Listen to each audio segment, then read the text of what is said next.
Before we're starting the event, please take a moment to silence your mobile phone, so in case we don't have any interruption. All right. So, good morning, everyone. Good morning, ladies and gentlemen, and our distinguished guests. It is an honor to have all of you here with us at the first Taipei, Germany conference. And this event is organized by GTDP, the German Taiwanese Dialogue Platform. To officially open the event, please welcome our organizer, Professor Dr. Min Song Ling.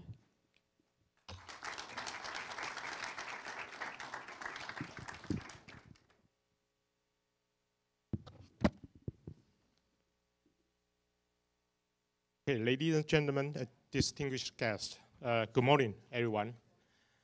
That is really my pleasure to be able to welcome to the first Taipei Germany conference.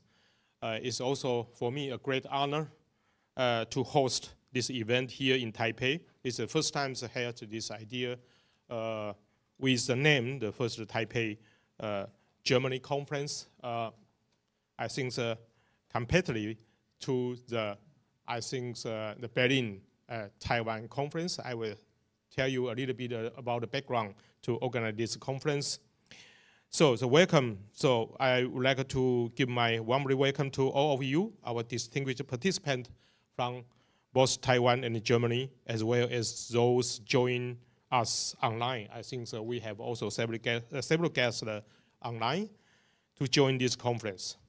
This conference was inspired by participation last year in the Berlin Taiwan conference. Last December, I still remember that. And it continued the same spirit of the meaningful bilateral exchange. Today, we are privileged to bring together scholars and journalists and policy experts to broaden understanding and to foster dialogue on the global challenges we collectively face. Our discussion will focus on several top issues.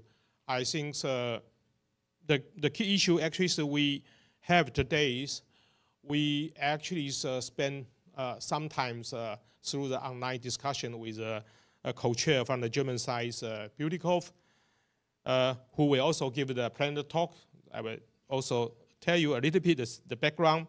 We had to discuss what kind of topics will be interesting. I think we talk about a lot of in terms of the so-called semiconductor cooperation and so on.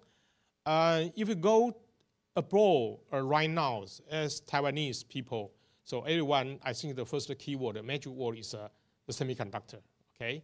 But I think only very few people know what is a semiconductor, why we call it semiconductor.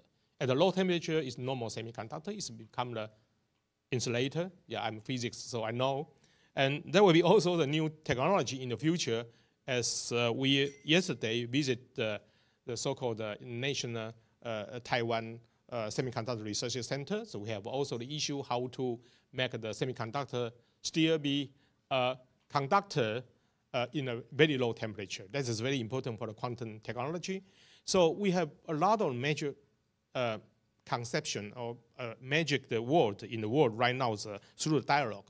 And we saw also, if we think about the Germany, I graduated from the Germany. So everyone I come back to Taiwan, they say, oh, what do you have in Germany? So you have Heidelberg, right? And you have beer, and also have, how can I say, 猪脚, okay, and some. So they think about but I think that only very few people talk about the philosophy and the political system and how the people think and so on. There are a lot of things left for us from both sides to understand and to get deep understanding. So that is why the big idea, I think the idea behind us to organize the first Taipei Germany. So the topic here will be the Germany and the Europe. So we'd like to know more, in particularly 80 years after the end of the war. We know the world changed a lot. Yeah, and we still remember the reunification of the Germany in 1990. Yeah, 1990. Yeah, and I was that time in Heidelberg. So this is a kind of the big event that time. But we saw also a lot of the big event till now. So Ukraine War is actually a very big event in Europe. And I also personally also experienced the Balkan war, the civil wars at that time, it was in 1993. So actually the world changed dynamically. So we like to see a kind of the holistic view today. So this is the first topic. And the second topic we face also commonly, but with a different background, different focus. This is immigration. This actually, I still remember this immigration was suggested by the Bütikow, by the German side. They say that would be a very important topics. And in Taiwan, we have also similar topics, but totally different issue, okay? So that's why we invite also the expert from both sides to discuss this immigration. So we have the common word, immigration, but actually so we have a totally different mindset and different situation. So this is very important to see from the difference, your position, okay? That will be very good angle to know each other. And the third part is also very common interest in economic cooperation and the partnership among the like-minded countries and deepening Taiwan-Germany relation. That is also an approach. How can we find a more innovative way to know each other, to build up so-called kind of value-based or like-minded country, a kind of cooperation among like-minded country. But this is not easy. We discussed a lot because the most of industry is very practical, in particular in Taiwan. They look for war means they look for war maybe only the issue in the next 2 years. 2 years is very long, okay? But I think that maybe we can learn more also from the German industry or the German company. So they look for war at least, according to my understanding, longer, 5 or 10 years. So maybe we can combine together. The Taiwan company is very dynamic, and a German company is well planned, okay, well planned. But the war actually is changed very, very, very fast. So how can we talk to each other? How can we find the benefit from each other and also under a common value? So this is also a very important issue in the third topics. So these topics are not only historically significant and also highly relevant to the issues facing our society today. So from the maintaining peace and the managing migration to the strengthening economic resilience and the societal resilience also in an increasingly complex global order. So, and what matters most for us is not only to identify the challenge. I think in Taiwan, you can say, you will listen in the TV or in the social media, a lot of the challenge, problem, conflict, tension, so they actually should fulfill in our daily life. So, but also very important to image and to shape a possible solution. A solution is kind of the dream for the future, but it also should be very realistic to solve some short-term problem with a long-term structure construction. And such kind of framework is not easy, in particularly in such kind of the dynamic world, but it's important. And most important thing is also to transform this idea into action. I think this conference is part of our transformation to the action. So I would like to express my sincere gratitude to our partner and also speaker and everyone who has worked tirelessly to make the event possible. So, and all of you, thank you for being here, for contributing your insights to this important dialogue. Actually, at the beginning, I'd like to prepare some remark or background introduction with in Chinese, but maybe I can skip this part. I hope so I can say something already, the insight and also the background, how we think in this opening remark. So, and now it's my great pleasure to invite Mr. Reinhard Bütikow to deliver his welcome remarks as a co-chair for this conference, and his interesting opening plenary talk, and which is entitled with a geopolitical shift and the emergence of the new global perspective. Before that, I will give the brief introduction to the Reinhard Bütikofer. So Reinhard Bütikofer served as a member of the European Parliament from 2009 to 2024, and focusing on the foreign policy, trade policy, and the industry policy. So he chaired the EP's China delegation from 2019 to 2024. He had the position of the European Greens co-chair from 2012 to 2019.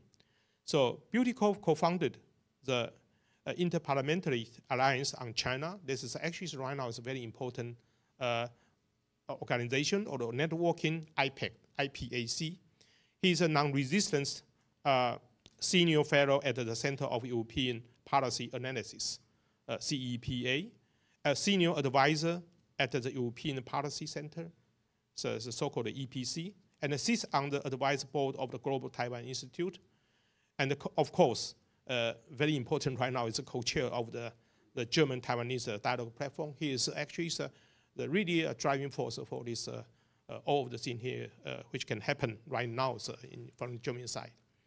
So before being elected to the EP, Bütikofer had served as a German Green Party co-chair from 2002 to 2008, a Green Secretary General from 1998 to 2002, as a member of the Baden-Württemberg State Parliament from 1988 and to 1996. So, and as a Heidelberg City Councillor from 1984 and 1988. I think I went to Heidelberg in 1989 for my diploma studies as a physics at that time, okay? So Bütikofer okay, this is a private information. I will not say when he born, but he's looked right now is very young, even younger than me. So, and grew up in Speyer. This is actually a small town that close to the Heidelberg, and spent a year as a high school student in Kennesaw. And he studied philosophy, history, and some genealogy at the Heidelberg University. So let's welcome Bütikofer, Mr. Bütikofer. Okay, welcome.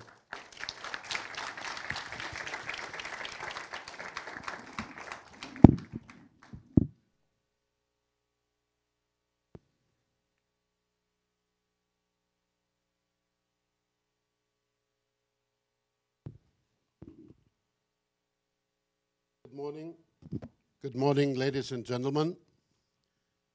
Thank you very much, MT, for your kind introduction. And let me thank you for all the effort that you and your team have put into making this event possible. I consider this a major step forward in our exchange between partners on the Taiwanese side and partners on the German side. We all have very good reasons to strive for bettering our mutual understanding and our knowledge about each other, because we share core values, we have common interests and common challenges. And if we work together, we can certainly both be more successful than if we don't. I really want to congratulate Taiwan's Ministry of Foreign Affairs and the German Foreign Ministry for having taken the initiative in 2023 to make this dialogue platform come into being. And I would indeed claim that the work that we've been doing since 2024 has been proven this a very wise decision.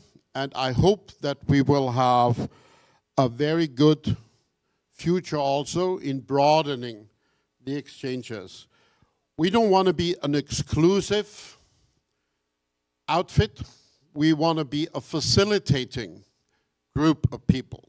So please, if you're interested in also being part in one way or another of this exchange, contact us on either side, on the Taiwanese side, on the German side, and give us ideas of how we could include your initiative and how we could include your service also to foster the shared goals. I really want to thank, of course, all of you for attending today. I hope you will find it worthwhile. It is an honor for me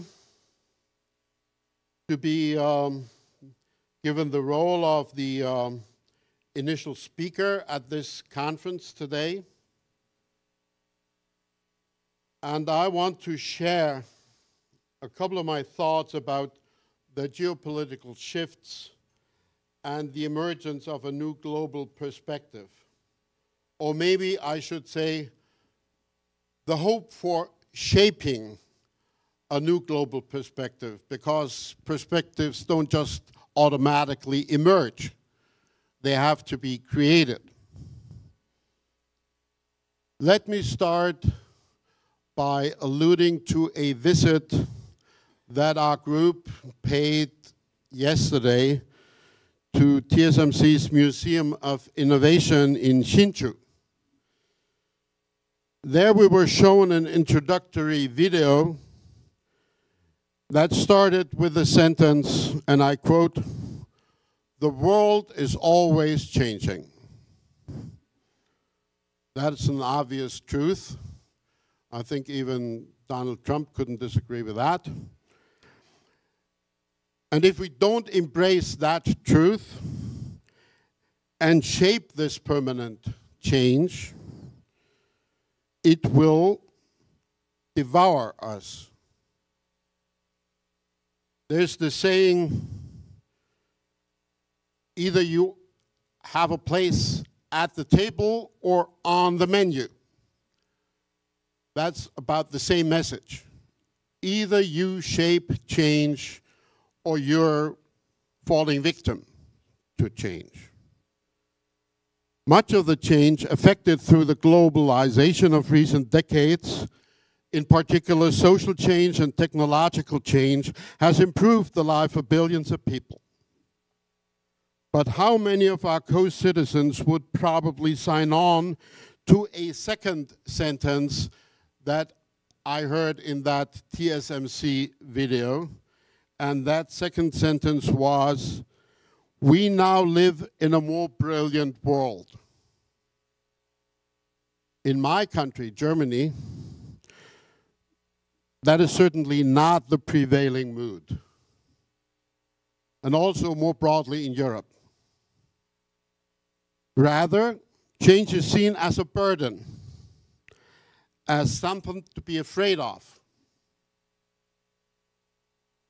When leaders talk about change, people's faces do not really lighten up. Rather, you will see a lot of frowns. The perception is less that we can and should want to lead change, and the perception is more that we have to accept change because others are forcing it upon us. There's anxiety of too much change and of change coming too fast and on too many fronts at the same time. But of course, anxiety is a bad guide. When Germany was unified 35 years ago, and in the following years, the general mood was fundamentally different from what it is today. We felt that we really had become can-do people. We succeeded with a peaceful revolution without one shot being fired. Quite a feat in history, in European history in particular. Europe had finally become united in freedom a goal that we had pursued for decades. But that historic achievement somehow deprived us in Europe of our North Star. The goal of unification and freedom had guided our thinking. Now that we had attained it, we had somehow come to our end of history. Having successfully realized our goal, Germany and Europe underestimated the change around us with a certain degree of arrogance. We were complacent. We have been complacent with regard to many shared challenges that have not only addressed our societies, but that everybody has to deal with. The challenges of climate change, of migration, of the ongoing technological revolution. I would say that Germany and Europe, even though there was a lot of talk about that, did not really effectively walk the talk on the necessary new answers to those growing challenges. And at the same time, others did move more than we realized. In China, Deng Xiaoping had preached, "Hide your strength, bide your time." After the global economic crisis of 2009, the communist leadership there felt that the time had come to show their strength and employ it. And while they started moving forcefully and aggressively, we still timidly spoke of a more assertive China, instead of calling a spade a spade. The industrial behemoth that China has become, with the will to use all of its leverage to fight first for regional and then for global hegemony, has transformed the world. And make no mistake, China would be a challenge even if it was not a communist country. The Chinese strength and industry would be a challenge for everybody if they played fair. But under the present circumstances, that challenge has become a real danger. And in Europe, we're facing the danger of a China shock, in particular in Germany. Also, Russia reinvented itself in a way under President Putin's leadership as an imperialist project. It has taken us Germans particularly long to realize that. 2 Chechen wars, the attack against Georgia, the annexation of Crimea didn't really change the German mindset with regard to Russia. That has happened only in and since 2022. Russia is not just fighting a war of aggression against Ukraine. Russia is also fighting a war to change the European security architecture and to dominate Europe. The US have also changed. After having overexpanded and wasting strength and confidence in forever wars and ignoring deep social divisions internally, the country has become ruthlessly self-centered. It wants to be a bully, not a leader. It is nostalgic in many dimensions, with the notable exception of tech, where they are still searching ahead. But the transatlantic relation is in a state worse than it has been in decades. And the global south, the so-called, I know we shouldn't use the word because those countries don't want to be put into one box, but for lack of a better word, I still use it. The countries called the global south have also changed. They haven't been satisfied with what we offered them. We spoke a lot about partnership without offering enough of that. And they discovered they had alternatives and became increasingly self-confident. That's also part of what changed around us. So the pressure under which we Europeans ache today has not risen overnight.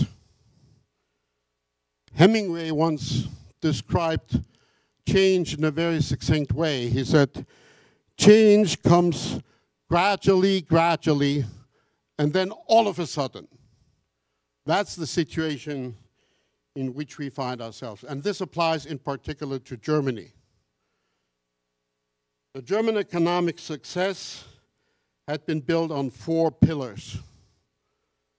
The traditional manufacturing strength, automobile, first of all, the cheap Russian energy, the seemingly limitless access to the seemingly limitless Chinese market, and the outsourcing of our security concerns to the Americans. Nobody can claim that there have not been wake-up calls, many wake-up calls over the years. But they were not heeded, so the business model doesn't work anymore. And on top of that, the world has become a very different game. While Europeans, even to this day, often dream of continuing to play the game of chess, others are playing a game of mixed martial arts. And it's hard to hold your own if you don't play the game that is on. So the world of today is not a world in which the West dominates. I would even say the West has broken into pieces. It's not a world of multilateralism and of the rule of international law. It's a world in which autocracy is on the rise and democracies are attacked internally and externally. It's a world in which our autocratic enemies often seem to have a clearer understanding of where they want to go than us. It is a world in which authoritarian leaders claim to own the future, while democracies get bogged down in nostalgic responses to the challenges of today and tomorrow. We cannot ignore the danger of losing agency, and this applies not just to Europe, but to many countries. I still recall the time 50 years ago when we had 2 superpowers that seemed to be subdividing the world between themselves. Even when you were a small liberation movement somewhere in Africa, you had to be very fast in making your decision whether you wanted to sacrifice on the altar of Washington or Moscow. There was no third way given.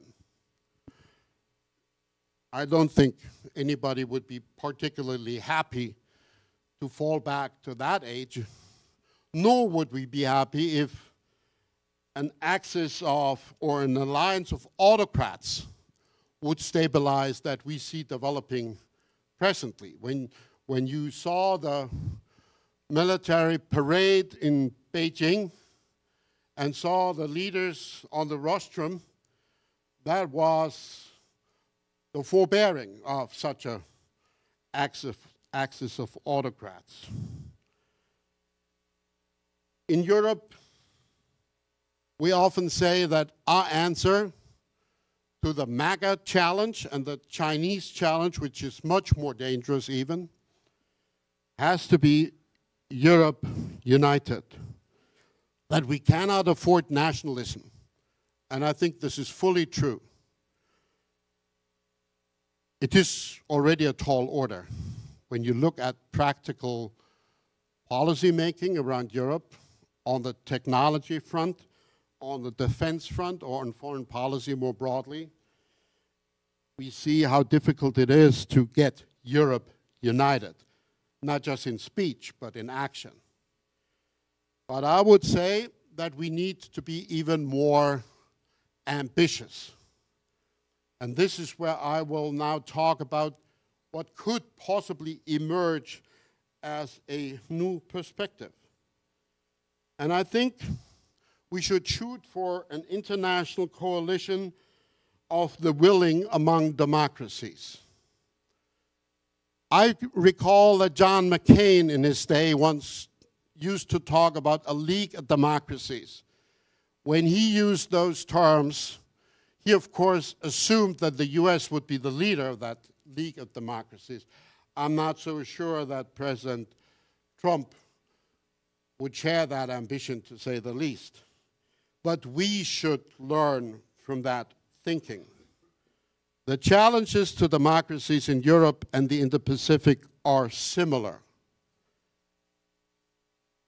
The climate change reality cannot be ignored either here or there.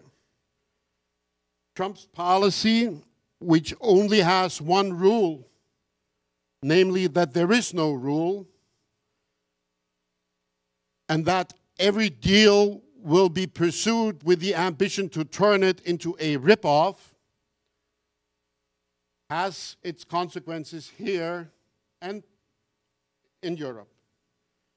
And the alignment of Moscow and Beijing, which we see in practice in Ukraine, is also becoming more evident in the Indo-Pacific, in East Asia.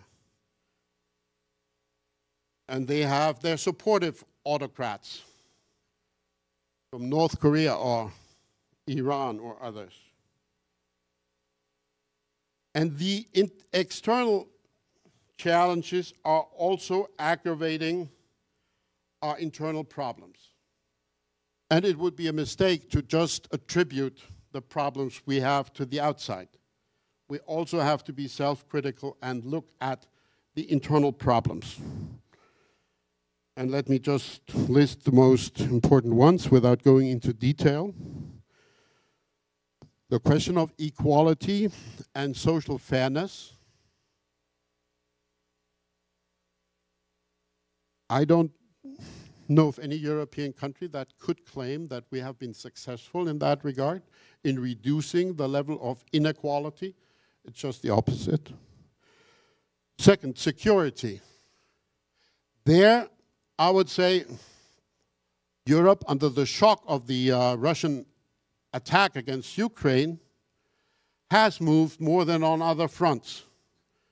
Europe is finally accepting that it has to shoulder more of the burden for its own security and defense, even if Trump says it.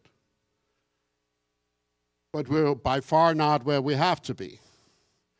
The fact that President von der Leyen struck a deal with President Trump on trade, but that is not very favorable to Europe, that is tilted towards the US, was mainly motivated by security concerns, by the fear that if we would slug it out, there would be a spillover to the security dimension, and we couldn't afford that.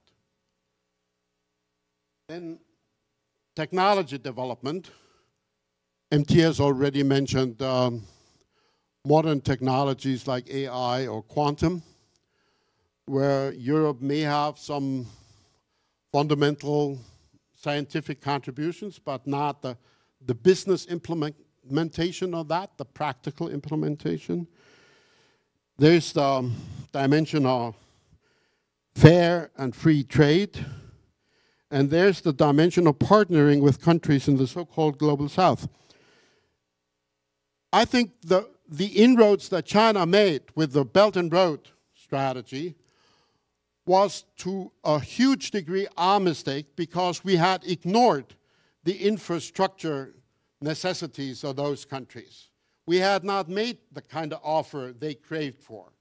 So China filled the gap. Now, of course, we don't have to live with that. We can create a web of trusted connectivity initiatives, including the Global Gateway, including what India does, including what Japan does, including what Taiwan does. And we also should make sure that we offer fair climate solutions to these countries that have contributed very little to the climate change problem, but are suffering very much. And finally, we have to modernize and reinvigorate democracy and strengthen civil society. In order to do that, maybe Europeans should learn from Asia. During the Meiji Restoration, what did the Japanese do? They went out to the world to learn and modernize. During the age of reform and opening up, what did the Chinese do? They went out to the world to learn and modernize. Maybe this time we should go out to the world to learn and modernize. In particular, of course, with our partners. This coalition of willing democracies cannot be a centralized effort. It will come in the form of a puzzle of different initiatives. But it can be guided, and it must be guided by a common narrative. And to put it in a confrontational way that hits back at the MAGA crowd, I would say the narrative could be DEI is better. You know, they hate DEI. DEI stands for diversity, equality, and integration. I think we should actively propose that pursuing diversity, equality, and integration strengthens the vibrancy of our democracy and is better, and that we should, on the basis of that, dare to lead. Taiwan must be part of that coalition of the willing democracies. And Taiwan has already demonstrated that it wants to be part of that. For instance, by providing support to Ukraine. Even though Ukraine is thousands of miles away, even though Ukraine doesn't play a major role economically for Taiwan, because of the adherence to the principles of sovereignty and self-determination and the solidarity between democracies, Taiwan is helping Ukraine, and I think that is the best example for us in order to be aware of the need to also show solidarity the other way around when things happen in the Indo-Pacific. I think for the EU, there could be four main dimensions of action in collaborating with Taiwan. One, of course, will be trade, and we will be talking about that topic later in the day. I don't particularly believe in the idea of pursuing a bilateral investment agreement because our business community keeps telling us if it ain't broke, don't fix it. And investors don't see such a huge difficulty investing either here or there. But there are other dimensions like resilient supply chain cooperation where we could do much more. Second, tech cooperation. And I don't just want to mention AI and quantum. I would also want to mention the health sector. And I would want to mention our traditional manufacturing that should be enhanced and strengthened instead of abandoned. And the final two, civil society, where we can learn a lot from what civil society here is doing in fighting back against FIMI, foreign interference and information manipulation.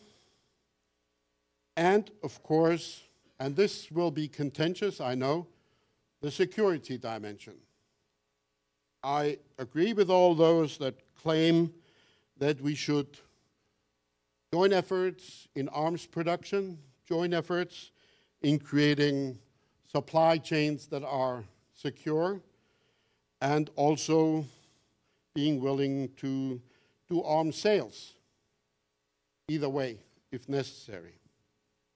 So at the end of my speech, let me return to the TSMC video that I alluded to in the beginning. There's one more sentence that I noted, and I think it fits here. The sentence goes, "Innovative ideas are at the center of all progress." So let us create a collective effort between willing democracies to look for and learn from the best innovative ideas to foster societal progress through all the adversity. Thank you very much.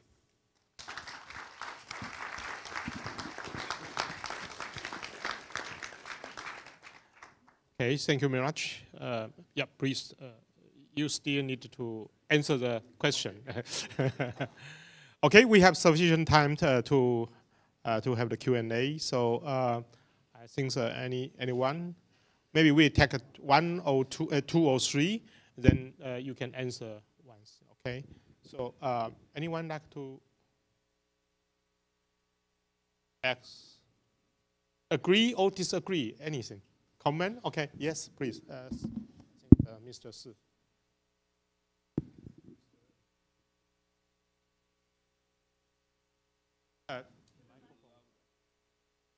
Microphone, yeah, please.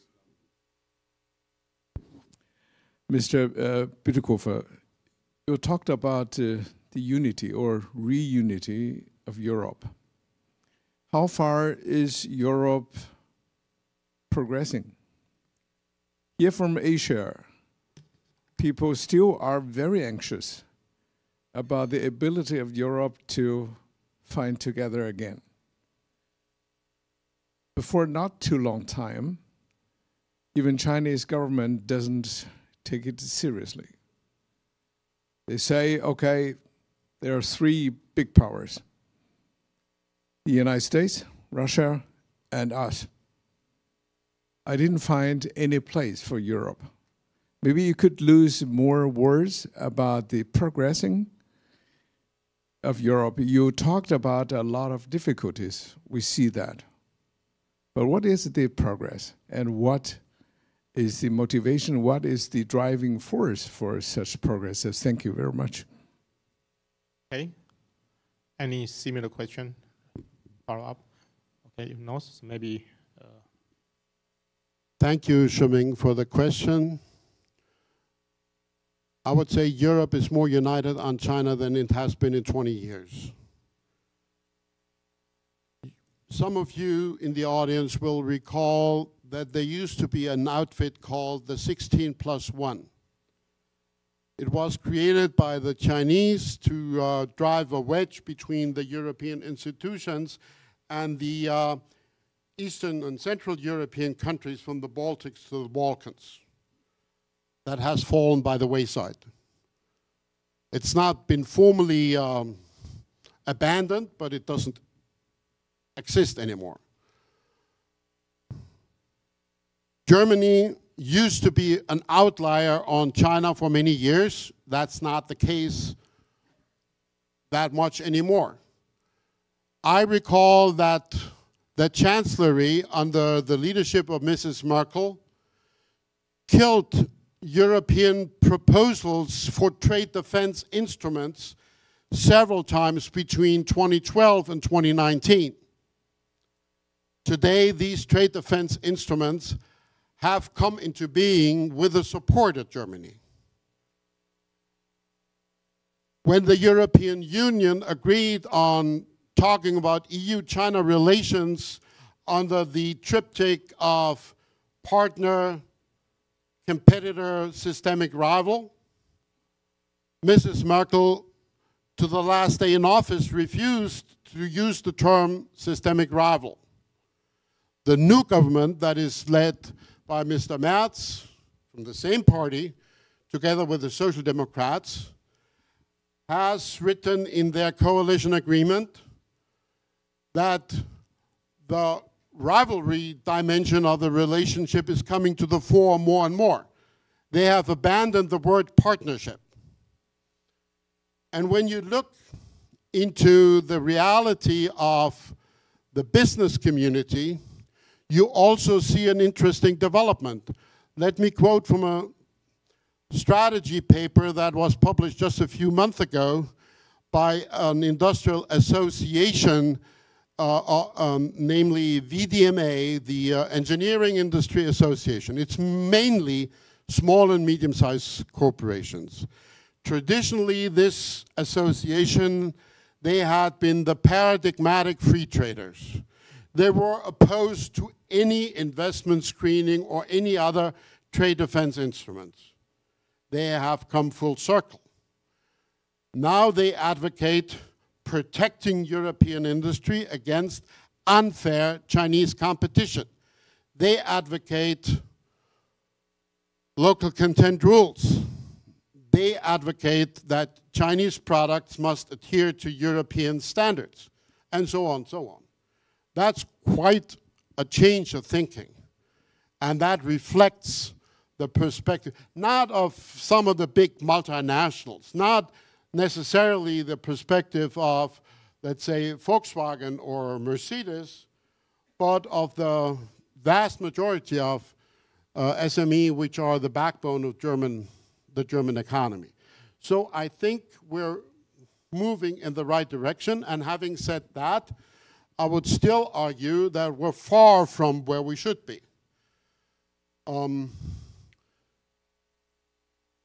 So when the European Commission proposed to impose EV tariffs on highly subsidized Chinese exports to Europe, that was not unanimously supported. The German government voted against it at the time, even though of all industrial sectors, only automotive was opposed. All the other industrial sectors were in favor of the measure. Still, the government voted against it, but I think it was the first concerted lobbying effort by the German automotive industry that failed, because the measure was enacted after all. You have outliers again. You see the Prime Minister of Spain going on a pilgrimage to Beijing and others, but the German Chancellor has postponed his visit. And when Minister Wadephul, the foreign minister, spoke about China creating tensions in the Indo-Pacific and in the South China Sea, he got an earful from Beijing, which only prompted him to double down on his own points when he later visited Indonesia after having said it first in Japan. So I think we're on a positive trajectory. We're maybe not moving fast enough, but I think we're moving in the right direction in this regard.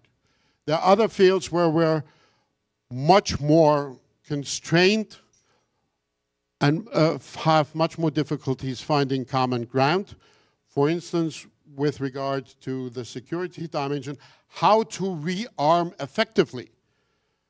Everybody's spending a lot of money on armament now, but the danger is it's being spent nationally instead of joining force together and spending that in a smart way in order to get more bang for the buck.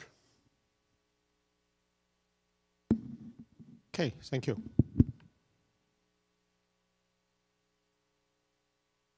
Yes, thank you very much, Mr. Bütikofer. I want to be a bit provocative because I think that's also what we hear about. You said we have to look, or Europe should look for a new North Star. We lost it, and we should look for a new common narrative. And you suggested DIE is better. Isn't the challenge also that, for example, DIE, the MAGA movement, or the autocrats would say, okay, yes, it's better, but it's dominance, it's efficiency, and it's innovation. And I wonder how to balance the challenge, well, let me rephrase that. isn't there also a way that we should not learn from, but take note of what, unfortunately, some of the autocracies, at least on a efficiency, actionable level, do maybe better than us, without, of course, learning their principles?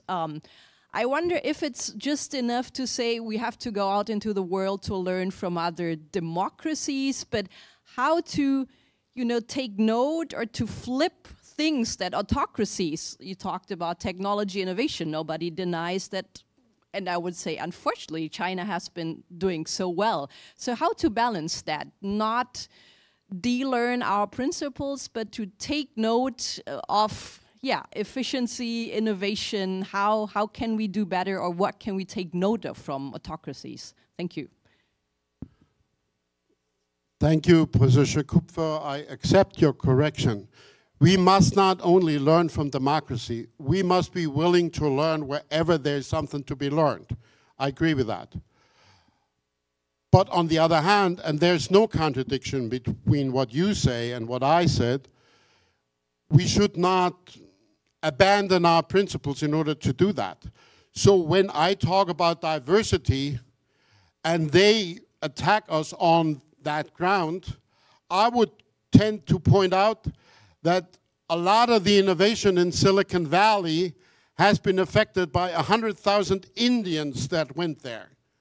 So without its diversity, America's high-tech ground would not stand where it does. So, agreement. That's a very good question. How to see the bridge technology and also the value, diversity, and so on. That's a very, very interesting topics, maybe in the afternoon. Okay. So any first question? And before you ask your question, could you please mention briefly your names and your affiliation? Okay, yes, yeah. Okay, Yao, I know you, so. Hi, I'm Yao Chao. I'm the program manager for Van Viking Naumann Stiftung. I have a question. It's more like an expectation. I agree so much about both of the chairpersons said, and I would like to ask you, what's your vision? You imagine maybe 10 years after this German-Taiwanese dialogue platform. I'm asking this, and maybe your wishing list in the future platform. I'm asking this is because in these, I would say, 10 years, there are quite many countries which share the same value with Taiwan, has many initiatives about how we can strengthen our collaborations for democracy. However, these kind of initiatives, some of them is interrupted because political reasons. The EIT has the GCTF, and we, Naumann Stiftung, has been here for 4 years, and we're very happy to be part of maybe a German effort to sustain this long-term collaboration with Taiwanese civil society. But since Donald Trump, he cut the funding of USAID, we lost our US colleagues because all the political foundation from USA, they closed their office here. And that means the resources and the collaborations of civil society are united as this global network of democracy ad will be disappeared because of that. So we can help thinking. The point is to how we can sustain and facilitate this continuity of this collaboration and this network. And of course, we will be very happy to see more German colleagues from other political foundations here in Taiwan. That will be great. So that's why I'm asking, if you have this wishing list, you have this vision, you're gonna make this platform continue for 10 years, 20 years, and that will help us to think how we can sustain these efforts as a long-term thinking, because I think that's important, because the threats from China, from Russia will not end. I don't think it will end in 5 years or 10 years. Thank you. Thank you very much for that question, and thank you for the emotion and the thrust behind the question. I do not want to describe a vision as a state of achievement, but as a state of play. So I would imagine that 10 years from now, events that now still seem exceptional would have become the norm. So I think it was 2 years ago that a German minister from the federal government visited Taiwan. Before that, nobody had done that for 29 years. I would hope that 10 years from now, it wouldn't even be reported that a German minister visits Taiwan because it becomes normalcy. Or last year, a German frigate sailed through the Taiwan Strait. Until the very moment they sailed through the strait, we didn't yet know whether it would happen. It did happen, but it had not happened since 2002. Now, the plans of the government are, as far as I know, to do it again next year. I would also hope that this would not be an exceptional activity anymore. I would agree with you that 10 years from now, all the political foundations should have an office here. And I can report that the Naumann Foundation and the Adenauer Foundation and the Böll Foundation are already supporting the work of the German-Taiwanese dialogue platform. And when I get back to Berlin, I will have a conversation with the Ebert Foundation about also including them. So we're on that trajectory. And I would hope that the 11th Taipei Germany conference would have 800 attendants. I will be not the organizer.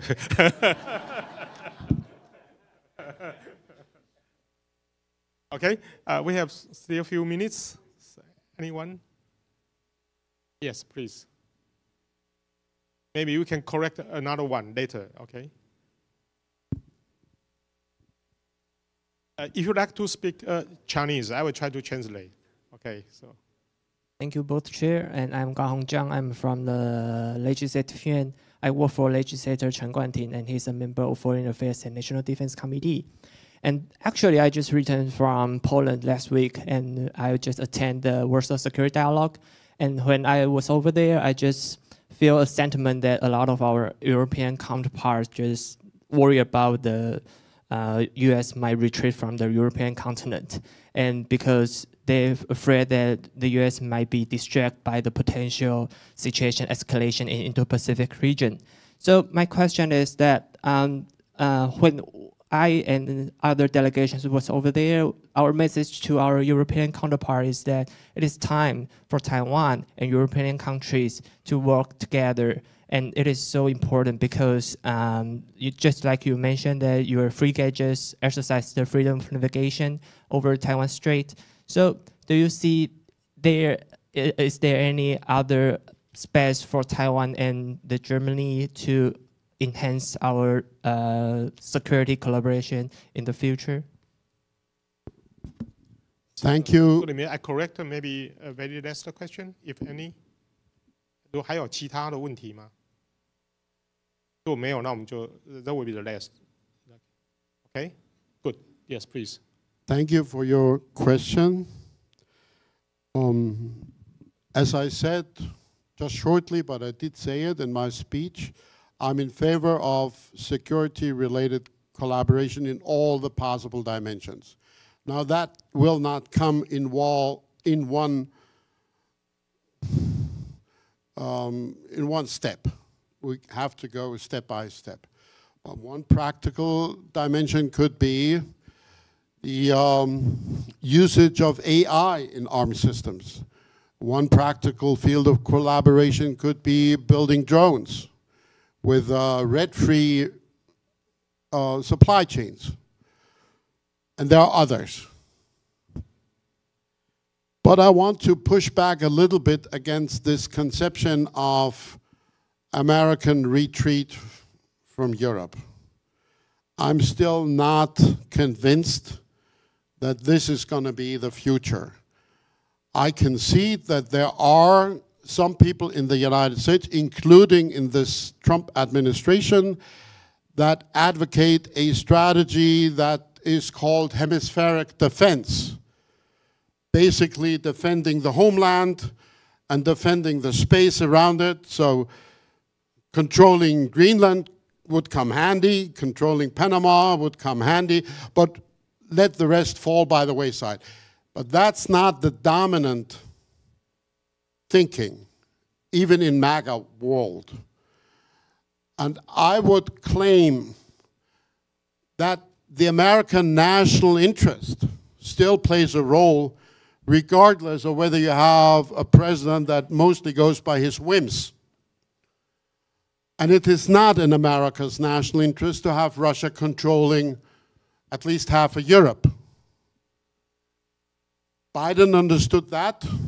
Trump may not yet fully understand it, but when you look at his action, he has refused, even though he's been friendly to Putin to a degree that I abhor, he has still refused to give Putin all Putin has demanded. He has not just, as some people claim in Europe, changed side. I don't agree with that. He is not doing what we want, but he has one very strong argument. That is, you Europeans should concentrate on bringing your own efforts up to par. And it's only been a few months since NATO agreed to ramp up armament expenditure to 5% of GDP by, what is it, Wolfgang, 2032 or 2035. Now the German government has decided to attain that goal by 2029. On the basis of doing more ourselves and not claiming that we will forever have to rely on the Americans, we get a stronger voice.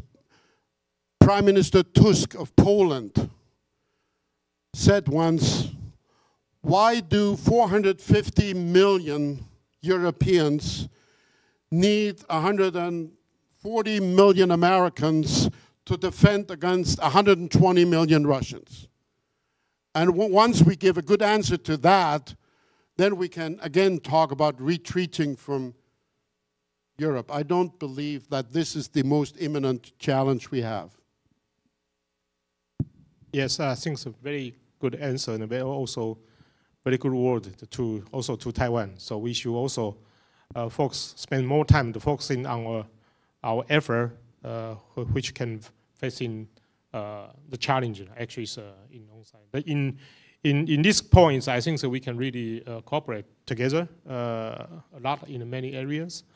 I think the time is almost, okay, 47, it's 2 minutes late. I think it's still okay. I'm very happy to have the Butikov here. Let's just thank the speaker again. Thank you very much. Yeah. And we have break, yeah. All right, before we are going to the break, we are going to take a group photo. So please remain in your seat, and then we will invite our photographer to come to the front.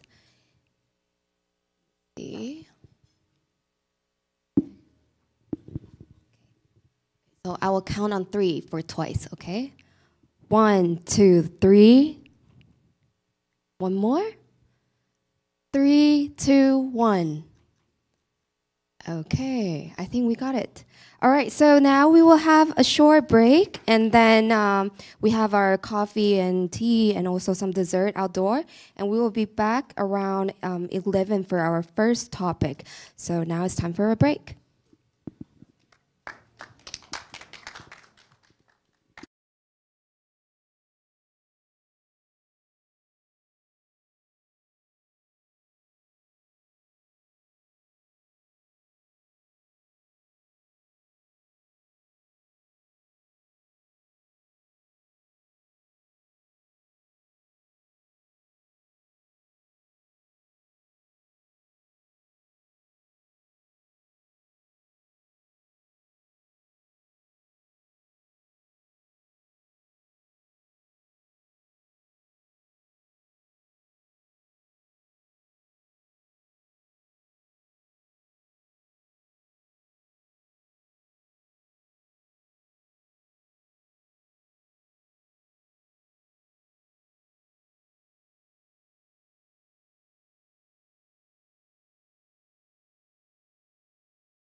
So let's dive into our first topic on Germany and Europe, 80 years after the end of the world, a holistic view.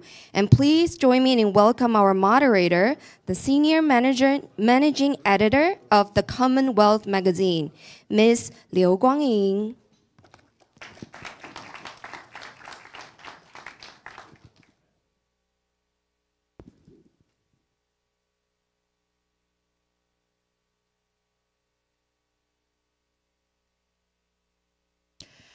Hi, good morning.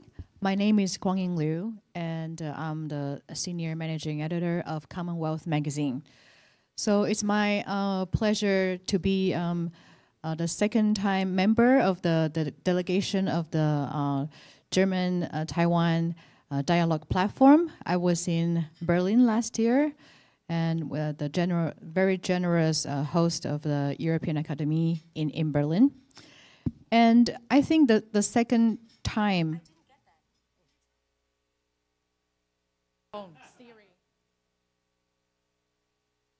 I'm sorry about that. Maybe I should have had Siri moderate for me. Instead, maybe she would do a better job. No. But I'm really honored to be moderating the first panel discussion of this the conference. And it's a very hefty topic. It's called Germany and Europe 80 years after the end of war. And it's even a holistic view. So today we have three panelists. And first I will have to introduce Mr. Elmar Brok. He will be sharing his views on 80 years after the war. And I think he is really someone who doesn't need any introduction. He has spent decades in a European Parliament and has been a very well-respected politician in Germany and European Commission. And so without further ado, let us give him a big hand and welcome him to the stage. Mr. Elmar Brok.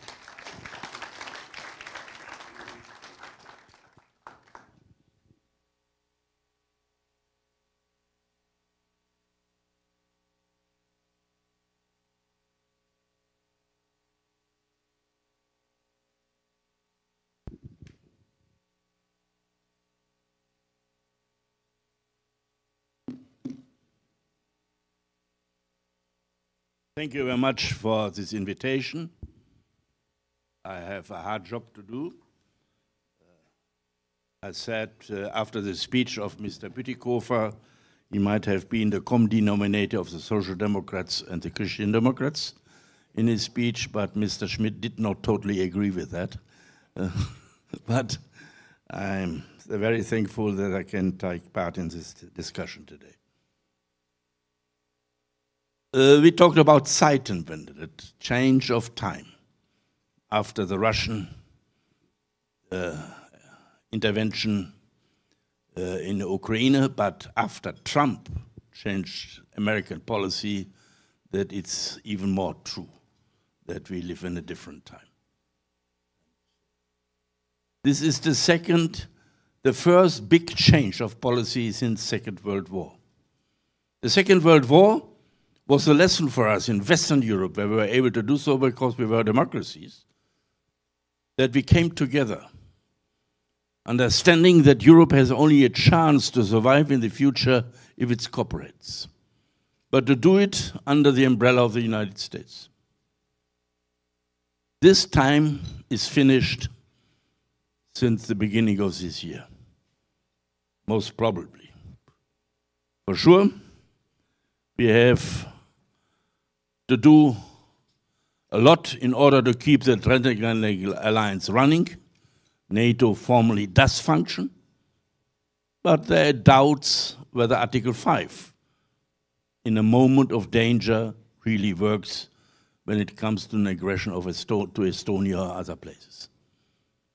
And therefore, we have to see that this relationship with the United States is not a relationship of partners, but it's a relationship now also formally of a boss and its pupils, vassals. I think we cannot continue that way, that 7 European leaders sit around a writing table in the Oval Office with the right to ask questions. This is not a level for the future. But for the moment, we have to do that because of the military challenge from Russia. We are not prepared enough to defend ourselves alone. In this case, we are in a similar situation as Taiwan, which is too weak to survive military alone. It needs that support. But the uncertainty in one or the other way is with all of us. And we have to see that this change of time has brought us that Russia is waging war again against any international rules, against own treaty commitments, violating the principles of sovereignty of nations and the inviolability of borders. And we have to see that Russia, in a certain sense, but is the less dangerous part in the long term, because Russia is economically very weak.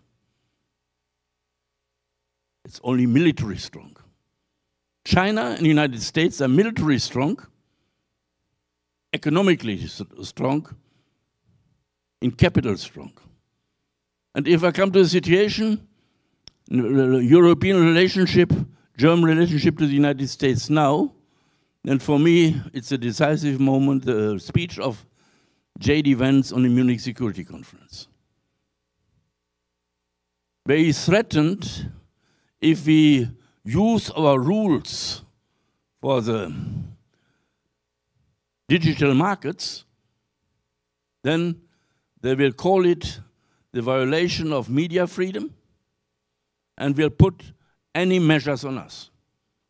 But what does that mean? It's not only that overall the United States is economically strong, it's military strong. But if I see that one person, Mr. Musk, owns privately 60% of all communications satellites on this world, if I see that the big tech companies have a value of each company which is higher than many European countries' GNP. And that, I think, is the situation which brings in a connection a situation that we have no competition anymore in the economic field. And that this is a way that in all sectors our sovereignty might go. We have, in a certain way, also our disadvantages because of our lack of raw materials, be it from Russia with the gas, the rare earths from China, and other questions. And here we have to see that we have one chance to come together in a way that we have to strengthen our cooperation. That is perhaps the advantage of, in a certain way, of Taiwan, geographically. Now, as after the Second World War, we have seen nobody can do it alone anymore, now again it comes to our mind that that is not possible anymore. Now people start to understand what a former Commission President, as he was Prime Minister of Luxembourg, said. I, as Luxembourger, know that there is in Europe smaller and bigger countries. But looking from Washington and Beijing, there's in Europe only small countries. All of them are small countries, but the bigger countries have not yet learned it. And therefore, if it comes to this situation, we have to see how we can come together. First of all, internationally, it means that the countries who don't want to be destroyed or being vassals in that fight between these 2.5 big powers, or want to run the world, do not accept in a rule-based international order in the one or the other way, all three of them, then it means that countries, it was used here the word for it, that this is value-based, like-minded countries, should find a way of cooperation in an economic field, in a trade field, to build from that a common strength. But the European Union can go even deeper between the member states. The European Union with 27 member countries, that's still a very functional, successful internal market. The European Union is still the biggest trading power in the world. We have the political strength to use our trading power. We are still in a lot of questions competitive. If I see that we have a surplus of 200 billion euros per year with the United States in trade, then it shows that we are in these sectors, not in a tech field, very successful. And this can be destroyed by tariffs and other methods. It is systematically used. But if you are together and use that in a certain way, we have power. And if you combine this joint power of the European Union with like-minded countries, then it could be also have an impact on all over the world and also in the interest of Taiwan. I believe that the United States, China and Russia want to go for more classical imperial power. Putin says he wants to rebuild the old Tsarist empire. He says it, but he wants to have back. China and the Taiwan debate shows that we have two emperors who want to complete the imperial empire again. Similarities. Mr. Trump says, I need Greenland and Canada to build my own hemisphere so that I'm alone with that field, both of raw materials and geographically, can survive the two others. And both of them, in a certain way, like to have Russia on their side. And here, this might be a shock for us in Europe, that we come now to debates which we had in the last 10 years, not before. That we are in a situation that we see where we have to become better. First of all, we have to strengthen our internal market. Now also in Europe, because of our economic problems, but also because of the strategic problems, also in Germany even, we talk seriously about capital market union. To create a capital market union is of an incredible importance to strengthen European economic standards and competitiveness.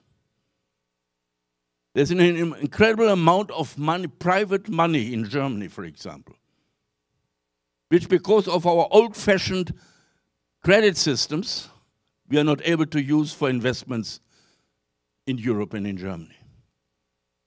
We see now that capital comes from the United States because of their internal situation in order to look for possibilities in Europe.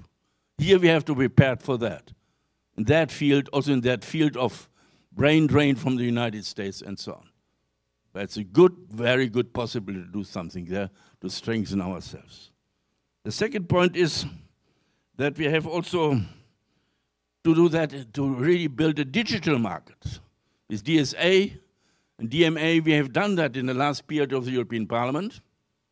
And these are the first important steps to build such a digital market. But if we want to have the capacities to get our own digital developments with big companies, we need that market also in that field, not just in that field of the internal market with the classical products. And this, because you need a certain size of the market. This is a new development which goes in the right direction. And we have to see it, for example, in the military sector. The member states of the European Union spend every year 330 billion euros for the military, with an incredible low output, because everyone uses it on its own. The German tanks are made by hand, because everyone does its own development, procurement, and so on. We are so divided that there is no scaling effects. We have in Europe 15 types of tanks, the Americans have one. We have 160 weapon systems in Europe, the United States has 30, 35. And here I think it's now a new development. For example, you can read that in the very interesting defense white book by Commissioner Kubilius, where that all is mentioned. It's, I think, a very good lecture. But it's very difficult, also especially in my own country. How to destroy the classical structures, to do it as we have done at every time. And as the old problem, I think, nearly everywhere, generals prepare always the next war with the experience of the last one. And then it's the reason that they lose again. We have since 2022 in Ukraine learned that we have a total new methods of war. And that we need also therefore common, totally new structures for preparing for that, and that in cooperation, in technology, in knowledge, in standardization, and other questions. And we have a beginning with that, not going far enough, but it makes me hopeful that we will be able to use that in a proper way in order to become stronger. I believe, to be on the optimistic side, that we have the substance to come jointly together in a way to overcome this situation, and that with like-minded countries in the world. I believe that the pressure of that will be helpful to overcome old structures where we had difficulties in the past. We see new developments also in European legislation. The last period we had only clean deal. Now more and more with the new majorities we go that have a combination of clean deal and competitiveness. Not the one or the other, but both of that, which I think is an incredible importance in order to make us competitive and survive this situation. So I'm optimistic and I hope we have the substance, but we should have also the will. Thank you very much.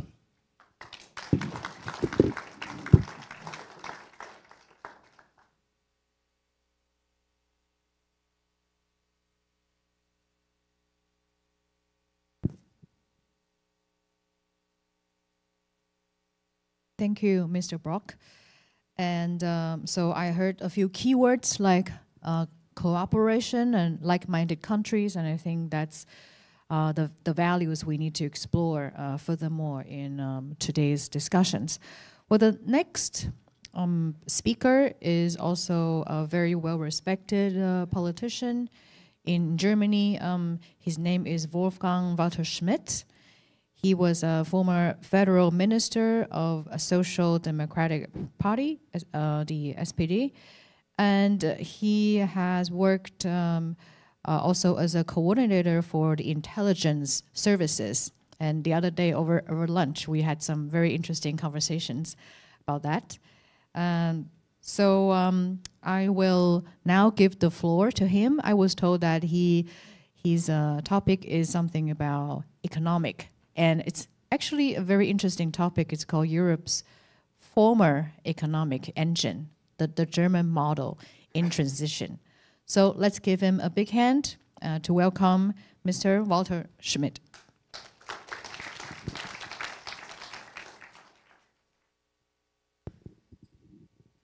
Thank you very much, and ni hao to everybody. Both Elmar Brok and Reinhard Bütikofer stressed that 2022 was again a turning point after obviously 1945, the collapse after the Second World War, and then 1989, the unification of Europe and the collapse of the Iron Curtain. This full invasion of Russia in Ukraine really posed what the former Chancellor Scholz called a Zeitenwende, a watershed moment. And we can see that effect obviously in Ukraine, which suffered the most, but also in Germany. And just to give you some ideas on what this Zeitenwende, this watershed moment, meant for the German economy, and Reinhard Bütikofer alluded to that a little bit, I want to share some data with you. Germany had become pretty much dependent on Russian energy. So roughly 60% of our natural gas came from Russia, 50% of coal, 35% of oil. We had zero import capacity for LNG. So that is and was a real problem. And this high energy prices that resulted in this full invasion obviously had an impact on our economy. So we saw the highest inflation since 50 years, since the midst of the 1970s, and real wages dropped to an unprecedented low, -4% in 2022, an all-time low since the Second World War. If you look at the economic growth or no growth since 2019, so beginning of before the COVID pandemic, basically it's flat, and the same is true for real wages. That obviously leads to a lot of discomfort and bad mood within our societies. And later on, we will have a session on migration, but I think that's also another element that needs to be taken into account. In 2 years, 2022 and 2023, we had over 1.6 million refugees coming to Germany, mainly from Ukraine. That's the size of the city of Munich, with all the housing demand, then schooling, kindergarten, and integration into the labor market. So all that led to a lot of stress for the German model and also for the German economic model. But not only did we see all these very concrete effects, but also Russia's full invasion into Ukraine put an end to the illusion that some had that trade could bring upon change, and that an even higher integration in economic terms would eventually change other countries. I think not only Russia was meant there, but also the mainland China. The COVID pandemic also was an eye-opener for many, because we saw, first of all, the importance of supply chains, and secondly, what the disruption of supply chains can do to a highly integrated economy. And so Germany needed to act, and that's what we did. Immediately after the full invasion, we changed course, not only on the question that Reinhard Bütikofer alluded to, for example, support for weapons for Ukraine, but also we changed our constitution with the help of the biggest opposition party to make a fund available of 100 billion euros. Back in the day, we thought that's a lot of money and sufficient for arms procurement in order to ramp up and reach the 2% goal that the NATO member states has set, 2% of GDP in defense spending. And we also ended our energy dependency, so what we called then Deutschlandgeschwindigkeit, Germany speed. We were able to build LNG terminals, connect them to the grid, and substitute that 60% of Russian gas with basically Norwegian pipeline and US-American fracking gas, LNG. And we also started, or better said, our company started to de-risk, and that is also true for our economic relations with mainland China. If we look at Germany, we also saw what some now call the China shock 2.0. China had used the COVID pandemic to really boost their industry and this theory of the dual circulation, and that had an impact on our business model. And that's why I said, maybe we have to put the economic engine in brackets. I still believe that Germany can serve as the economic powerhouse of Europe, but our model is under a lot of stress.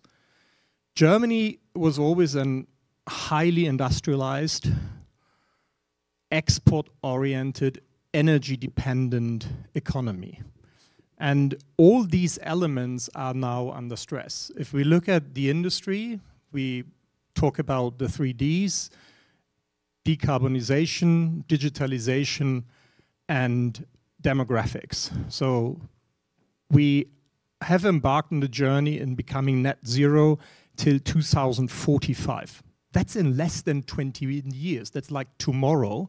And as a highly energy-dependent economy, that's a threat, because we would like to continue to be an industrialized country. Digitalization, I don't have to explain that here in Taiwan, how important it is and how strategic decisions need to be made. So that's why we are very happy that TSMC is constructing a fab in Dresden in Germany. And obviously, on the demographics, our societies are all aging, so we need migration, and I'm happy to have this session afterwards to see the different elements of migration and the need for skilled migration as well, but also to train our own people. I don't know the situation in Taiwan, but in Germany still we have 7% of each year that people leave the school that leave it without any diploma, 7%. That's an amount of people that have no qualification that we cannot afford any longer. So that is something that we need and we are working on. Then the element of energy, I explained that a little bit. We were very much dependent from Russian cheap energy. And this is now the challenge for Germany, that obviously importing especially LNG from other parts makes us more expensive, makes energy more expensive in Germany than in the US or in China. So the answer to that is the decarbonization, is to become independent in a sense, to go renewables. And this will also help stabilize our economy, because if you look at the main economic shocks that we saw in the past, most of them were energy related. And so I see there a great opportunity for us, but it is a very complicated transition period, as we need to invest heavily, especially in the grid, but also in renewables, which needs to be financed by somebody. And obviously this drives energy prices up at the moment, even though it will bring costs down eventually later on. And then the export orientation. I come from the city-state of Hamburg, the biggest port in Germany, the third largest port in the European Union. So we know every day what trade means and an export orientation means. The famous small and medium-sized enterprises in Germany, they produce products that even the European market, the biggest integrated internal market in the world, is not sufficient. So we will always need to have the world as a market. But with the changed geopolitics and geoeconomics, with a more and more fragmented world, with the idea of be it decoupling or reshoring or friendshoring, that model of interdependency and export orientation is also under a lot of threat. And that is something that we are working on and we need to work on. All these changes lead, I think, to a renewed discussion about the role of the state. And this is prominently then expressed by the question, should the state be able to invest? And we had, since 2009 especially, a very ideological idea of how to limit the state's capacity to actually invest. It was called the debt brake, Schuldenbremse.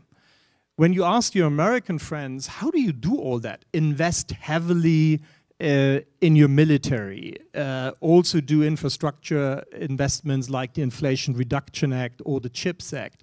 The answer is just swipe the card, use your credit card and run a high deficit, maybe a too high deficit. In Germany, we had a version of a children credit card with a very limited credit allowance. And that was even enshrined in our constitution. So fortunately enough, now with the new government and the help of the main democratic opposition party, the Green Party, we were able to make use of the old majority in parliament and have the 2/3 majority needed to change the constitution, so that now we have an exemption of that debt brake for the sectors defense, cyber and domestic security, support for Ukraine. And we have an additional 500 billion fund over 12 years to be used for investment. 500 billion euros is the equivalent of the yearly budget of the whole Federal Republic of Germany. So it's a lot of money. We can afford that. Our debt to GDP ratio is not as good as Taiwan's, but is at 63.5% of GDP, 70 percentage points below the G7 average. So there is enough fiscal space. So that is why I'm quite optimistic that Germany will be able to transform its economic model, but it's not an easy task. And this is why I think we should concentrate on these very difficult questions, on questions that politics alone cannot solve. It's a lot about business decisions. For example, when we look at the automobile sector, still one of the most important industrial sectors in Germany, then I think our companies did not do their homework. If we look at a company, a Chinese company like BYD, they started in 2003, starting from the battery. 40% of an EV is battery. And now they are years ahead. And they have a cost advantage of 35% if they produce in China, 25% if they were to produce in Europe. So the biggest market also for German automobile industry was and is China. And if that is now disappearing, we need to rethink what's the next big thing. And some of the answers we see here in Taiwan with chips and fabs. The state, as I said, has this rule of investing our infrastructure, be it railroads, be it the grid and all the energy infrastructure, if not privately financed.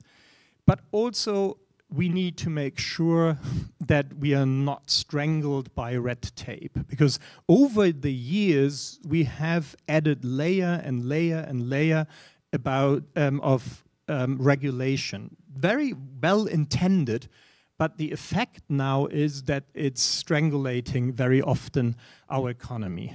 And I don't know whether you have read and heard of a book of a Canadian researcher, journalist of Chinese origin, Breakneck, and he compares the US and China, and he says that meanwhile the US is a lawyerly society, or has become a lawyerly society, China is an engineering state.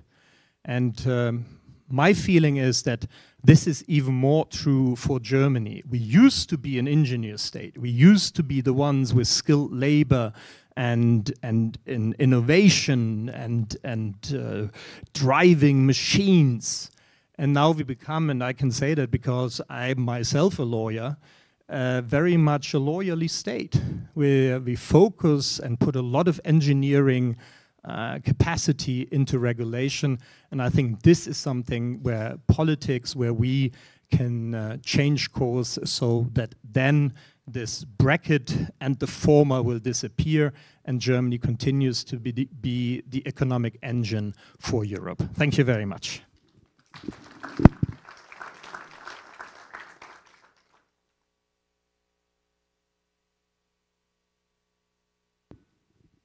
Thank you, Mr. Schmidt.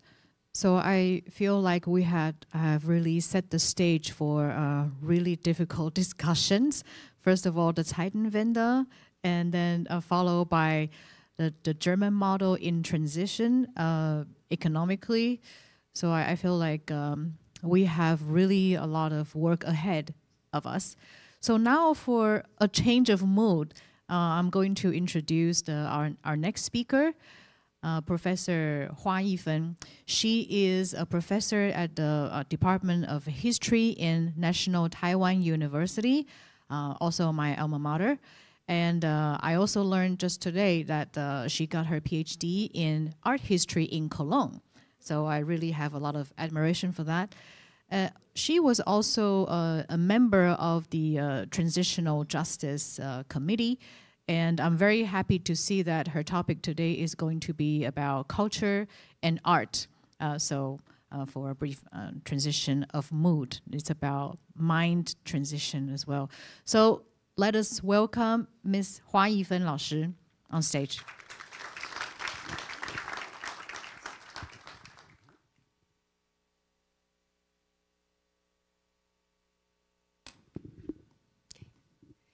Guten Tag. Good morning, everybody. It's a great privilege and true honor to be here today to address the first Taipei, Germany conference. I sincerely thank you for inviting me. This year marks a significant historical milestone, the 18th anniversary of the end of the Second World War.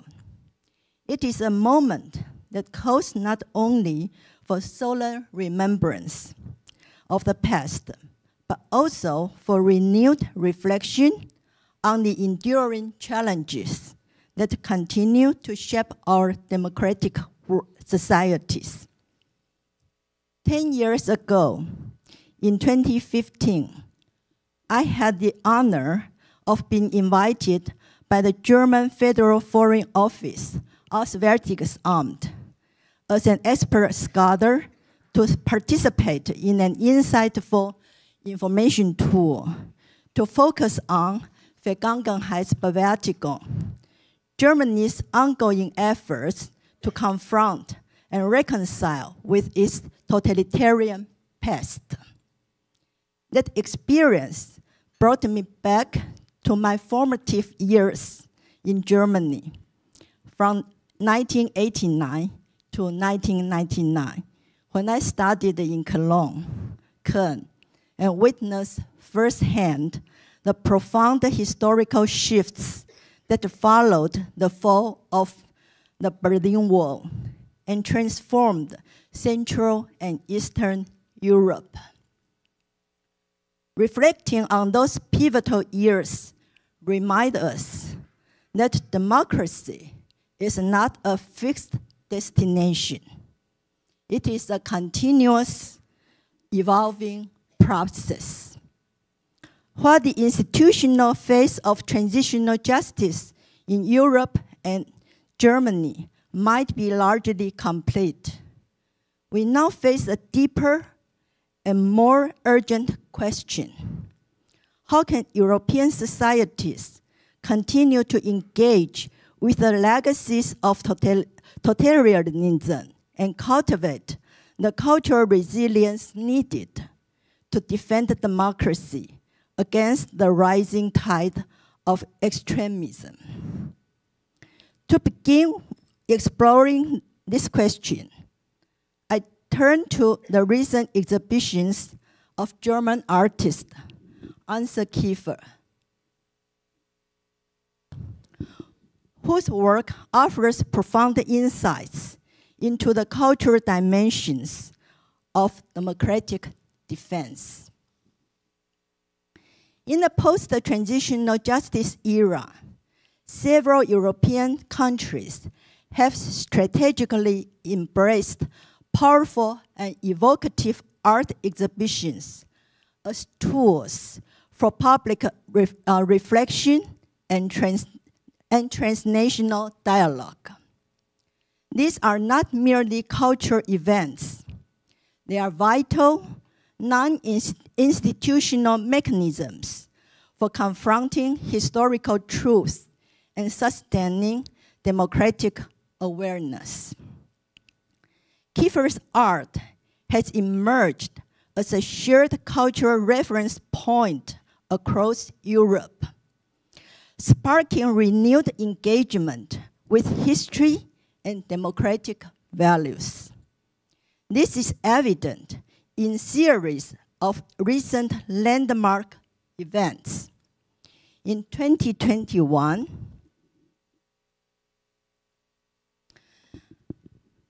the commemorative exhibition honoring Jewish German poet Paul Celan at Le Grand Palais in Paris. The 2022 large-scale exhibition at Venice's Palazzo Ducale, and the 2023 documentary Anthem by acclaimed filmmaker Wim Wenders, which explores Kiefer's lifelong artistic dialogue with German society and European culture in the aftermath of the World War II. Last year, Florence's Palazzo Strozzi hosted Fallen Angels, followed by a major joint exhibition this year at Amsterdam's Stedelijk Museum and the Van Gogh Museum.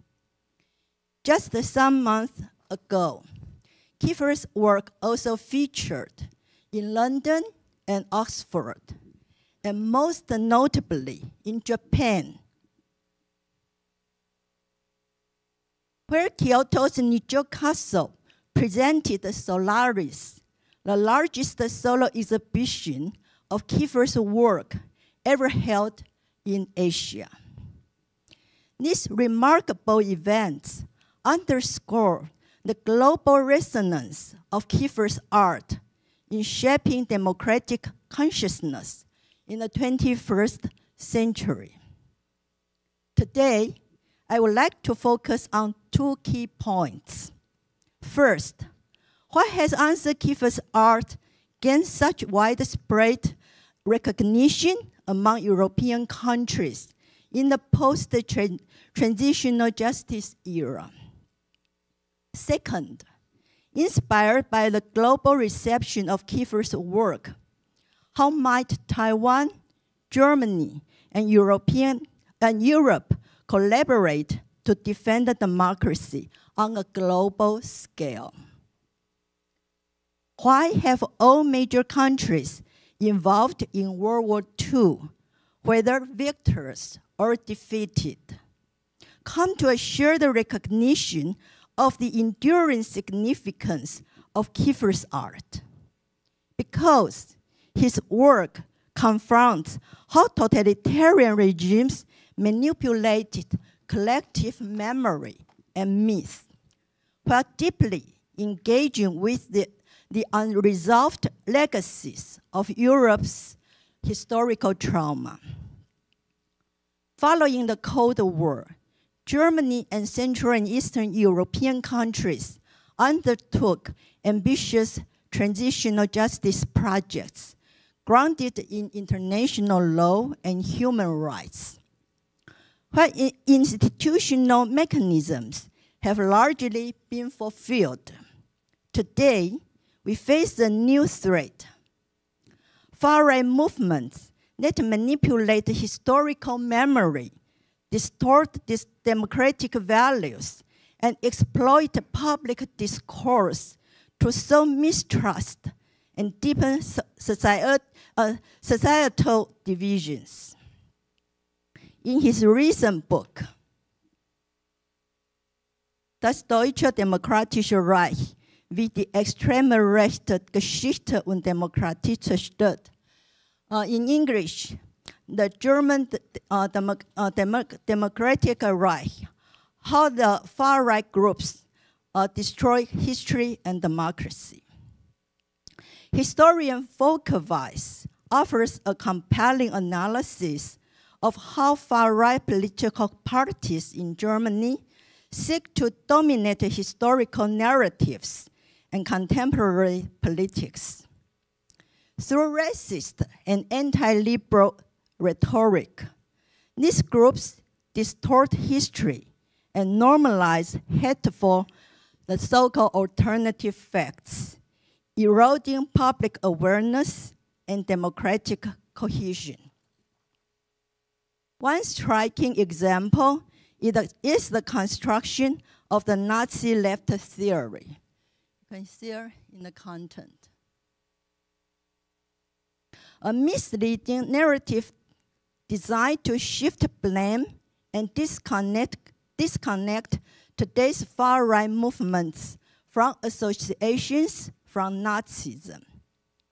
This manipulation exploits the openness of democratic societies, especially freedom of speech, to create division and prevent constructive public dialogue. When people are constantly exposed to conflicting and misleading information, it becomes harder to agree on basic facts.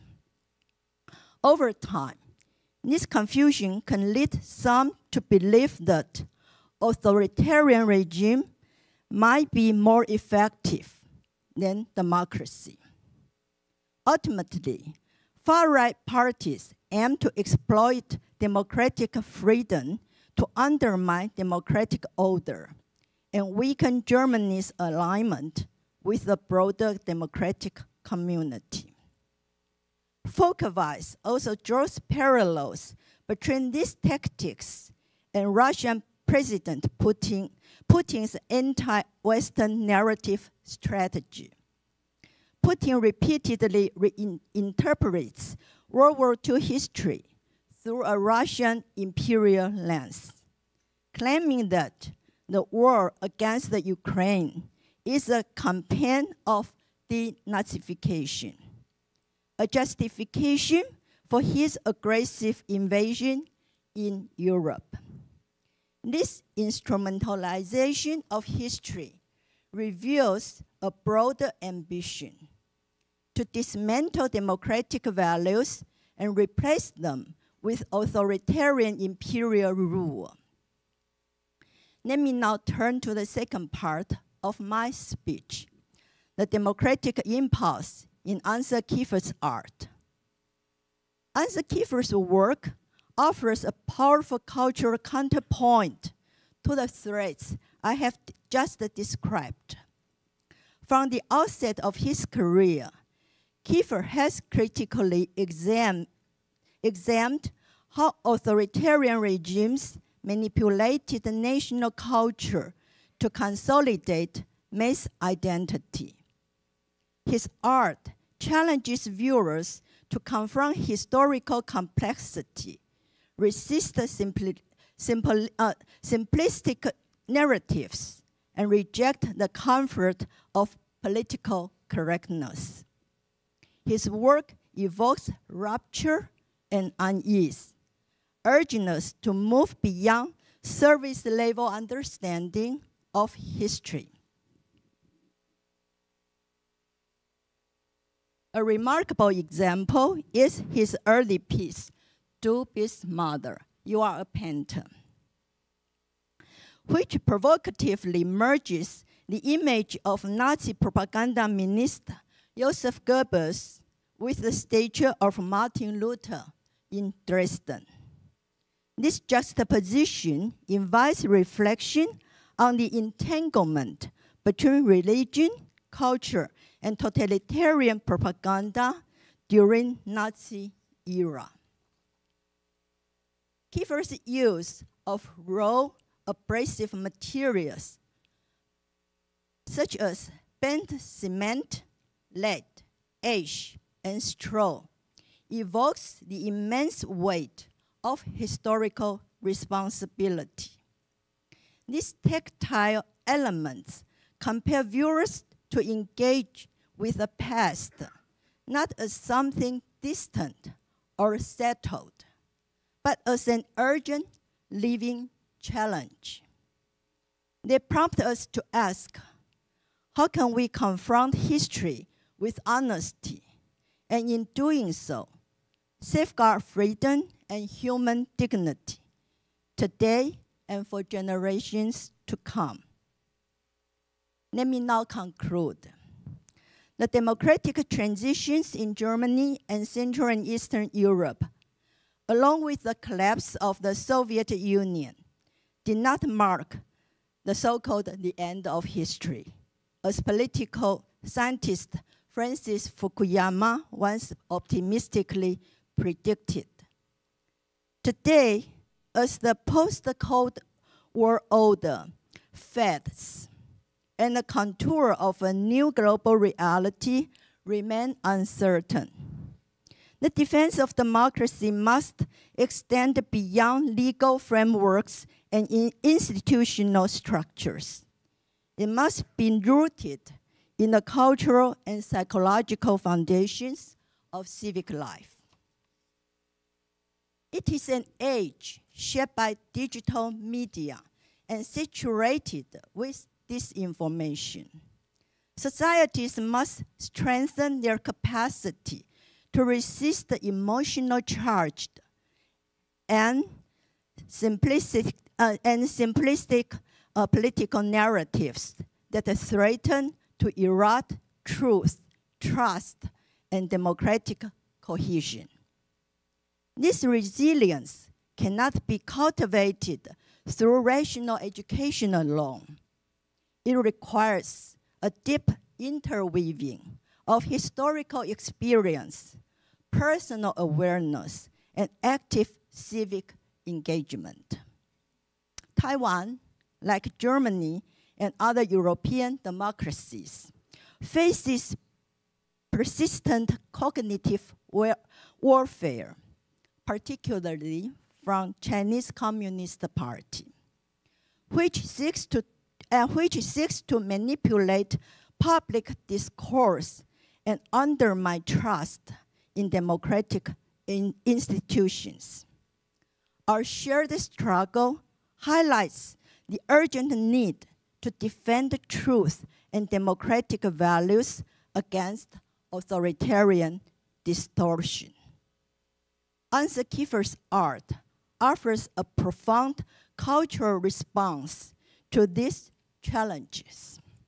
His refusal to provide easy answers or allow for comfort forgetting calls us to a deeper form of democratic vigilance, one that insists on confronting uncomfortable historical truth and resisting denialist or revisionist distortions. By illuminating both the trauma and the potential for renewal embedded in history, Kiefer's work opens space for courageous reflection and dialogue about the significance and vulnerability of democracy. In this context, the recent efforts by European art institutions to bring Kiefer's work to broader audiences are more than cultural milestones. They are acts of democratic defense. For democracies like Taiwan, Germany, and across Europe, democratic defense is not merely a domestic concern, but a shared global responsibility. By standing together, exchanging experiences, and strengthening our cultural and civic bonds, we can build a democracy resilient enough to withstand the pressures of our time. Ultimately, the defense of democracy begins with truth, but it endures through shared responsibility, creative vision, and the unwavering hope that a freer, more just world is not possible, but worth every effort we make together. Thank you very much. Vielen Dank für Ihre Aufmerksamkeit.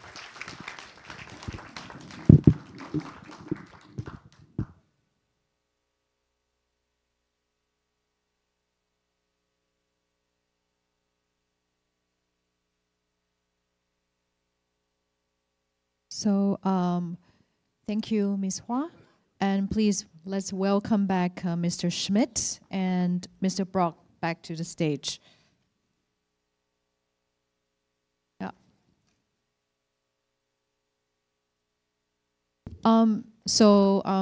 We have a panel discussion with very hefty topics. And without further ado, let me open the floor to questions. So whoever who has questions for any of the panelists. Oh, okay, so that lady over there, please. Someone.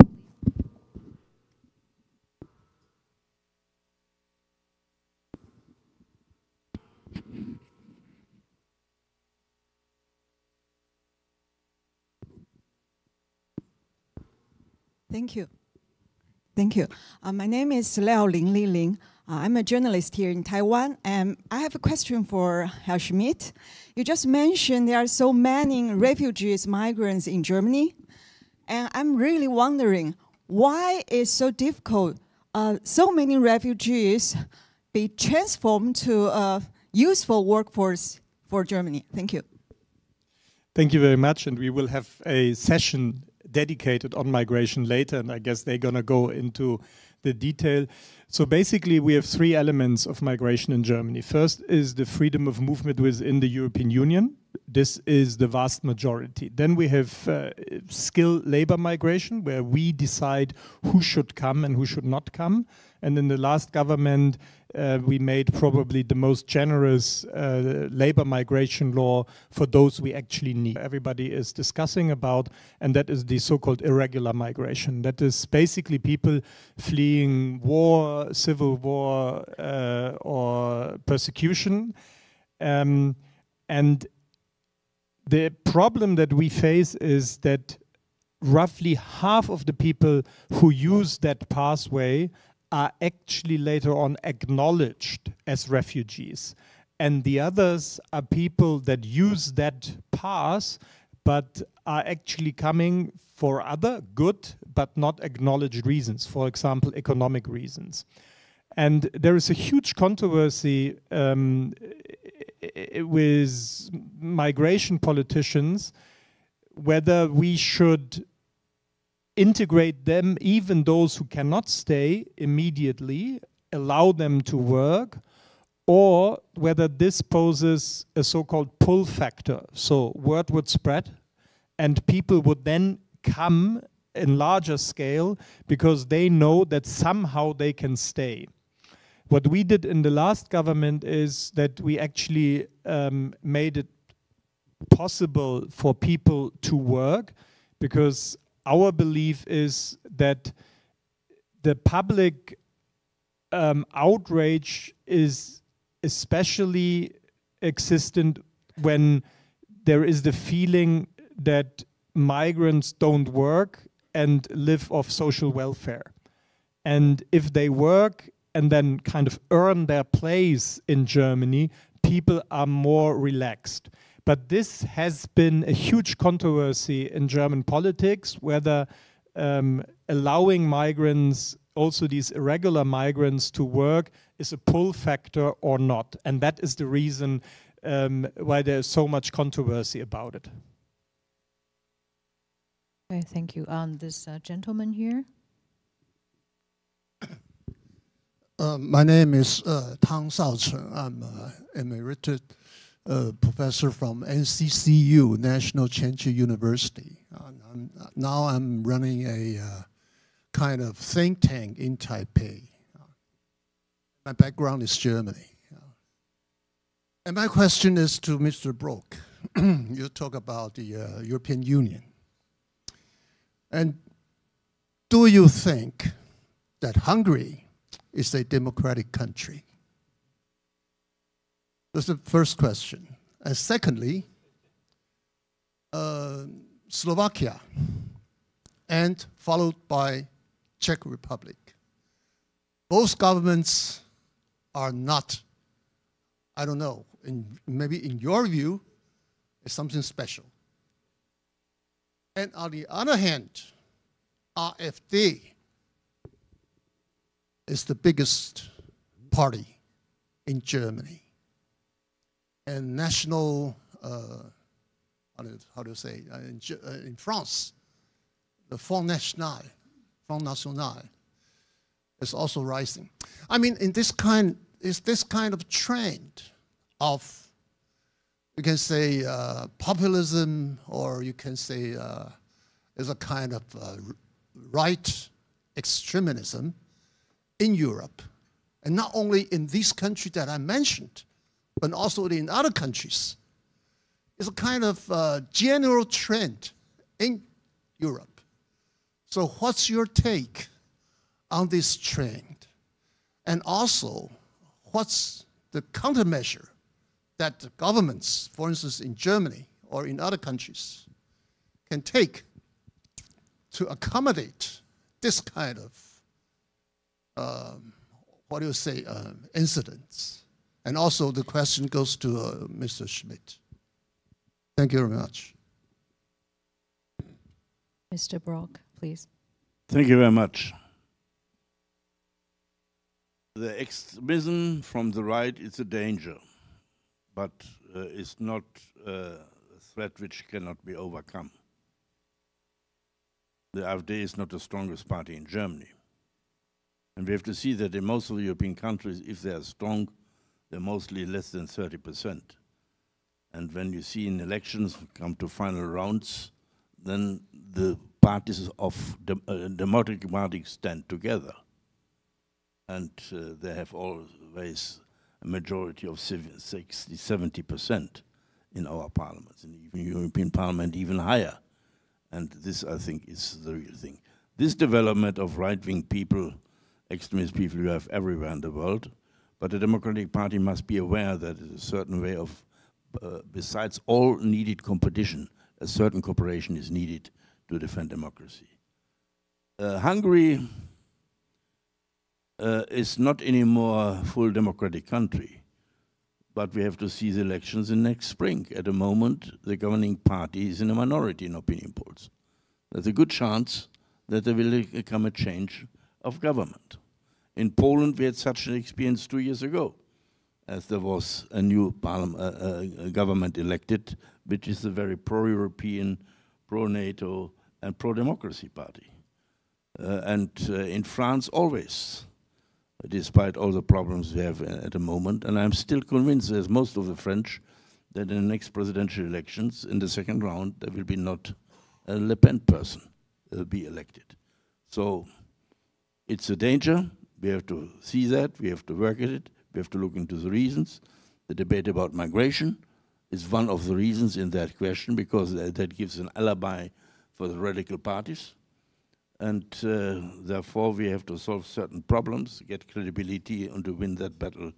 But not, I'm afraid, that finally democracy will be endangered. Maybe to add that, it would be a full seminar, I think, no? And everybody in Europe is thinking about these questions. First of all, if you look at the numbers that I presented, there is good reason for many people to be upset. So if you didn't see any economic growth and your real wages actually dropped, that is something that you don't like. And even if inflation is now heading towards the 2% goal of our European Central Bank, it's the old saying, it's levels, not rates. So if you go to the supermarket, you get half the products you used to get for the same price. And you don't realize that your wages are going up like that. Then you have the migration element. And then there is an element that people have a growing feeling that the state is not functioning any longer, and that democracies do not deliver. And unfortunately, sometimes they compare that then to authoritarian regimes where they have the feeling they work and function better. And these parties allude to that idea of the strong leader that then will solve all the problems. And that democracies where we have deliberation and discussions are too slow to cope with the rapidly changing environment. So the answer, I think, is manifold. So first of all, we have to solve the problem. So bringing inflation down, making sure that real wages are growing again, so that this uncertainty and the lack of optimism about the future will disappear again. To make the state function again, so that people can rightly believe that democracies can deliver. And then I think that's the element where we are still struggling, and that is how public discourse changes also in times of social media, where the great simplifiers obviously prevail. No, if I try to explain the difficulty in a federal state like Germany with the federal government, 16 federal states, 11,000 municipalities, and tell people why it's not that easy, that there is no magic wand, and with one magic spell you solve all the problems, it's not that attractive as somebody that actually gives this illusion that with like a finger snap you can just solve everything. And I think what we, the democratic parties, need to learn again, that public discourse and talking about the solutions for problems is a good thing, and it should not be disqualified as fighting. And then when it comes to migration, my feeling, my belief is the democratic center needs to solve problems if there are problems, and then we should move on and fight about labor policy, the question what fair taxation means, what our social security should be about, and not to make the right populist parties the center of every debate. No, we have to do this or that to prevent the right wing to rise. We have do this and that because of the, in our case, AfD, the Alternative für Deutschland, this right populist party. So let's discuss again about substance. And if they want to participate, they should present their reform ideas for the pension system or to solve the infrastructure dilemma. And then people will realize they do not really have an idea. But as I said, this is should be a full seminar. And as you can see in Europe, we are still struggling with these questions. No, people try to include them in government, isn't working. Try to exclude them from government, having a firewall is also not really working. So we didn't really find that perfect solution yet. Thank you, Mr. Schmidt. Do I see any? Yes, Mr. Wong, please. Microphone. My name is... It's on. It's on. Okay, my name is Hao Wen from the Ministry of Foreign Affairs. But now I'm not speaking for Germany. I just want to express my gratitude to Professor Hua for your excellent, insightful speech.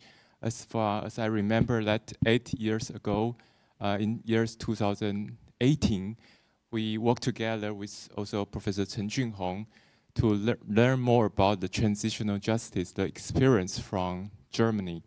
And it's very touching when I heard that art exhibition can be an act of democratic defense. I think this is a very important reminder as we talk a lot about geopolitics, about semiconductor, about democracy, but we also sometimes we forget that culture, that the people connection, that spiritual things that really rooted, that is really the root of democracy, of human. And I also surprised when you say that Europe is now in post-transitional justice. Maybe there are some questions, some problems that result from this post-transitional justice. So my question is that, do you think that Taiwan is also already in a period of post-transitional justice? Because when I read that Stefan Thoma, his new books or books, Flaumen Reagan, Plum Ram, that published 2 years ago, 3 years ago in Germany, and now this year also translated in Chinese. I really hope that there could be more discussion about this book, this excellent Roman. So maybe some solution is also in this area, cultural area. Thank you. Thank you. Thank you, Mr. Wong. Huang Laoshi. Yeah, regarding the transitional justice affairs, I think Professor Chen Junhong can give us better answers than me, because he's still in charge of all these affairs, and I thank him very much. But I think basically, partly, because the Truth Commission is really closed, but some important matters are still dealt with in the 行政院, in the Division of Human Rights. So I think partly is closed, but partly is still ongoing. Yeah. But I think Professor Chen Junhong, he made a huge effort to make everything go forward. Thank you. Okay, so I guess we should conclude this panel discussion.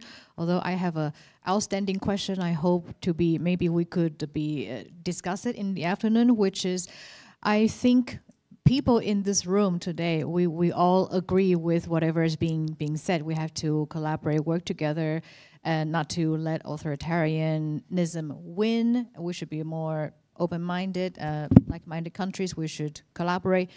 How do we strategize to communicate with people who are not in this room? I think that is the ultimate task here. But this will be discussion left for later. And for now, let's give a big hand to the panelists on stage and thank them.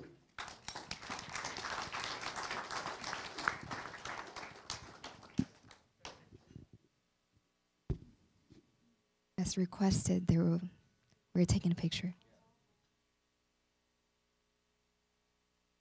All right, thank you everyone, thank you.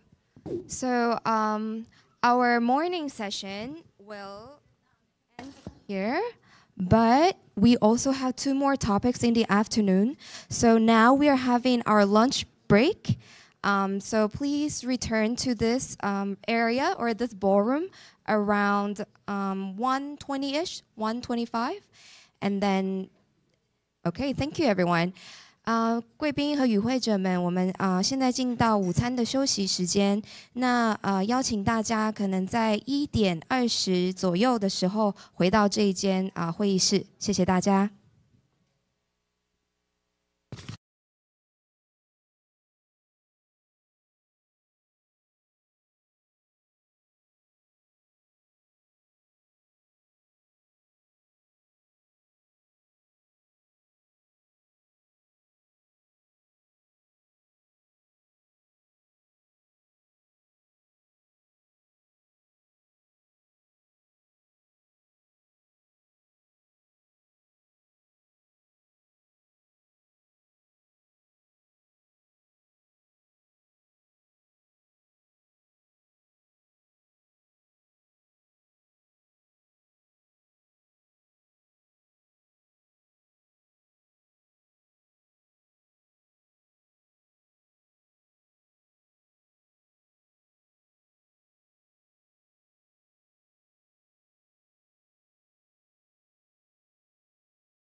And now we are going to our second topic on immigration, challenges and opportunities. And please join me in welcome our moderator, Department of Political Science of the Soochow University, Professor Dr. Chen Junhong. Welcome.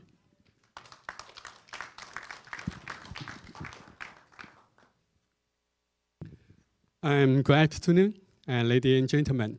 I'm Junhong Chen. It's my pleasure to moderate this afternoon's section, Immigration, Challenge and Opportunities. As we know, migration is one of the defining issues of our time. I think in this morning, some people have mentioned, people move across borders of for work, education, family, and safety. And every society is learning how to respond to this growing diversity. So the challenge of the immigration is not merely an administrative or economic matter. It is a profound legal and moral question.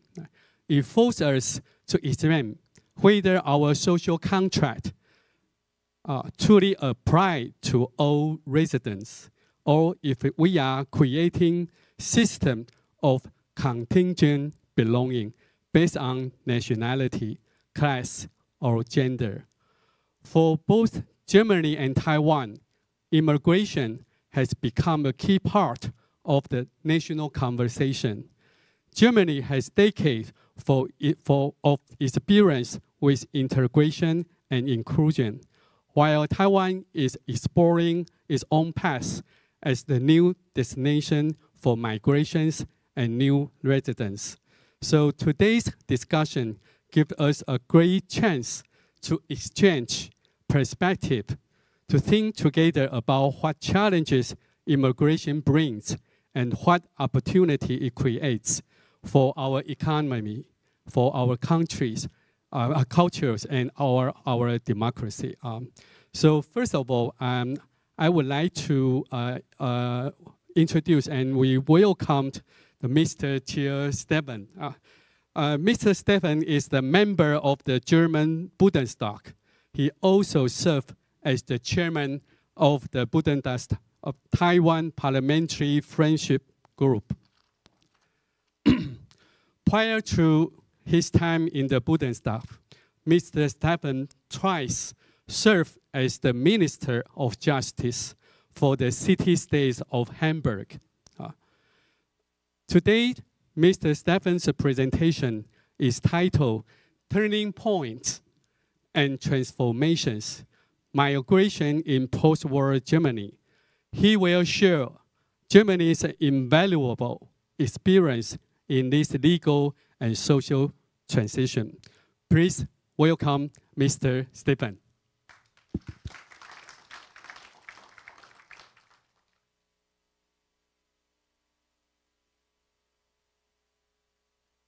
Yeah, thank you very much for the warm reception here. And I have the misfortune just to speak in the situation that we name as the soup coma, the hour after lunch.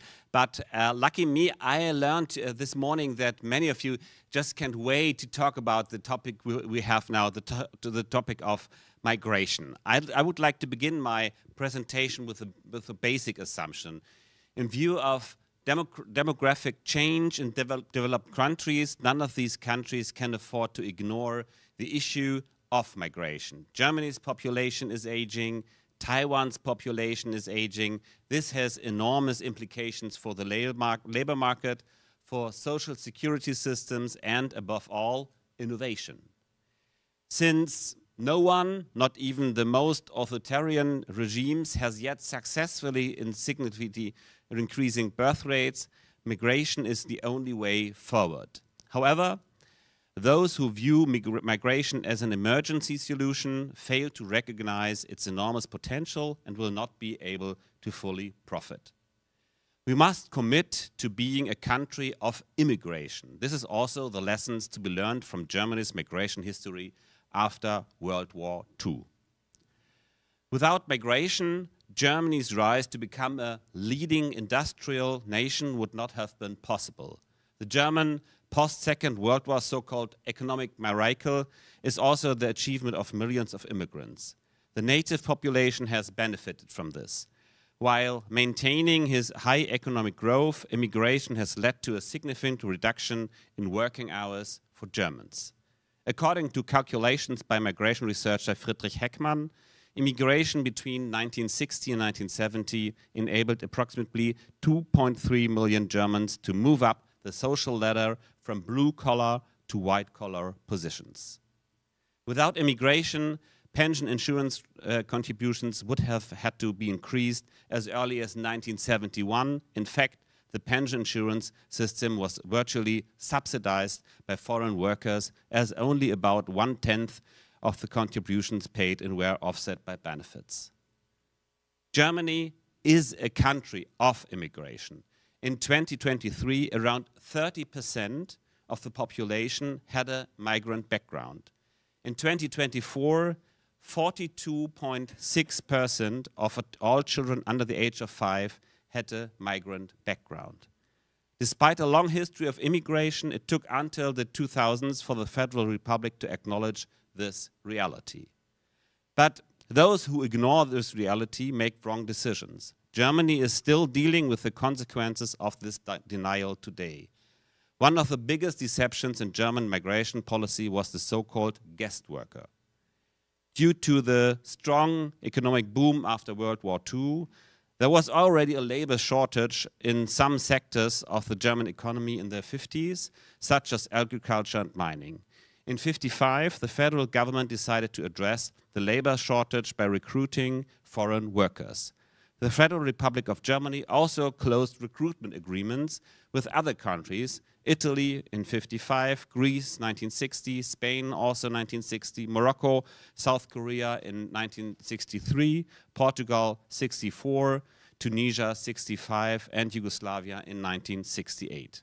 The recruitment deal with Turkey in 1961 played a particular role. Unlike the other agreements, residence permits were initially limited to 2 years. After that, workers were required to return to their home countries and replaced by new workers in a rotation system. Unlike the other recruitment deals, there was no provision for family reunification. In practice, however, the rotation system was not feasible in the long term. German companies were opposed to letting semi-skilled workers leave after 2 years. The restrictions were lifted just 3 years later. Although the idea of migrants as guests proved to be a mistake so early on, it keeps cropping up. Most recently with the admission of refugees from Syria. Although we should know better from experience, for example from the war in Yugoslavia, we once again assumed that these would be short-term guests. There were too few German language courses, too late work permits, they had to stay in collective camps, no prospects for them. That's how you break people, that's how you create problems. Nevertheless, the integration of Syrians has worked well. This is partly because not everyone has repeated the mistakes of the past. My hometown of Hamburg, for example, said from the outset that more needed to be done to ensure qualifications. 61% of Syrians who have been living in Germany for 7 years or more are in work. They often work in fields where there are job shortages. Compared to other refugee groups, Syrian refugees are well qualified. 22% of people of working age, from 15 to 64, with a Syrian immigration background have a vocational qualification, including 106,000 people with an academic degree. Around 19% are still in training. German immigration law was liberalized while my party was part of the government in the early 2000s, and again, more recently, up to 2024, Wolfgang Schmidt mentioned it again already. Opportunities for the legal immigration of skilled workers were created. Opportunities for refugees to take up employment were improved, and finally a modern citizenship law was introduced that departs from the principle of descent. Unfortunately, in Germany we currently are experiencing a rollback. One of the first measures taken by the new German federal government was to suspend family reunification. Yet we all know how important family is for integration. The day before yesterday, the Bundestag decided to tighten the rules on naturalization. Nothing learned. That's how you turn migration into a problem. The German Second World War economic miracle shows that migration can be a win-win.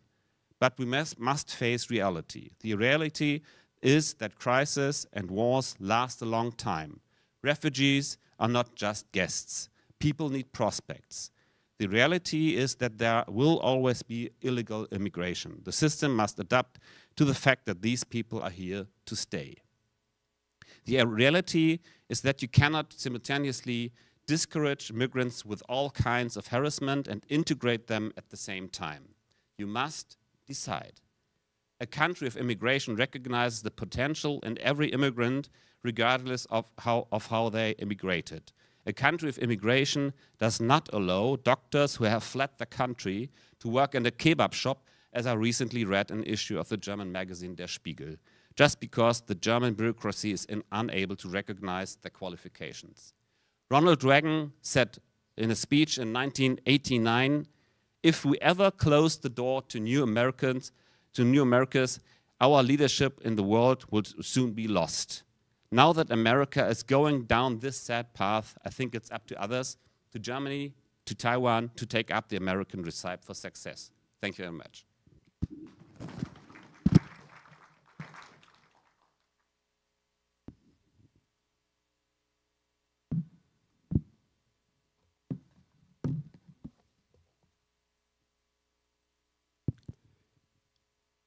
Thank you very much for Mr. Stephen for those thoughtful remarks on Germany's experience with immigration and integration. And next, we turn to our attention to the structural challenge within Taiwanese society. And we welcome a highly influential scholar in Taiwanese sociology, Professor Shen Xiuhua. Professor Xiu is a good friend of mine. She is one of Taiwan's leading scholars in gender and migration study. Her research examines how social structures and state policy shape people's mobility, including migrant workers, cross-strait family, and women activities. She has also written a very famous book regarding the February 28 massacres widow, showing how memory, trauma, and gender interact in transitional justice. Professor Shen's presentation is titled Contingent Belonging, Intersectional Governance of Taiwanese Channeled and Exceptional Migration.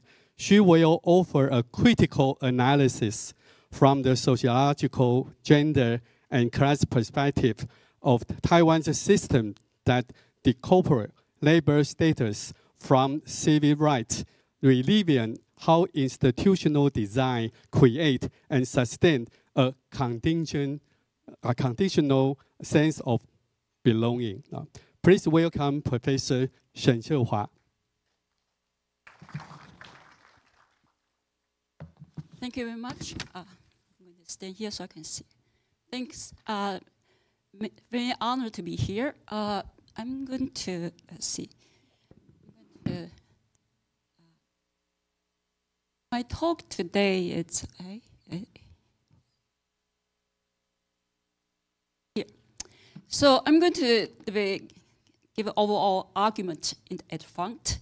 So today I'm going to talk about Taiwan's general, immigration policy, and how this policy have shown overall the logical behind those policies.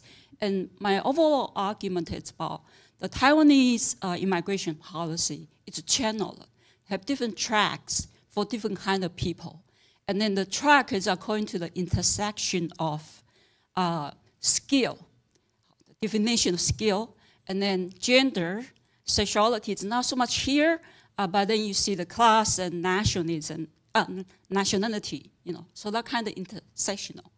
And so that create an equal deficient inclusion, and then create what here I will call the contingent belonging. And that's a problem, especially during the now we have face the threat from China. And so this will increase, reinforce the kind of the problem of contingent belonging. So I begin the talk from two news, just recent news. You will think about this as kind of two unrelated news, but they are really related, and it's particularly in the current moment of Taiwan. And even now, I think it's not only Taiwan, but generally about, I think, global politics going on now. So one is about earlier in springtime this year, and so the Chinese woman who is a marriage migrant in Taiwan. So she basically sell, a lot of stuff, and then, use the, online platform, digital platform to sell stuff. And she have this online platform, and then she TikTok. So she basically in the platform, she talking about she support for the China's, reunification of Taiwan. And so a lot, some people report this to the government. So this became an issue.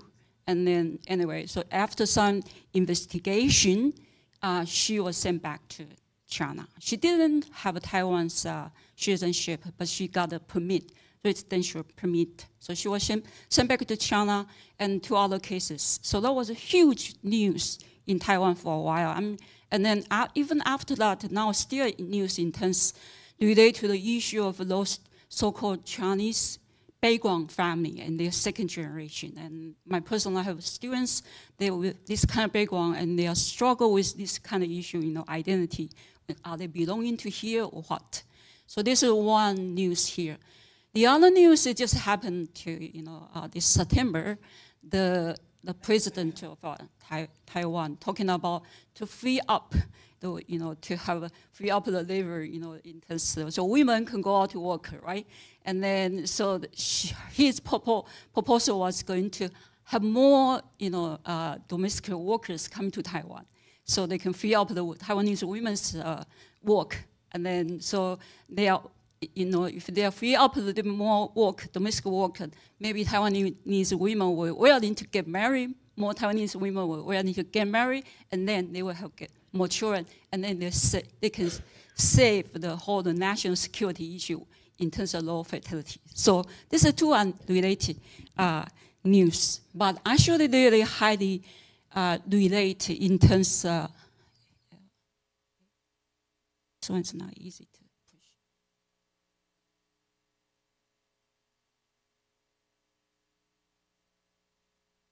push. Oh, sorry. So this is just quickly about the number of Taiwan immigration. So you have 830,000 labor migrants. We have quite a lot of labor migrants here. And we have 600,000 marriage migrants, many from mainland China, and then from Southeast Asia. And we have a relatively really small number of in terms of the professional migrants here. In terms of they get it, recently they have a program called the Golden Card Program. So this is really quickly just give you an idea about the legal system, related to immigration issue, the legal part. So most people the immigrants in Taiwan is under the Immigration Act, but not including the people coming from China and Hong Kong and Macau. So they create really two track. Now you already see two track here. They are under different. So our Chinese, Hong Kongese, Macau, they come in Taiwan. They are not really foreigner, but they are not Taiwanese. That kind of issue, because the whole issue is related to 1949. Kuomintang came to Taiwan, and so the constitutional issue. I don't really have time to go into that. So you have seen this different kind of policy. And so when I was prepared for this, this talk, I would look at Taiwan's immigration policy, and I look at behind the logic is related to security, welfare and security and competitiveness, the kind of issue. Welfare intensive, we need people coming to help us to work, care, and then some industry, fishing, farming, all that kind of stuff, factories. Competitiveness, we need so-called professional, so-called skilled migrants. They come to working with us, especially Hsinchu, right? Hsinchu, the science park. So, they allow people working there. So there's a competitiveness. Taiwan is, tech islands country. And then the security issue behind is so much about related to the, from China side. And then China here, the Hong Kong, Macau is also become an issue now. Even they are different track, but because, some Taiwanese people are worried about some Chinese can go through Hong Kong, Macau, and to enter Taiwan. So the Taiwanese government is hesitated to open up more in terms to Hong Kong and Macau. So that's also an issue. And then, so I'm talking about China in terms like different track. We'll have a little bit more in later. And then I'm talking about exceptional. So under different track, inside the different track, you also have differences. And then you also have a, as far as I know, like let's say in Germany, you have much more for instance, you don't have like put a domestic migrant worker under different scapes, right? But in Taiwan, you do. They're working at home, all kind of stuff. So you create like exceptional. And then intersectional, I was talking about this behind the channel track, behind the logic behind, because the intersection of skill and gender, ethnicity or nationality, this kind of issue. So they are the 5 major, but I think of course you look into, could be more, for instance, international students will be different, right? So I'm talking here mainly about these 5. So you have one major one is for foreign professional, and then you have marriage family part, and then your foreign labor, and then your PRC, and then Hong Kong, Macau. So this is the 5. So this is a lot of stuff here, but I'm talking about under this big category, foreign professional, you also have a foreign professional, and then you have special foreign, you have special one, and then you have senior professional. So they, and then recently they have also this golden card. So under this category, you also have different kind. It depends on their skill, their seniority, all that kind of, and then in terms of skill, if the Taiwan's needs. So this is one. And then you have marriage migrants. So many are talking about from China, and then from the Southeast Asia. They are under different kind of legal system. And so you have so-called general, 一般性. When we're talking about 一般性, the foreign spouses, they are coming from Southeast Asia. And so you have migrant workers.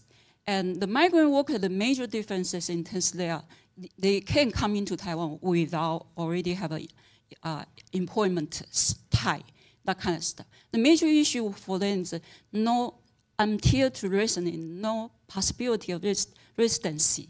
And now, even now, still no, like you can become naturalization or this. And family, of course, not. It's a major one. And PRC, you have different under this, I would just say. And Hong Kong, Macau, so under different act. So here is really a lot of detail, but I also don't have time to go into. So but basically, like you see. So here I'm trying to say it's intersectional. Behind this different track, it's because of the intersection of, So you look at the care workers, mostly are women, right? And they live in Taiwanese home. They are not protected by standard, that kind of labor act, standard protection. And then a lot of news reports have gender, sexual violence going on.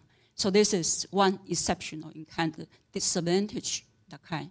And then you have a different other labor migrants, fishing, all kind of, fishing, and a lot of reports to Taiwan have bad reputation to the fishing migrants, right? And then, so this is so much related to that kind of racialization of labor, And then you have migrants remaining from China and Southeast Asia. And PRC, most of the Chinese are under marriage and family unification. And so your professional migrants, they usually are more likely to be men. So there's a lot of gender, ethnic, and racial nationality going on. And then exceptional as power, this is something about, you're talking about exceptions. They have a capacity, have power to exercise when I'm going to give you a privilege or when I'm going to restrict your power. So restrict your opportunity, all kinds of stuff. So we are talking about exceptional, so much related to power, right? And so here I'm talking about that kind of exceptional privilege. Actually, in the beginning, originally I used exceptional privilege, and then I changed to exceptional advantages. Because if we think about exceptional privileges, I would think about, and then I would refer to the professional migrants, right?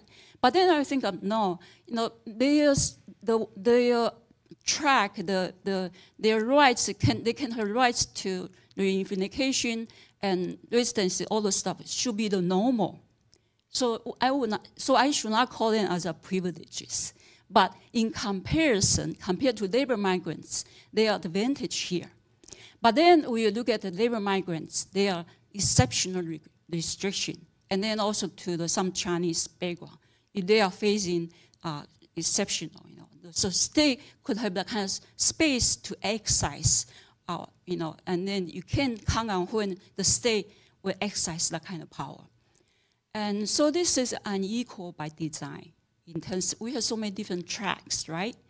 And so it's the inequality is by design. It's not by something natural. So it's differentiate inclusion. Who can become part of us? Who are out? In what kind of condition? Become bigger issue here. So here is really talking about, if you think about Taiwanese society, what we need really know, labor migrants, the importance of labor migrants are no less than so-called professional migrants, right? But then when we come to talk about their rights, their power, their opportunity and their protection, they're much in disadvantaged position. So this is not something when the state or when the country, the society think about who should grant, how we should treat our immigrants. A lot of it is not based on their so-called contribution. It's so much based on what I'm talking about, it's intersectional, right? Because of their gender, because of their racial, nationality, all that kind of stuff. And then you make differentiate inclusion. And so this is literature talking about racial capitalism, so related to this, how this, how in Taiwan economic development using labor migrants, how that relate to that. And so here I'm talking about changing intimate geopolitics. So you will see this, the geopolitics we think about so hardcore political, but it's so much related to gender, sexuality, family, intimate relationship. The Chinese women is really interesting because most of the Chinese background people in Taiwan are women coming through marriage, migration background. And so now the Taiwan-China relation have become much more intense. Then the Chinese women in Taiwan's case, inside Taiwan become the representation of Chinese threat. And there's so much their relationship with Taiwanese men become a dangerous liaison. And their children's identity, so are they Taiwanese or they are so much linked to their mother's side or something, become an issue. So this is a change, the intimate geopolitics is so intimate. It's not something abstract or something just so-called, so big. It's so much everyday intimate relationship. But in Taiwan's case, because the Chinese women, they have a family unification. They have access to this because it is under the Kuomintang, the Western, the Mandarin, they came to China. So after 1947, all this, so we have established the Liang'an Guanxi, right? And cross-strait, and then to deal with those Mandarin coming to Taiwan, when they came to Taiwan, they have family in China. So for the sake of their unification, so we grant the Chinese background, they can have a family unification, including they can bring their parents. So usually we talk about family, usually talk about children, but the Chinese background can bring their children. So now you also became an issue about, okay, other migrants, however, they can bring their bigger family, but Chinese women can bring Chinese background. So then you intersect with this kind of issue, in terms of tension between Taiwan and China. Then those more Chinese coming through this channel has become much more a big problem. So I was thinking about the interesting issue about how come, you're talking about the state, right, and then the policy. But we have to ask about, so why people in Taiwan, they were taking this as for granted? I really think about, right? Why we think it's okay to not to grant opportunities for labor migrants after they stay in Taiwan 12, 14 years working here, closely with your families, and they think about they can have no opportunity to stay here. How come this society can accept this, right? And this is something I really think is so interesting to me. But this is, I think, is something we can discuss. I think in Taiwan's case is quite different from Germany in the sense, like, you see, in those a lot of migrant workers from Southeast Asia, right? There are a lot of Muslims. But in Taiwan, we don't have that kind of strong, we don't have that kind of sense of sentimental against Muslim, as you see like in European country or in America, that kind of anti-immigration politics going on. So in Taiwan, actually in everyday life, you do see people, the immigrants, they're much integrated. But then in reality, the politics, the policy is this way, right? So this is something I'm kind of curious. So, and then now bigger issue is about, the balance between the national security and democracy with freedom. So this is, I'm talking about conditional belonging, right? Those people's belonging, the sense of belonging, the rights to belong in Taiwan is so much conditioned by, like I say, nationality, race, ethnicity, gender, all this kind of issue. So finally, so who can count as us, right? So labor migrants, can they become part of us? I think in some way in everyday life, a lot of them are kind of pretty much part of Taiwanese society. But in terms of more broad cultural or national politics or in terms of legal sense, they are not. And then the Chinese, the security, I think Taiwan has faced really huge, difficult issue when the threat coming from China. It's how we are going to deal with we have so many Chinese background population in Taiwan. Not only marriage migrants, I mean, even including coming from Taiwan after 1949.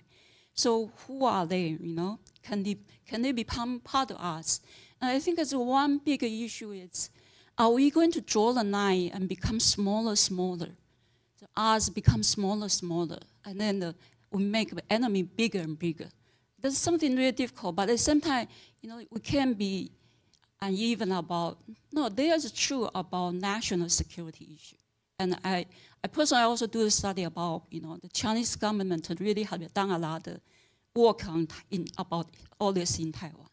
So you can't overlook this too. But at the same time, you can't just use China to do this to draw the boundary all the time. Thank you so much.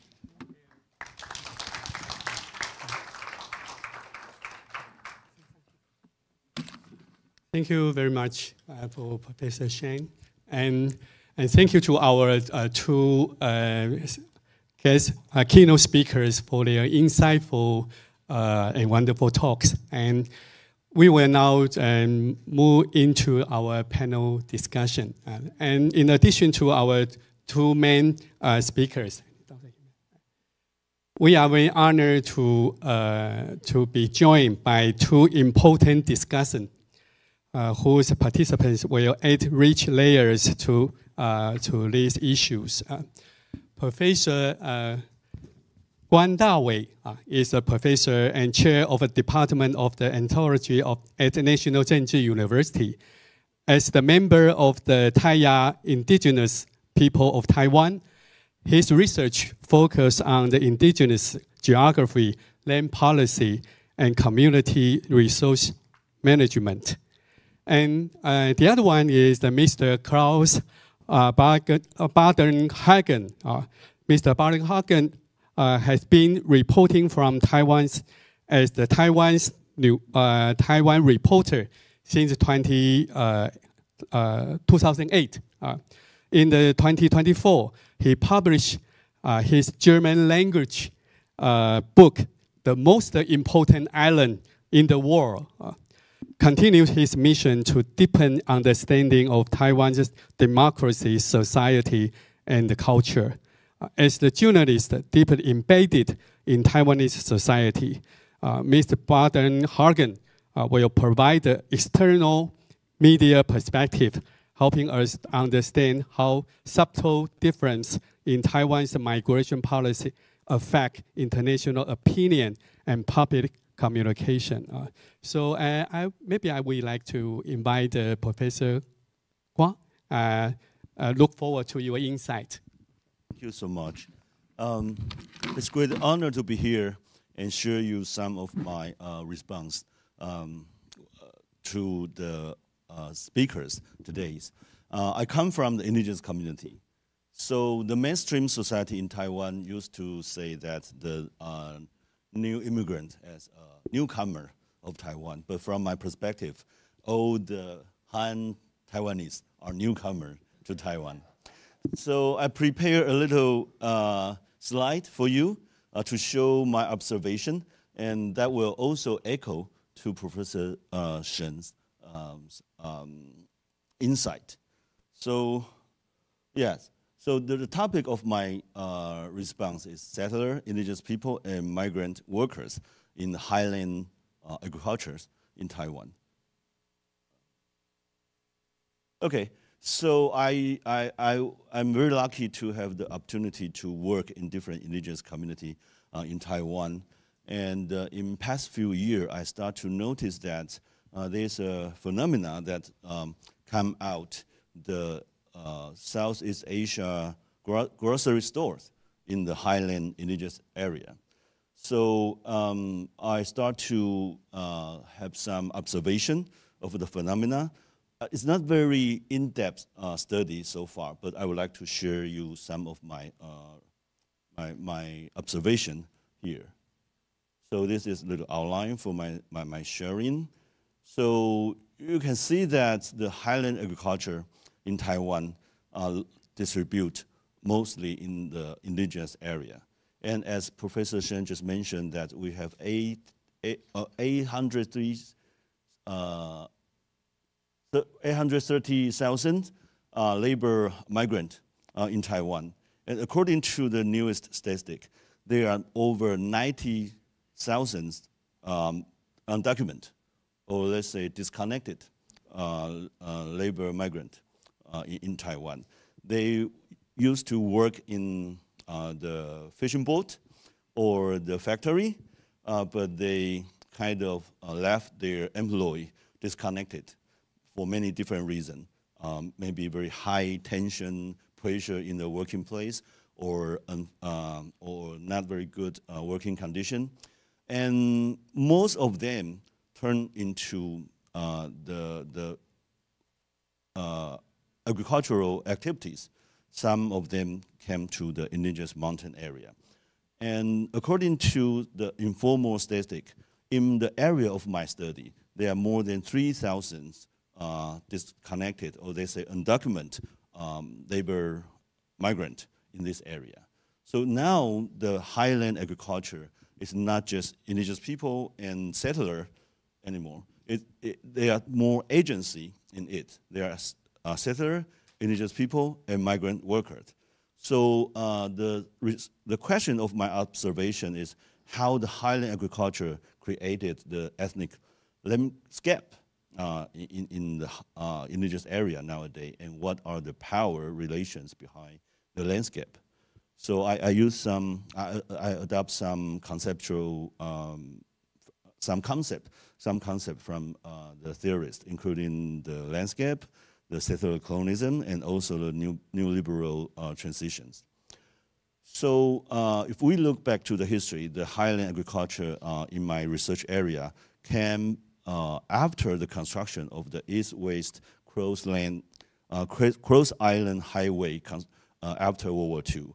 And because of the construction of the Cross Island Highland, they also built the highland farms. In the very beginning, the farm were created to supply the vegetable for the workers.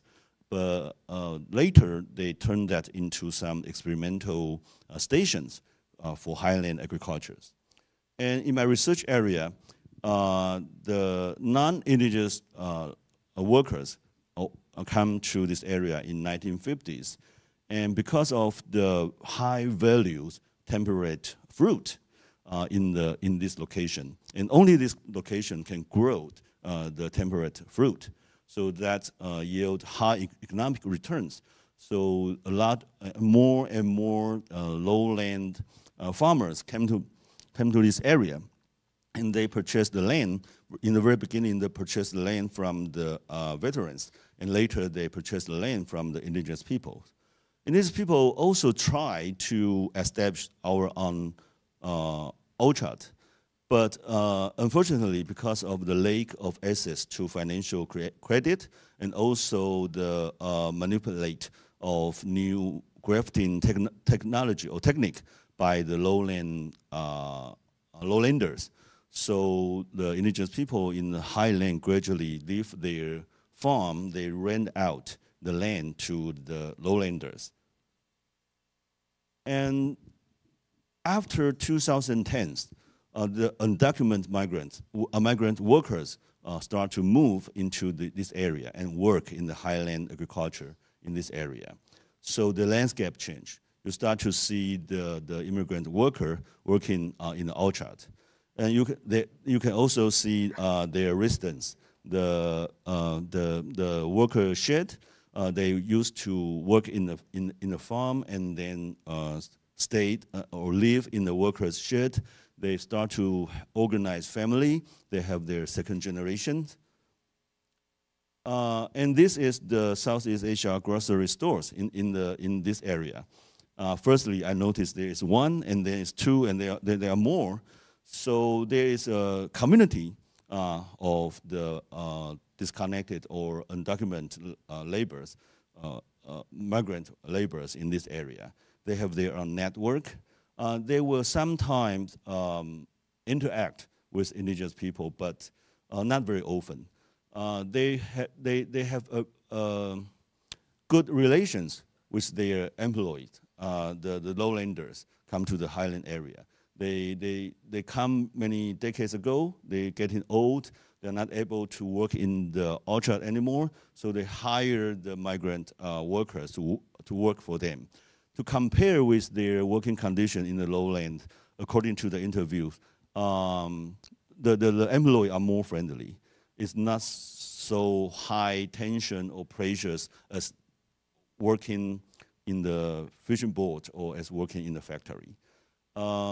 They have their own community, but sometimes they will interact with indigenous people. For example, the Vietnamese workers will come to the church, the Catholic Church, because the priest of the Catholic Church come from Vietnam. So they have their own church activities. And the photo was taken by one of my students, worked there. It's an event that they celebrate a birthday for the workers. And according to the reflection from the indigenous community members in my interviews, I asked them, what's your opinion on the coming of the new migrant workers? And the answer was quite surprising. They say, oh, it's a good thing, because they came to here so the land can be continually managed. So in our indigenous values, we need to continually build our connection with the land, with our labor work. So that's a value of the connection between human and the land. So when we rent out the land to the lowlanders, when they get old, in some of the case, they try to cut down the tree and leave the farm, but because of the coming of the new workers, so the relations of labor and the land were continued.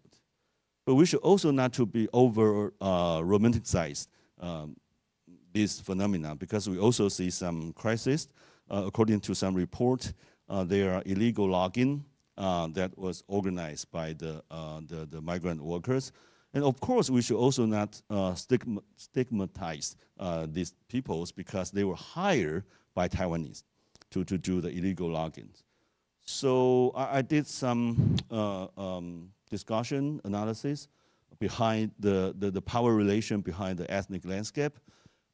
We can see that the different structural position of non-indigenous employers, the indigenous people, and undocumented migrant.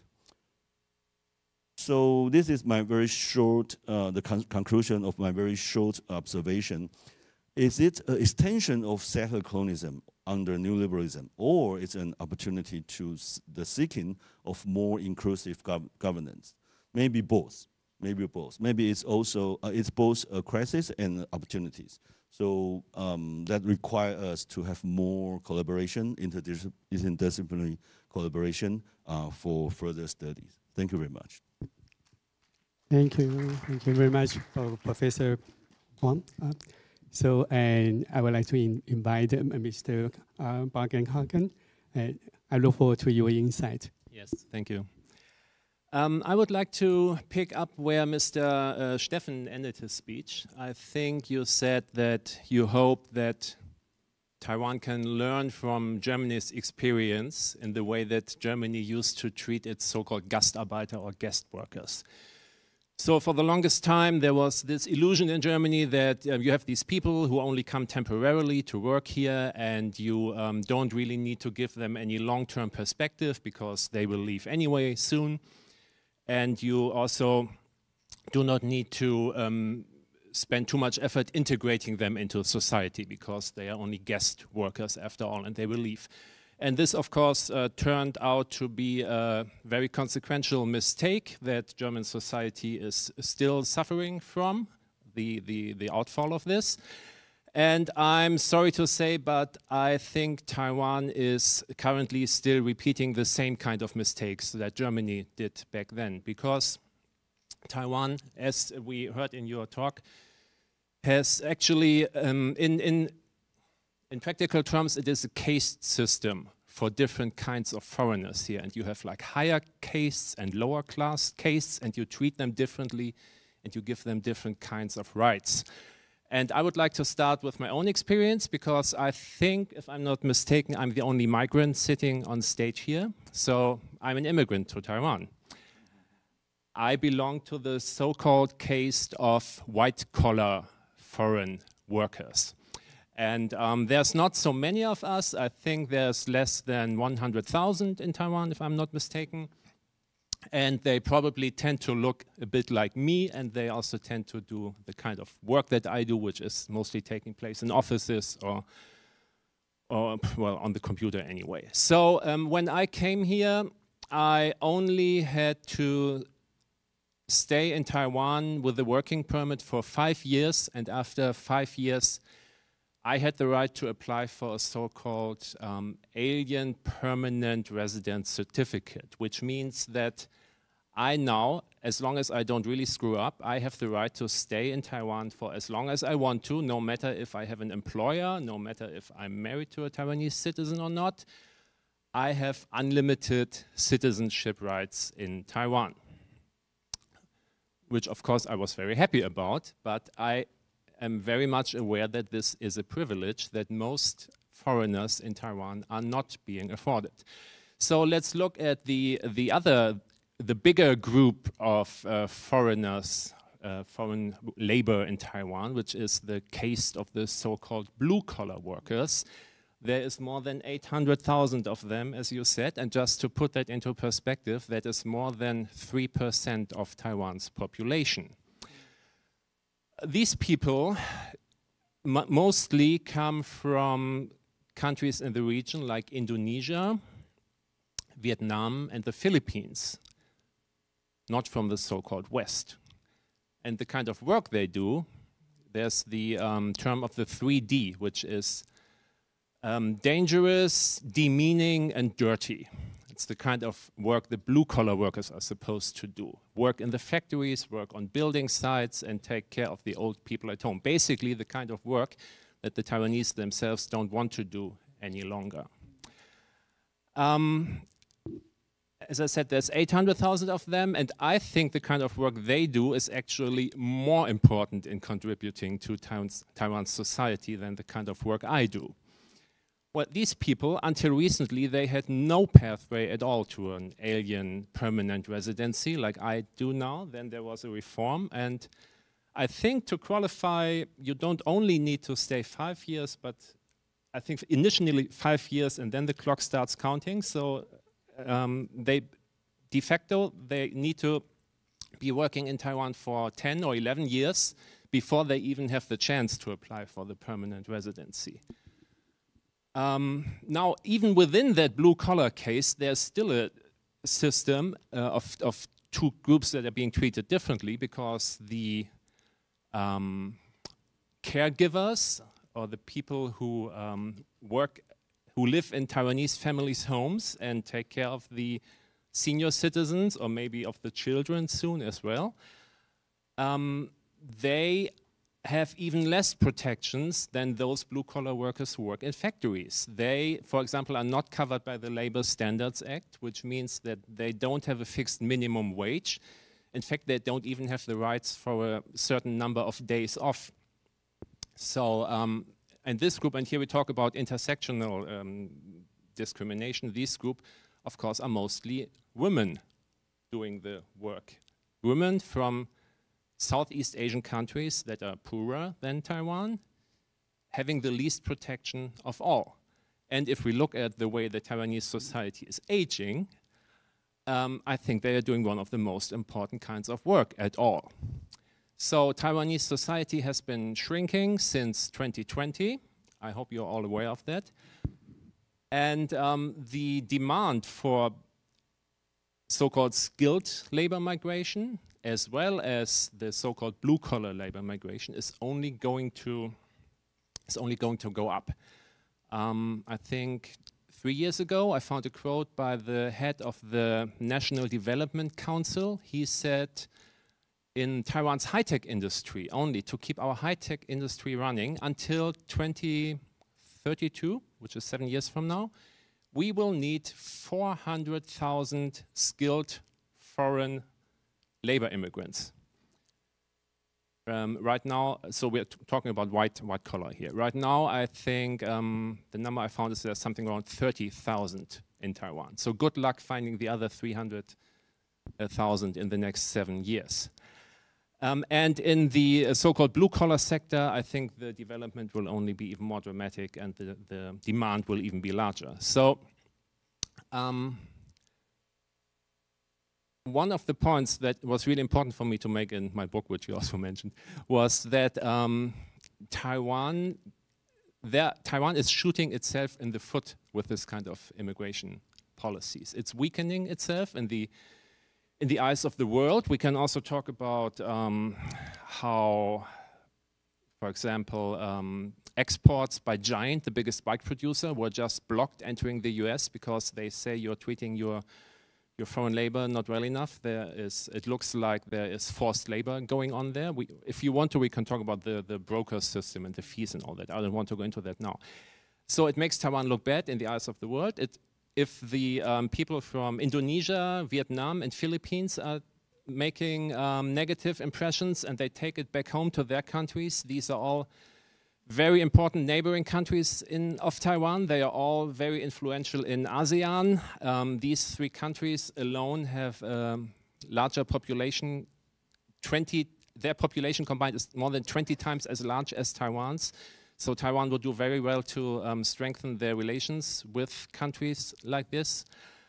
And to sum it up, not all problems Taiwan is facing and not all problems that are endangering Taiwan's future can be blamed on China.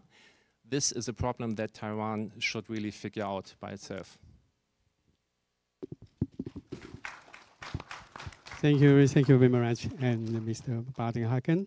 Okay, and because with the time constraint, so I would like to open the floor for the question.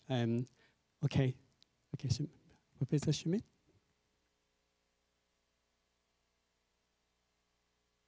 I have two questions and a comment. Xiuhua, I would like to ask you, I followed this case of Liu Zhenya as well. When she was deported, was it ever discussed in Taiwan what would happen to Taiwanese who would promote unification, forced unification? I mean, is that covered by the freedom to speech here in Taiwan, or would it also be persecuted, such a statement?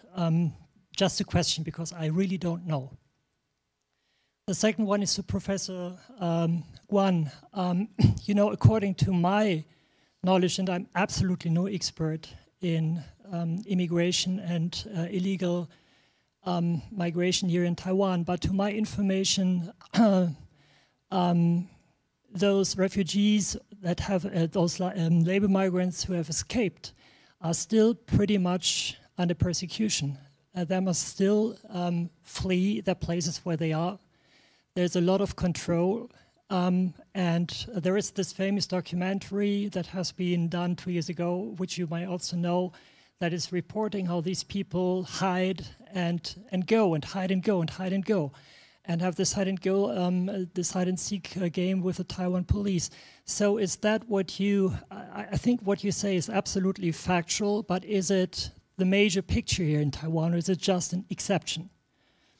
And the third is a comment to my fellow compatriot. I think you're right with what you say, but you know, if you have observed Taiwan's immigration policy over the last, I would say, 25 years, you would also see a lot of change. And I remember that back in the early 1990s, that was a real restrictive, very restrictive, even racist regime. Now, many of my scholars, my colleagues, they would still claim it racist to much extent and very restrictive. But, you know, others, me included, would also have seen change, and quite substantial change, also extending to Chinese marriage migration. So is the glass half full or is it half empty? And the last point here is, I fully agree, if Taiwan does not move with respect to liberalizing its immigration policy, it will lose out the regional competition for labor migration. Because we have the same problems in Japan, we have them in South Korea, we have them in mainland China, and we have them partly even in Southeast Asian countries. They need immigration, so there will be a huge competition in immigration here in East Asia, and if Taiwan keeps up with this kind of restrictive regime, it will lose out. And isn't that also a pressure that is felt here by the government? Isn't that also a pressure that is felt here by the government? That's a question for you, because I don't know, so that they discuss that kind of pressure and take it as, you know, a moment of liberalizing further the regime they have right now.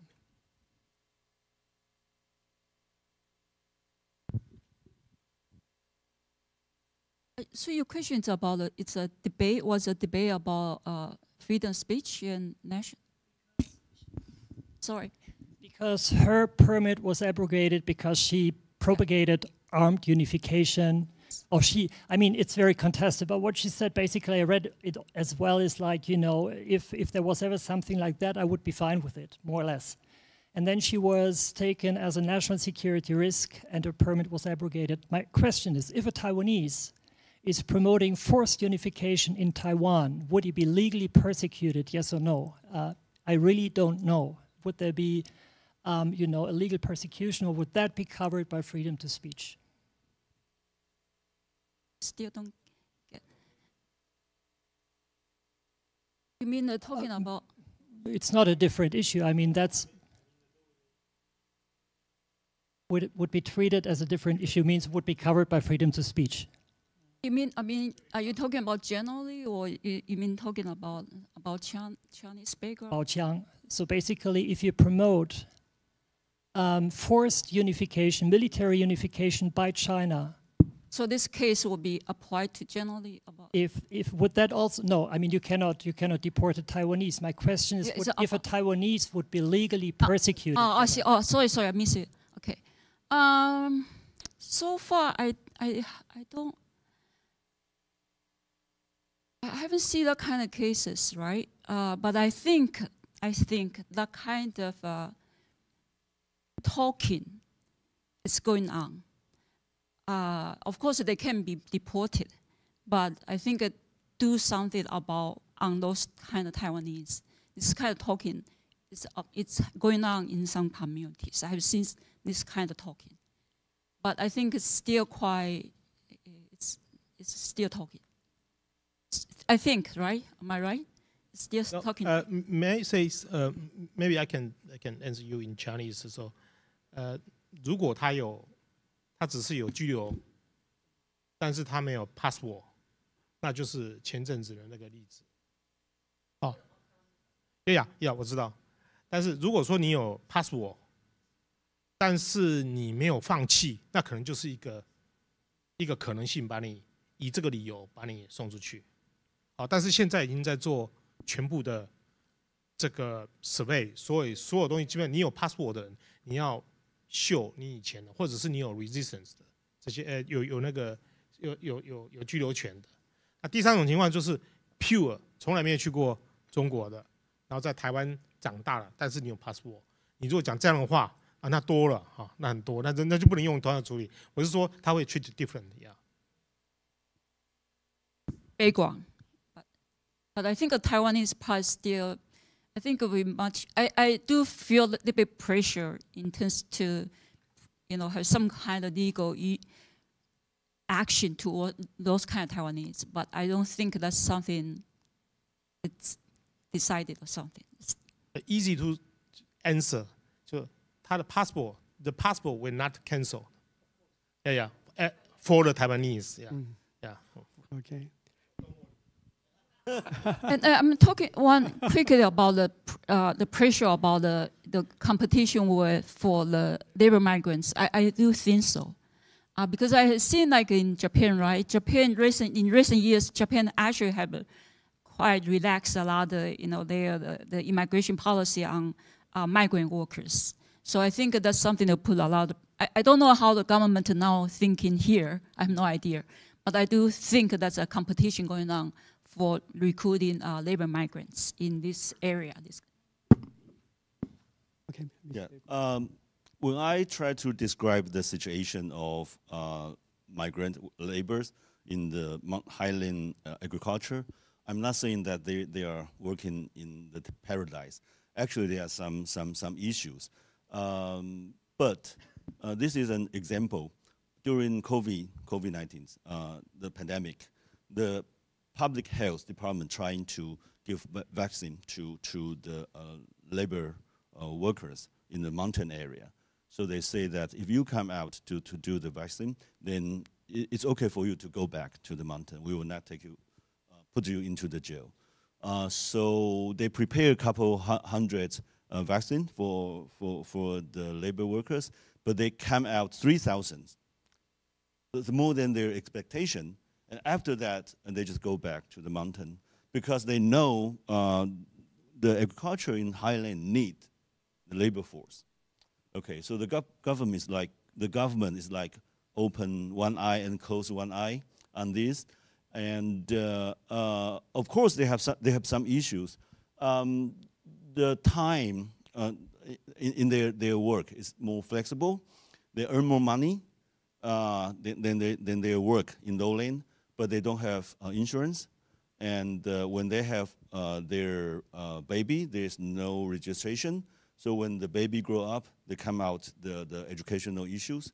So yes, they actually have some problems. But what I'm trying to say is to compare with the work condition or characteristic in the factory. The agricultural work is a different ways.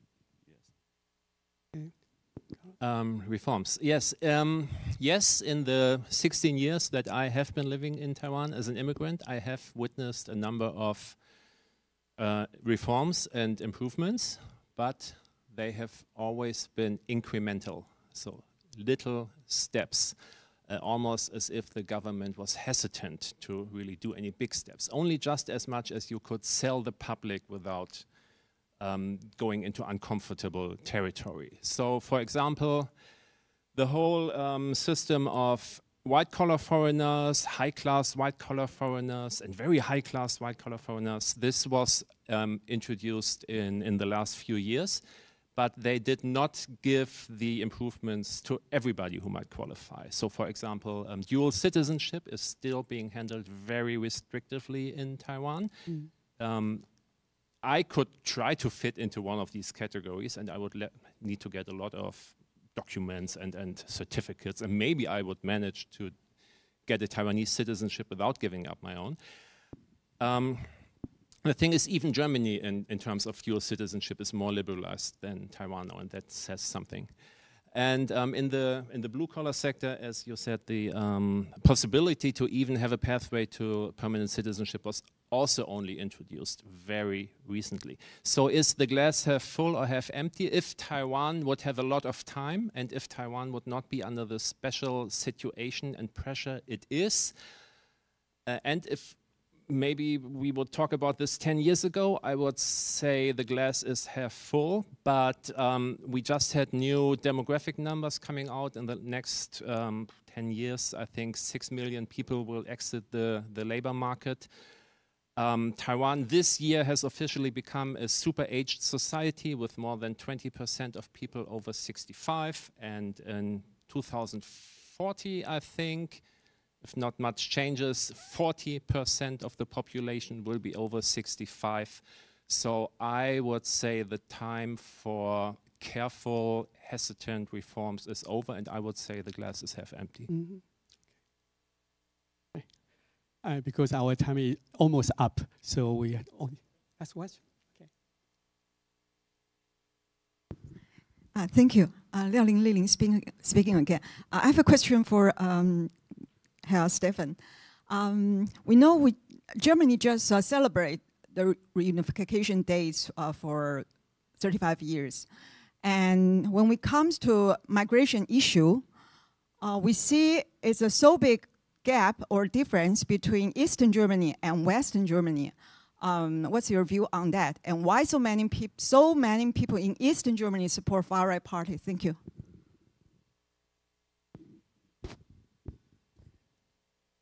Thank you for the question. That is, of course, a very big issue, and it has historic reason because I think it has to do with dealing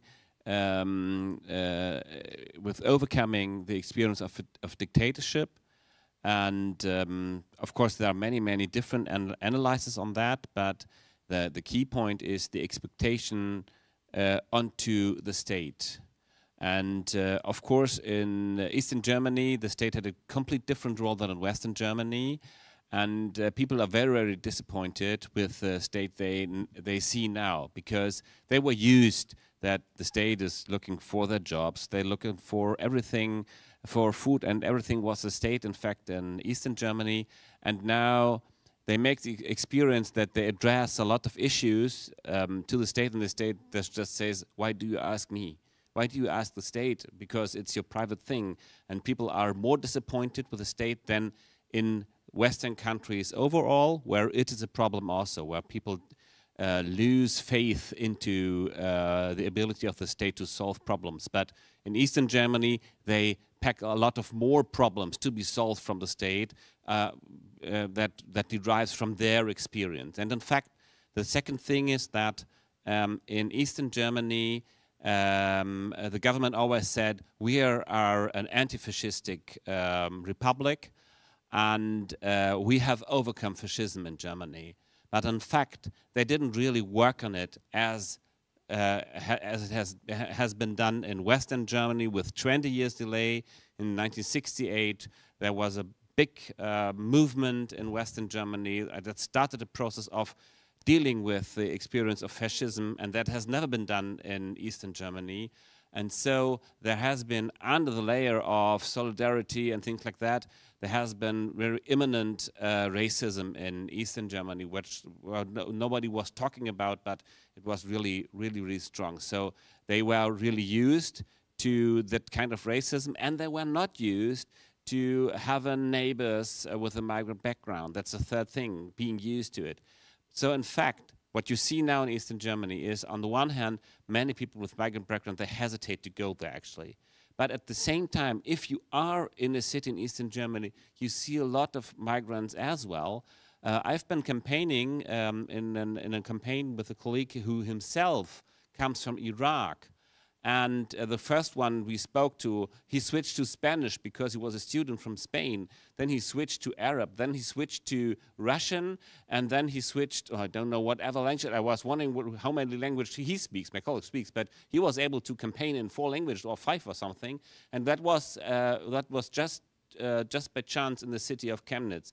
And so there are many migrants, but they are not that included in the society because many of them are either students or refugees, because the refugees in Germany, they are distributed all over the country. So each town has to has some refugees, and they, of course, integrate themselves as well, but not that good as they can in Western Germany. So there are many layers of problems arising at the same time. So yeah, and so people, and not only the migrants, but many people, due to that racism, they tend not to go to Eastern Germany, even if they don't have a migrant background. So only those who don't bother racism, they are left behind. So it's a concentration of those with a different expectation to society and state. Okay, sorry. I should reserve more time for this section. Okay, this is my fault. Okay, so I think for healthy, for the future, I'd like to look into the future, for the healthy and also realistic migration policy, I think that we should take into account many elements you mentioned already. I try to make some very quick summary. So for the foreigner, the right of the foreigner labor should be improved a lot, I would say. So you discussed a lot. I don't want to repeat. And also this is very important for the right of the local labor. So we here have the so-called the same basic salary till now. So, but the industry, which need a lot of the cheap for labor, for the mass production, they really push a lot of pressure to the government. Okay, open up and decrease the salary regulation. Okay, this is the first point. And also for the diversity of the human resource in the future, you mentioned, so they should be improved in terms of the unnecessary regulation. I know a lot of unnecessary regulation is there due to the bureaucracy and so on and so on. They should be also. And also, I would say that another important thing is the immigrant from the China through the marriage. So they can easily get the 5 years, that basically is possible already get the ID. And for the ID, you can get the passport. And then you can go to the select election. And you can elect the president of Taiwan. And after elect the president of Taiwan, you can become the legislator. And you can become influential to change the Taiwan policy. And that is a kind of the national security issue that will be not equal to the immigrant or the foreign labor from the other country. So we should put the many things together. There are also a lot, and to think about what is possible and healthy, I think, labor policy or the immigration policy. And by the way, I was the founding vice president in a union, higher education union. So what I know such thing. Okay, good. Okay. Sorry. Okay. Okay. Because Professor Lin has already summarized, so I will not summarize again. Okay. So because okay. So it's time. Okay. Okay. So it's now for our coffee break. So thank you to all of the speakers for such an insightful and multi-layer dialogue. And on behalf of the organizer, I would sincerely thank our panelists, Professor Shen, Mr. Stephen, and Professor Kwong, and Heaven Hagen, and all of you participants for this event. Thank you very much. Thank you. Thank you, everyone. Now is the time for a short break, and we also have more snacks outdoor and also coffee and tea for you to refill. So please come back around 3:15. I know it's very short. And then you can also bring them in for the next session to just eat and drink while the session. So please come back shortly as we also have another topic coming in. All right, thank you, everyone.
Okay, welcome back everyone. We are going into our third topic on economic cooperation and partnership among like-minded country deepening economic relations, Taiwan, Germany. And now please join me in welcome our moderator for our last but not least session. Please welcome the Deputy Director of Defense and Security Program of the DIME Center, Taiwan Think Tank, Professor Dr. Liu Qifeng.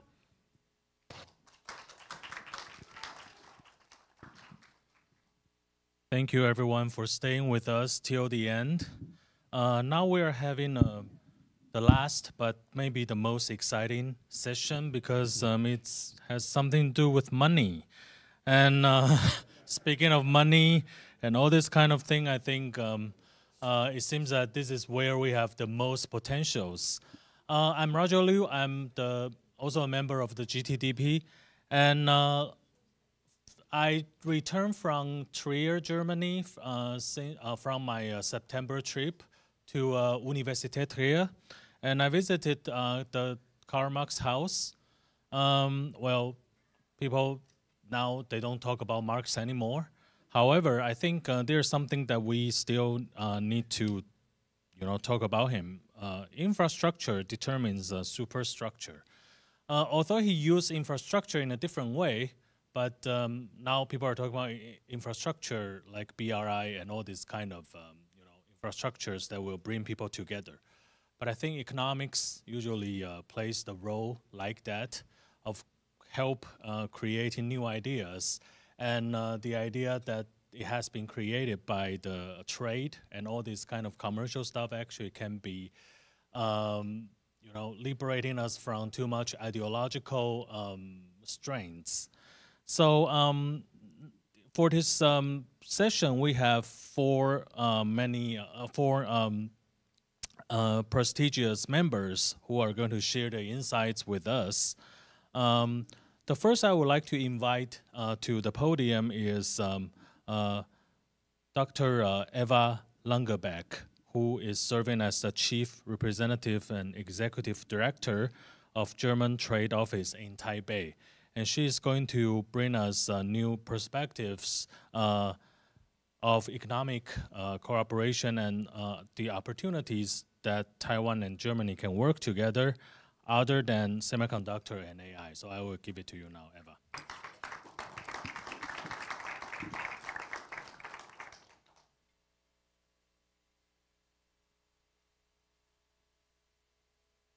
So, good afternoon, ladies and gentlemen. First of all, it's a big pleasure that you invited me to speak at today's conference. And I think it's no secret that almost everyone by now knows that Taiwan is a global powerhouse in semiconductor and also artificial intelligence. We can see that at the Semicon Trade Fair, of course, every year, and the queues of visitors, also the numbers of exhibitors from overseas. But we can also see that in the numbers of the output of the semiconductor industry in Taiwan, which was a staggering $152.7 billion last year. And if we look at the current economic growth in Taiwan, which has been projected at 5.1% GDP this year, then it's no far-fetched sketch to say that this will be an equally successful year in that regard. Also, Taiwan will continue to foster a lot of development in AI. That includes also the training of AI engineers. For example, 200,000 of those engineers should get trained in the next 4 years on this island.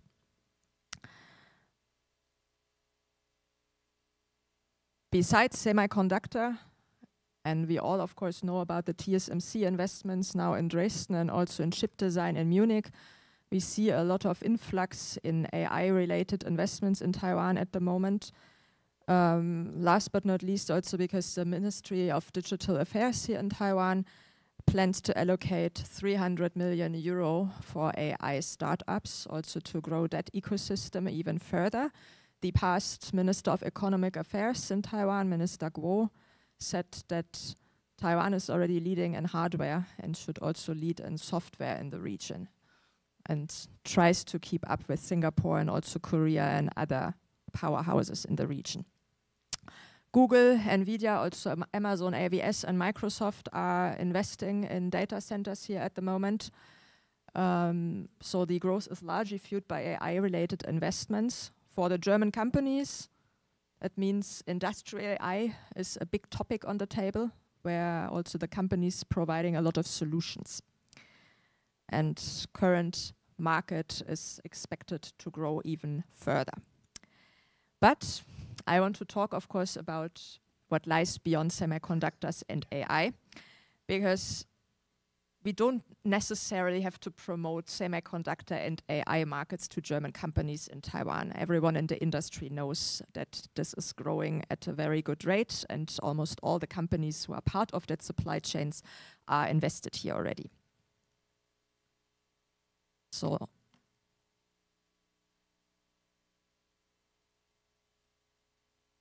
you can see here an overview of some of the growth sectors or focus sectors, which we have identified together with the German companies, but also the Ministry of Economic Affairs here in Taiwan.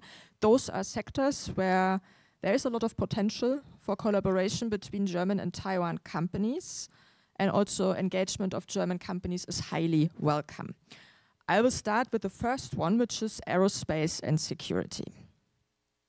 And if you listened to the speech of President Lai this morning, then you also noticed, of course, that security and defense is also a very big topic here in Taiwan.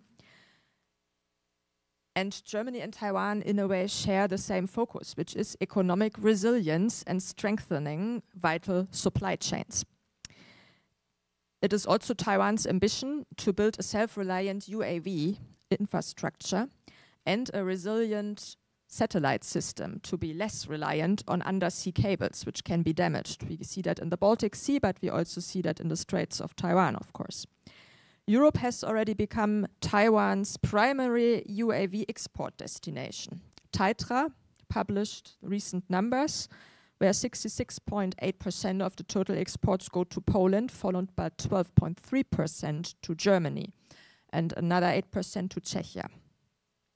And this development, of course, creates a unique demand for expertise in manufacturing and process certification and system integration, but also in maintenance.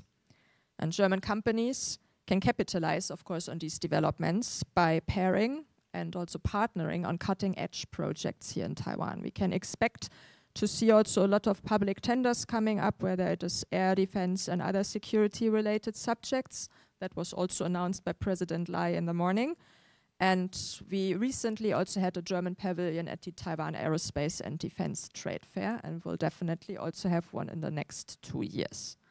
Besides that, space is also a growing area where German companies can supply communication technologies and especially sensors, which are in high demand in the market as well.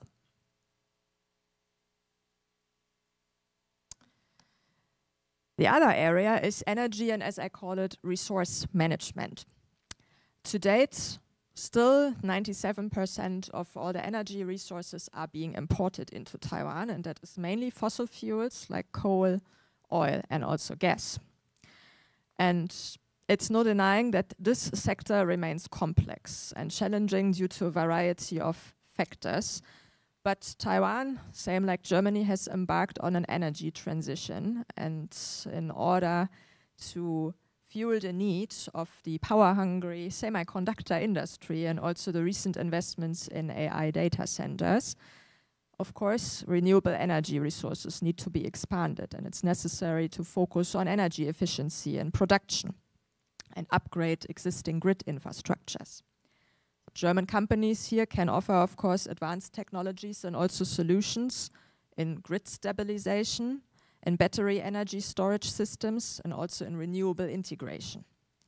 And Taiwan's emerging hydrogen and also circular economy landscape opens the door for companies specializing in green gas infrastructure, in material reuse, which is especially important, of course, in the production cycle, and smart waste systems. And strong demand is also existing in generally consulting expertise, where Taiwanese companies can profit from the experiences in the German market already, smart sensors, and eco-industrial designs, where especially a collaboration with the local governments would be helpful. Then we come to photonics and laser technology. Well, German companies are at the forefront already globally when it comes to photonics-related technologies, especially in production, but also Industry 4.0 solutions, medical technology, and optical components. And Taiwan's growing demand, especially in the medical field and also advanced manufacturing, offers rising potential for German companies, especially in the area of high-end equipment and system suppliers. Emerging fields also like agriculture photonics, for example, present further opportunities because local providers remain limited and German companies have expertise which is positioning them right at the forefront to fill the gap. In November, we will also welcome a German delegation with 10 German companies as part of the market entry program in photonics and also laser technologies.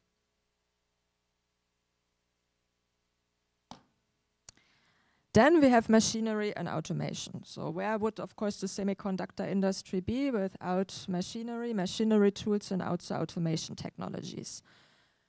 German companies, as you know, have expertise already in precision engineering and factory automation, and they are well positioned to shape Taiwan's industrial transformation. Especially the machinery industry, predominantly located around also Taichung, is still heavily relying on manual labor in some areas, and in order to remain competitive, needs to also invest in automation.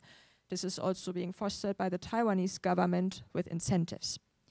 Opportunities here lie in delivering end-to-end smart factory solutions, in supplying robotic technologies and also central technologies, and co-developing intelligent systems. In particular, high demand are at the moment industrial AI and also digital twins in the production cycle. And Taiwan's dense manufacturing landscape offers ideal surroundings for German companies, combined with policy incentives. And, of course, the skilled engineering workforce, which offers very fertile grounds for long-term partnerships. We see that every year at the Automation Trade Fair and also TIMTOS TMTS, where we also have German pavilions. And the numbers of German exhibitors over the past years have increased year to year.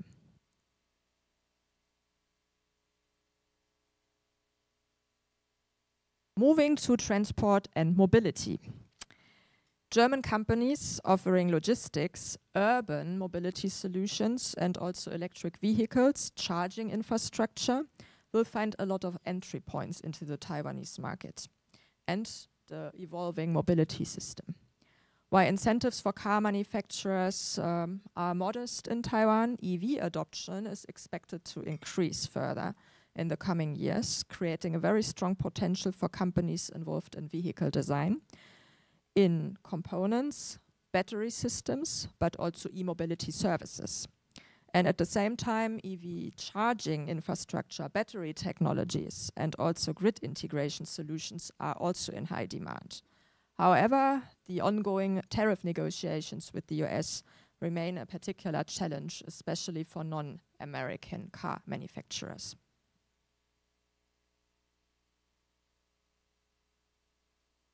And last but not least, we have the healthcare sector. Taiwan has a rapidly aging population, of course, and therefore also presents substantial potential for and has a very dynamic innovating market in that area, and a very good environment for German companies in that particular area. Products made in Germany here have an excellent reputation, and Taiwanese consumers are very willing to pay a higher premium for that particular branding. The market is especially attractive for German companies in biotechnology, but also in traditional pharmaceuticals. For Taiwan is an excellent market for clinical studies, which are also recognized typically by the FDA and can also be reused in Europe, but also medical devices. And in addition, there are growing potentials for providing precision medicine solutions, particularly those involving AI and also big data, to deliver personalized diagnostic and also therapeutic approaches. There is already an ongoing exchange between both ministries of health, especially in the field of AI, and we recently also had a delegation to Germany to the DEMA trade fair in Berlin, which focused on AI applications in the healthcare sector.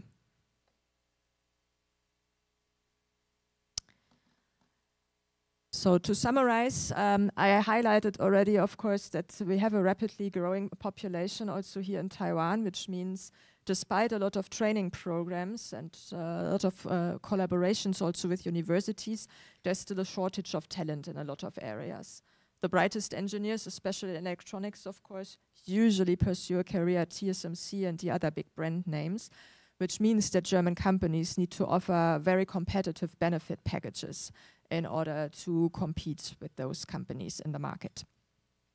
Of course, we have the cross-trade relations as another challenge, although our statistics show, based on our business confidence survey, that at the moment those concerns are very much overshadowed by import restrictions and tariff debates and are less of a concern to the German companies in the market at the moment.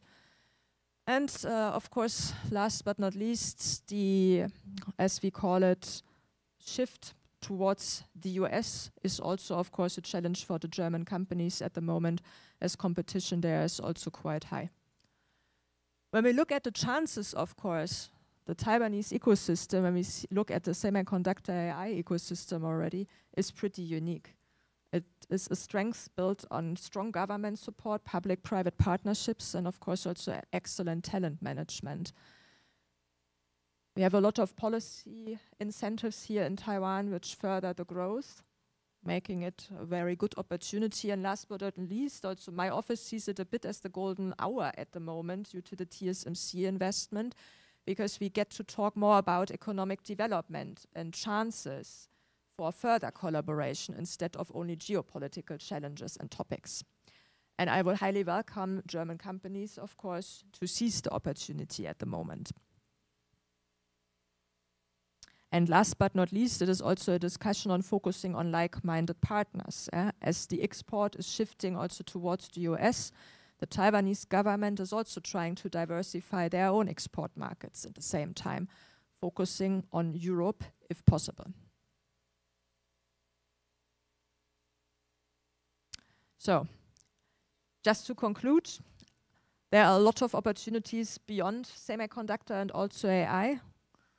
Yeah, just to name a few, I talked about aerospace, of course, and also security, but also the healthcare sector. There is potential to go even further in those sectors. And I know, based on discussions with Taiwanese companies, that they usually prefer working with German companies very much, as they share a very technical focus and are interested in long-term partnerships. So, thank you very much for your attention. I'm also ready, of course, to take questions later.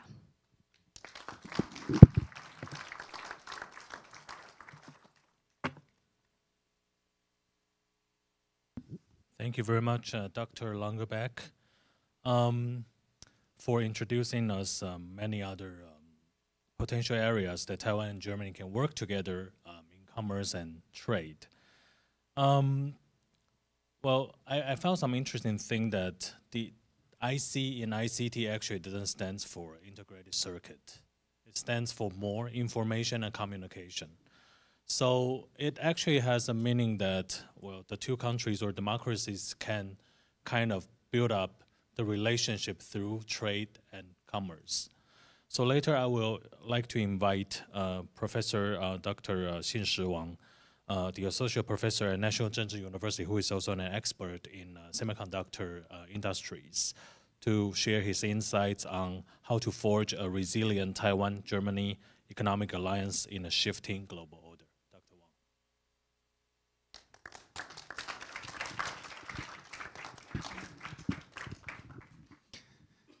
Thank you. It's a great honor to be here. And for past 2 days, we have a lot of discussion. Even though that's just a closed door, we have a lot of meaningful discussion. And we also hope that, for this dialogue platform will be able to just play a really important role in the future. So for today, I'm going to talk about the topic as Professor Liu just mentioned here. So actually, even though we met each other, I mean Eva, last night, but actually we didn't have a discuss the content that we are going to present this afternoon. But that turned out to be really a good synergy here because, as Professor Liu just mentioned, in past couple of years, I work on the high-tech industry, especially semiconductor industry. Of course, originally I was sort of a really pure economist. But, in past couple of years, we realized, pure economic analysis didn't work anymore. So we got to incorporate not only just economic concern, but also geopolitics. Okay, so that's the reason why, today, Eva just talked about, some other industry beyond, semiconductor and AI, but I would like to put that in the context of semiconductor industry, but, just put in the new order here.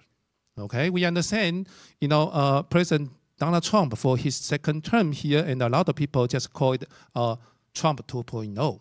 So for Trump 2.0, we understand, the global order here have been changed. We still not quite yet reach sort of we see the light through the tunnel. Okay, so a lot of things have been changing, day by day. So for today, I'm going to just use this kind of example to show a couple of things here. So before we get into some details, so here let me just highlight 3 challenges here. Okay, the first one, as I mentioned earlier, global shift. So we understand, globalization has been, sort of the trend for past 20 years. But, from the Trump 1.0, we understand it has been changed a little bit. But, now we see that's here I just use the post-globalization. So by, building up the fence here, and we say, the protectionism and the supply chain have been, reconfigurated. So here we say regionalization, and here we see, this kind of regionalization will just replace, the decades of free trade in past, I would say, at least 2 to 3 decades. So we see, U.S. strategy here. Okay, so even though we understand the tariff have been raised through the reciprocal tariff back to the earlier this year in April, so not just for protection, but also that's sort of the strategic tool to reshape the global supply chain.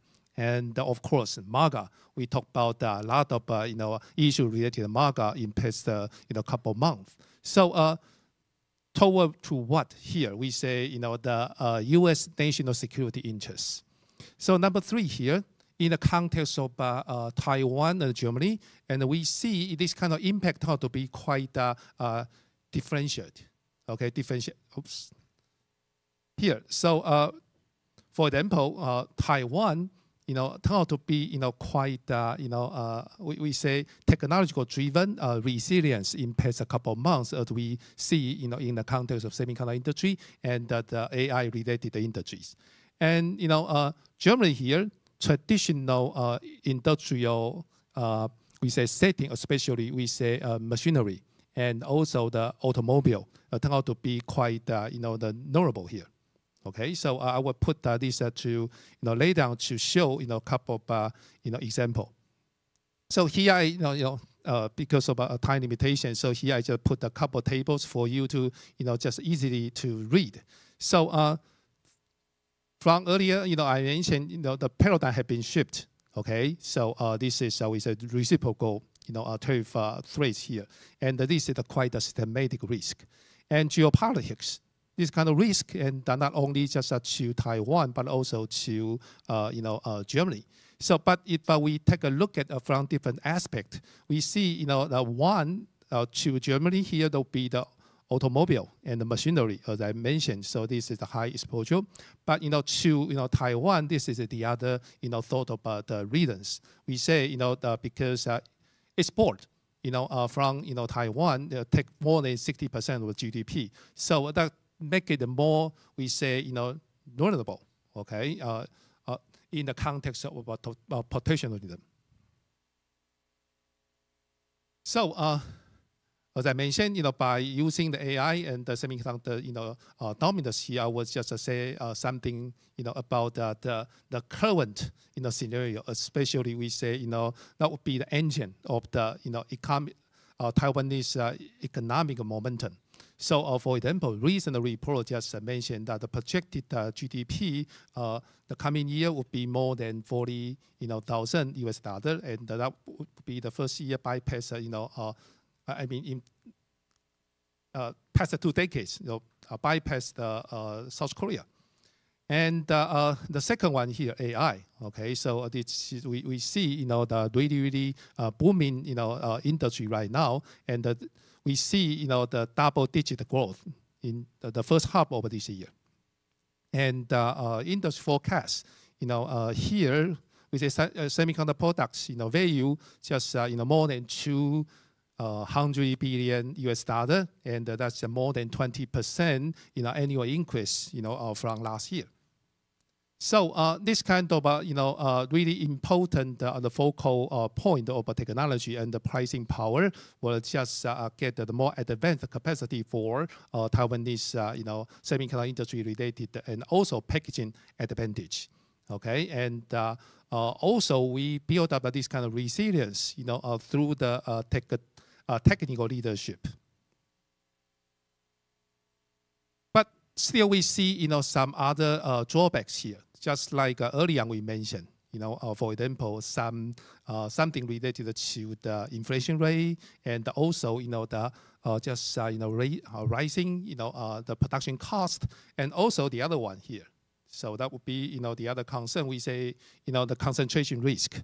So economic success is highly dependent on the single we say success of the AI and the semiconductor industry. And so what if we don't have this kind of advantage anymore? What's the next? Okay, and of course the other one, as I mentioned earlier, the geopolitical focus.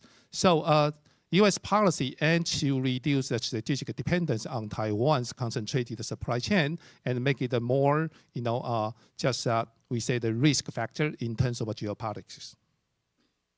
So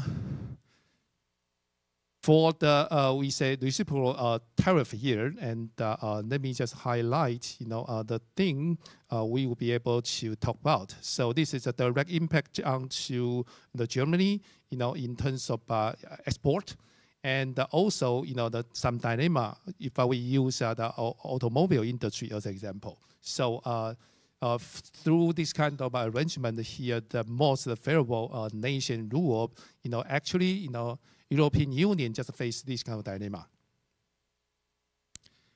But if we see, use the German automobile industry as an example, and we still see some strategic implication. Okay, so here we say, we'll be able to just revise, okay, this kind of a sourcing strategy, and of course need the more solid supply chain. Okay. But if we will be able to say something about strategic imperative here, we say the government label, and also we can see a geopolitical driver and corporate label requirement, and also the strategic shift. So for example, here, of course, we see the official policy from the German, government. So here just try to reduce the China dependence, but at the same time, we will be able to see, some, rare earths or the critical, metal, that kind of preliminary production for energy transition.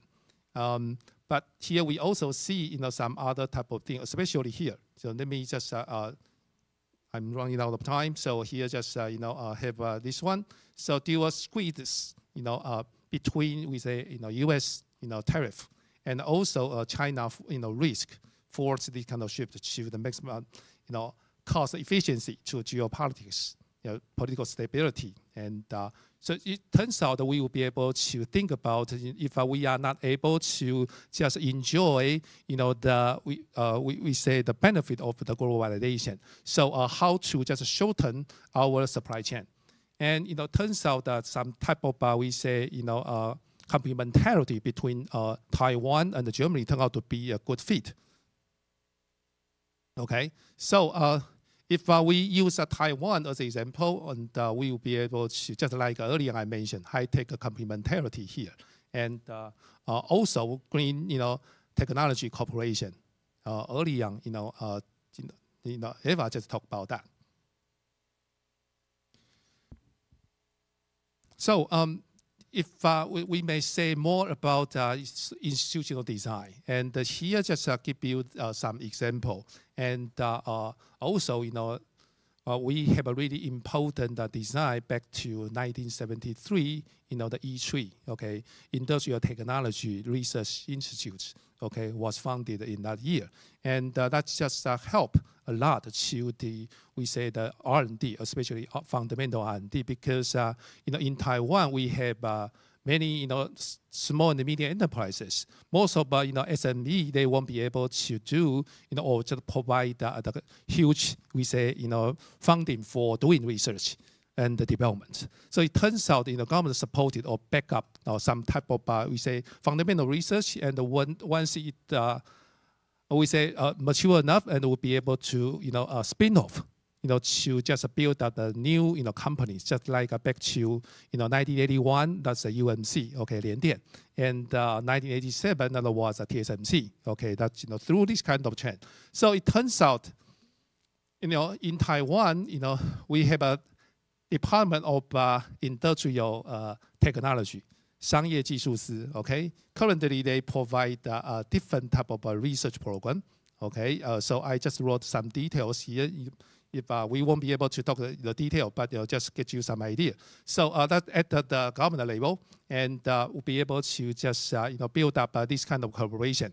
And of course here also we will be able to just link to the EU platform. So here just Eureka, cluster, and the Horizon European for resource sharing.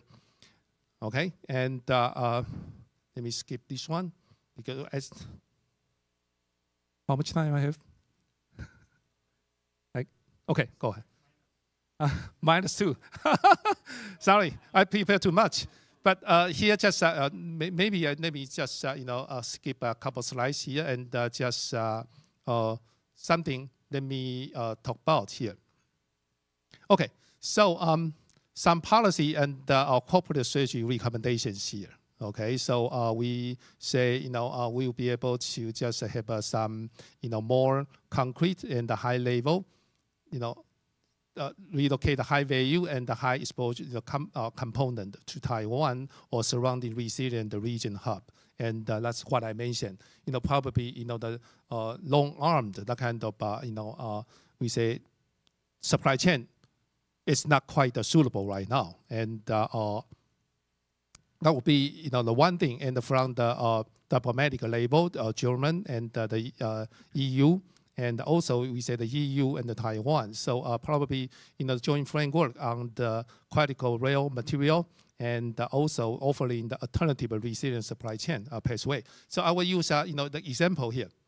So for the tariff, that kind of things, and here just an example, for what we are doing right now in Taiwan. So investment for exemption.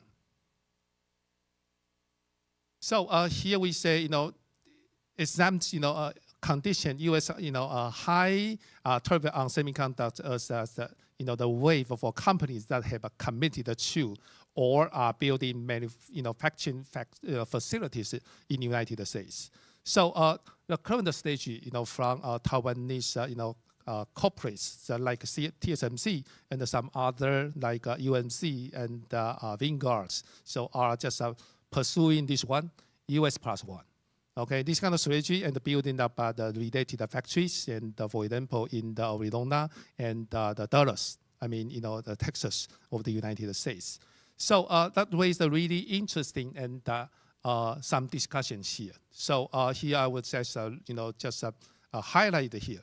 So in past 2 weeks, and Taiwanese government just raised the issue here. We say the Taiwan model, especially we claim the G2G.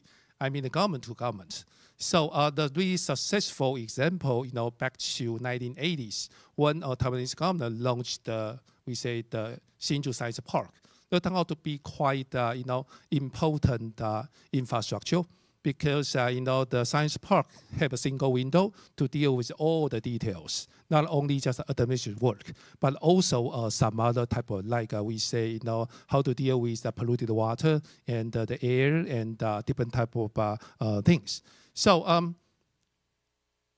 now part of a negotiation. I mean, Taiwan model is that, possible to just build up the, this kind of infrastructure in the, here, Phoenix, Arizona, as an example, to build up the kind of infrastructure and in return of the low tariff. Okay, that would be the Taiwan model, and recently just raised by the Taiwanese government. But so here, I'm running out of time, but I will just skip that one. But just talk about the through that, and we can also think about currently. Okay, 1 minute. So ESMC in the Dresden.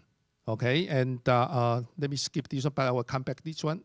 So the Dresden here, if we will be able to just jointly build the secure future, especially we say currently with the Taiwan's resilience. By using our technology, advanced technology, to negotiate for this kind of exemption and fund the global expansion. And from Germany's point of view, this kind of transformation, with joint work together with Taiwanese company and some infrastructure, invented by Taiwanese company like Hsinchu Science Park. So I would say, if that's the solution, we are not quite sure yet. But I mean, the better infrastructure and the working together, and back to what I mentioned earlier, and if we will be able to build up the trust economy against geopolitical risk, what that would be. Okay, that's sort of the topic we are discussing today. But with this kind of a framework, not only just science park, but also this kind of dialogue and build up, turn out to be a really important platform. And currently, that's the postseason, okay, game of MLB, and this is the movie I love a lot. Okay, just back to 1989, and the film's name is Field of the Dream. And if you just saw this movie before, I remember. I believe you really understand the meaning of this sentence. If you build it, they will come. Not only just we say the infrastructure or the science park, but also the platform we are experiencing right now. So hopefully we have been a long day right now, but hopefully we can just blow up a lot of interesting discussion later today. Okay, thank you. All right. Dr. Wang, for showing us the institutional opportunities and a clear roadmap that these two democracies can work together. So now I would like to invite the speakers and panelists to the stage to continue our panel discussion part. So please.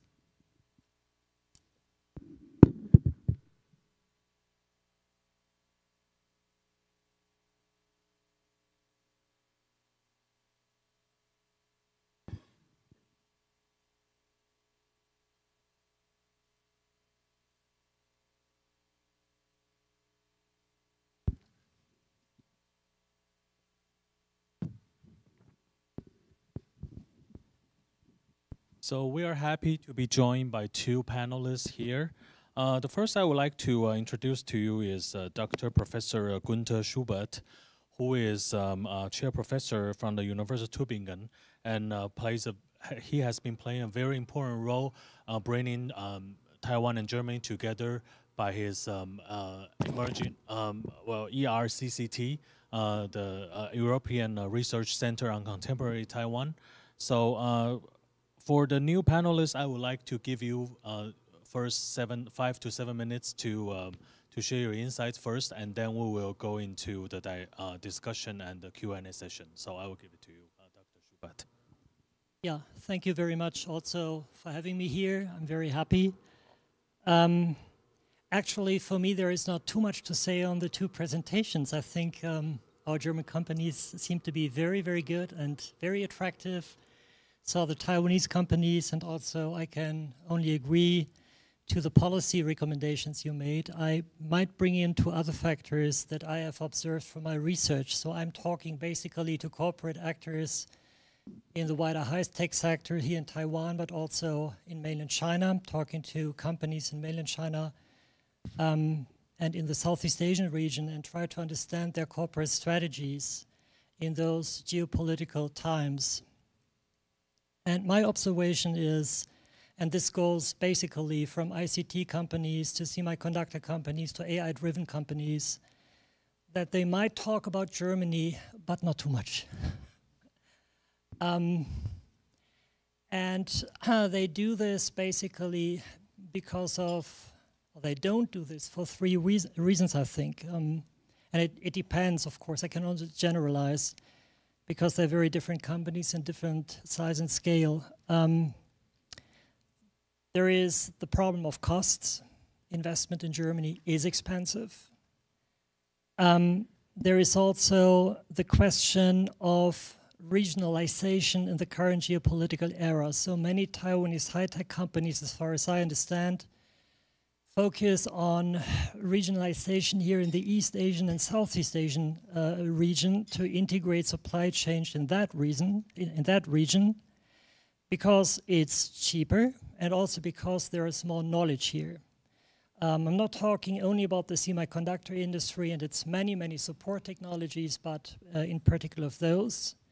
So Japan is a very important partner, but maybe in the future also South Korea. There is huge investment going on in the Southeast Asian region. So they would say that to hedge China, we should build up regional cooperation because there is experience, there's the cost advantage, and Europe comes in second, and the United States come in second or third.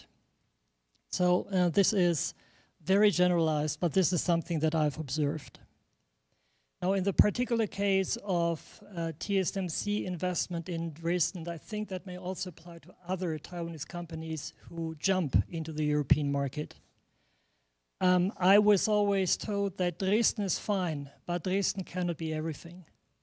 Particularly, the semiconductor industry is basically a cluster industry. Particularly if you want to get the support technologies to Dresden, they are in a much less advantageous position than TSMC. For them, the investment is much bigger. So they particularly look, and you have mentioned that yesterday, to Eastern Europe. And they look at Dresden as a hub to expand into other countries in Europe. The Czech Republic, Slovakia, maybe even Hungary. And when I sit here in the conference, I always am, still a little bit surprised how much we talk about Germany and Taiwan. I mean, that's our platform, but actually it's about Europe and Taiwan. If you talk about supply chain resiliency and the expansion of supply chain security beyond Taiwan, at least this is the perspective of many of my interlocutors in this economy. And they would tell me, we need clusters, we need something that goes from Germany to other countries, particularly in Eastern Europe, because they are less expensive. And so to what extent can Germany participate in building up a European cluster structure that makes it attractive for us to come? So that we also do not only focus on one market, but on particular markets and have, something in various European countries to integrate over time. So my point is here, maybe to talk about Germany is not enough. And maybe we as Germans who try to cultivate that special economic relationship with Taiwan, I think there is much advantages that we have. Maybe we should also talk a little bit more in European terms to make this, let's say, Taiwanese deal more attractive for the Taiwanese over time. Yeah. Thank you very much. Thank you, Dr. Schubert. Now I would like to introduce to you Dr. Professor Cai Minfang, who is a professor at the Department of Economics from Tankang University. Professor Tsai is not only is a good scholar, great scholar, but he also serves in some key positions in the funding and governance within the government. So he will have a lot of insights to share with you. And Professor Tsai is going to share that in Mandarin Chinese, right? So please, if you have your translation machine, please wear it now. Thank you. 好，我想首先谢谢林老师邀请我来参加台德民间的论坛哦。那我想我就从昨天这个德国代表处的大使他提出来说，台湾跟德国之间共同面对的这种强权邻国的威胁开始。早上我想我们另外一个 Couture 他所做的这个演讲，他也特别提到台湾跟德国它有共同的利益跟共同的这个威胁。那我们面对共同的威胁是什么？第一个，我想就是经济胁迫。那经济胁迫，台湾在过去面对中国经济胁迫的时候，事实上世界各国是没有感觉的。那直到立陶宛面对的经济胁迫，欧盟才开始慢慢的醒了过来。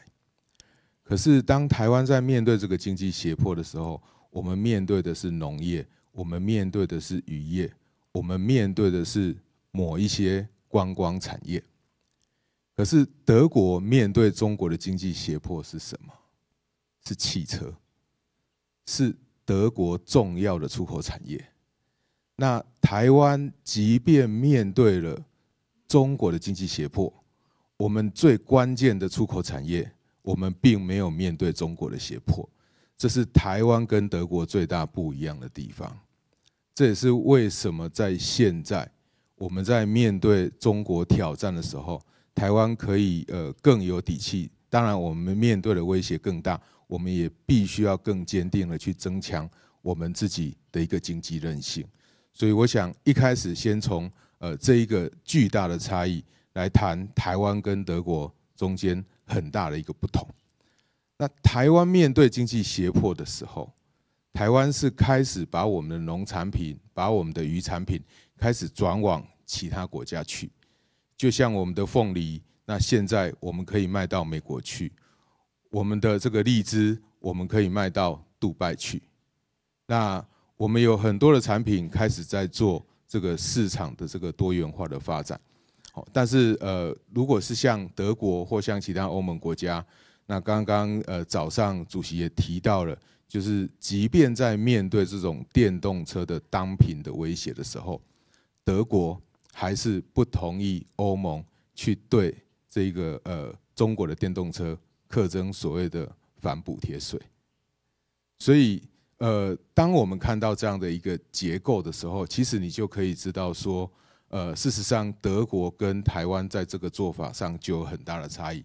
如果德国跟台湾可以早一点合作的话，甚至是民间的合作的话，其实就可以比较早去预测到说中国有可能会采取这样的经济胁迫，只不过这个经济胁迫对不同的国家使用的方式是不一样而已。那它在这个农渔产品对我们的经济胁迫，当然我们就分散市场。它对立陶宛的经济胁迫，它除了去禁止立陶宛的产品卖到中国去以外，它甚至还去威胁德国的产业，威胁法国的产业，威胁这个瑞士的产业，不可以去用立陶宛的东西。所以，当这些德国企业都必须要这样做的时候，那德国的企业就已经受到了经济胁迫了。所以，我想这个是我们在面对经济胁迫的时候，台湾跟德国最大的不一样的地方。所以，如果讲到台湾跟德国合作，刚刚前面我们的首席代表还有王教授都有提到，我们有很多产业可以合作。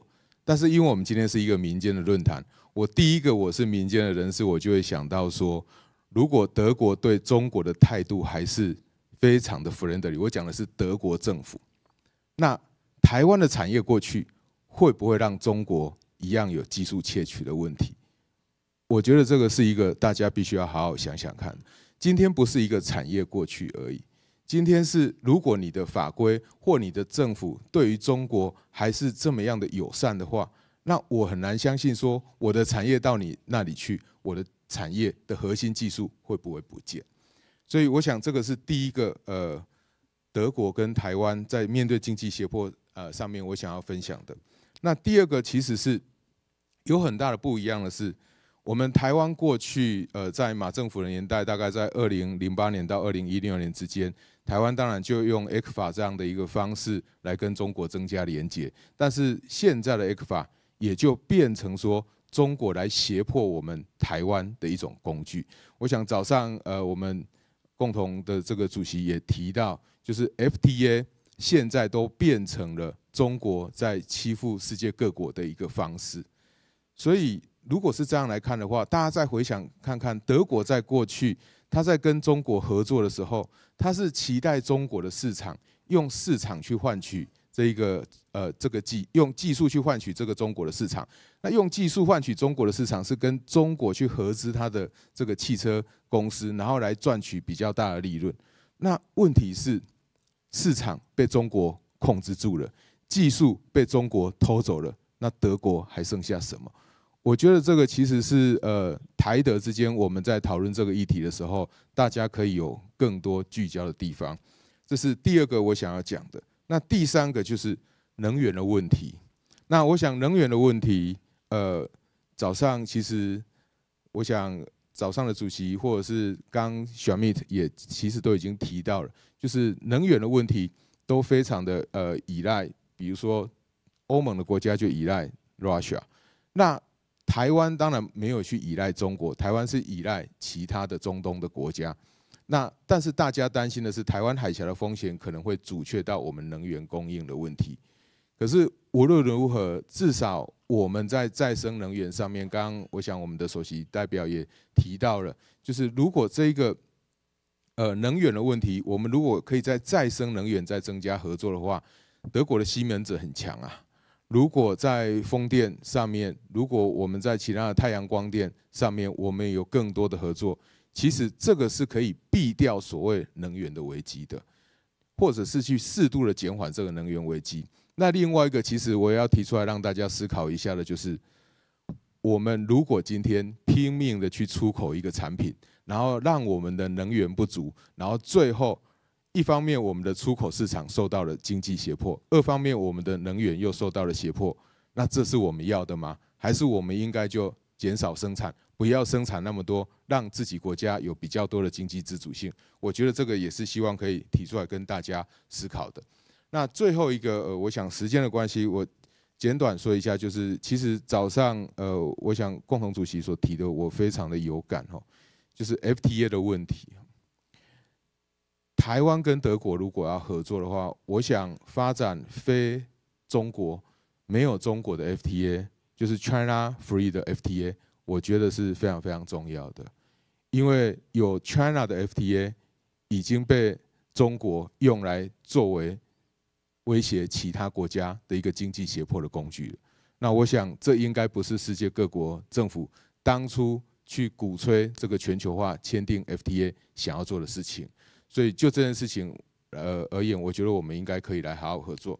那最后一个我还是要说哈，如果德国的政府都没有办法去说服自己说我要怎么样去对中国采取比较强硬的这个立场，那德国的政府其实更难去说服人民说我有信心去解决这个通货膨胀的问题。虽然要解决中国的问题，要降低中国的威胁非常的困难，但是总是要开始吧。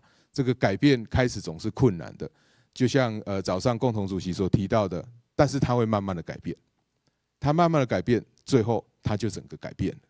所以我觉得如果德国政府没有办法做，那当然就需要我们台德民间论坛一起来努力，这也是我们今天开这个会议的原因。好，以上说明，谢谢。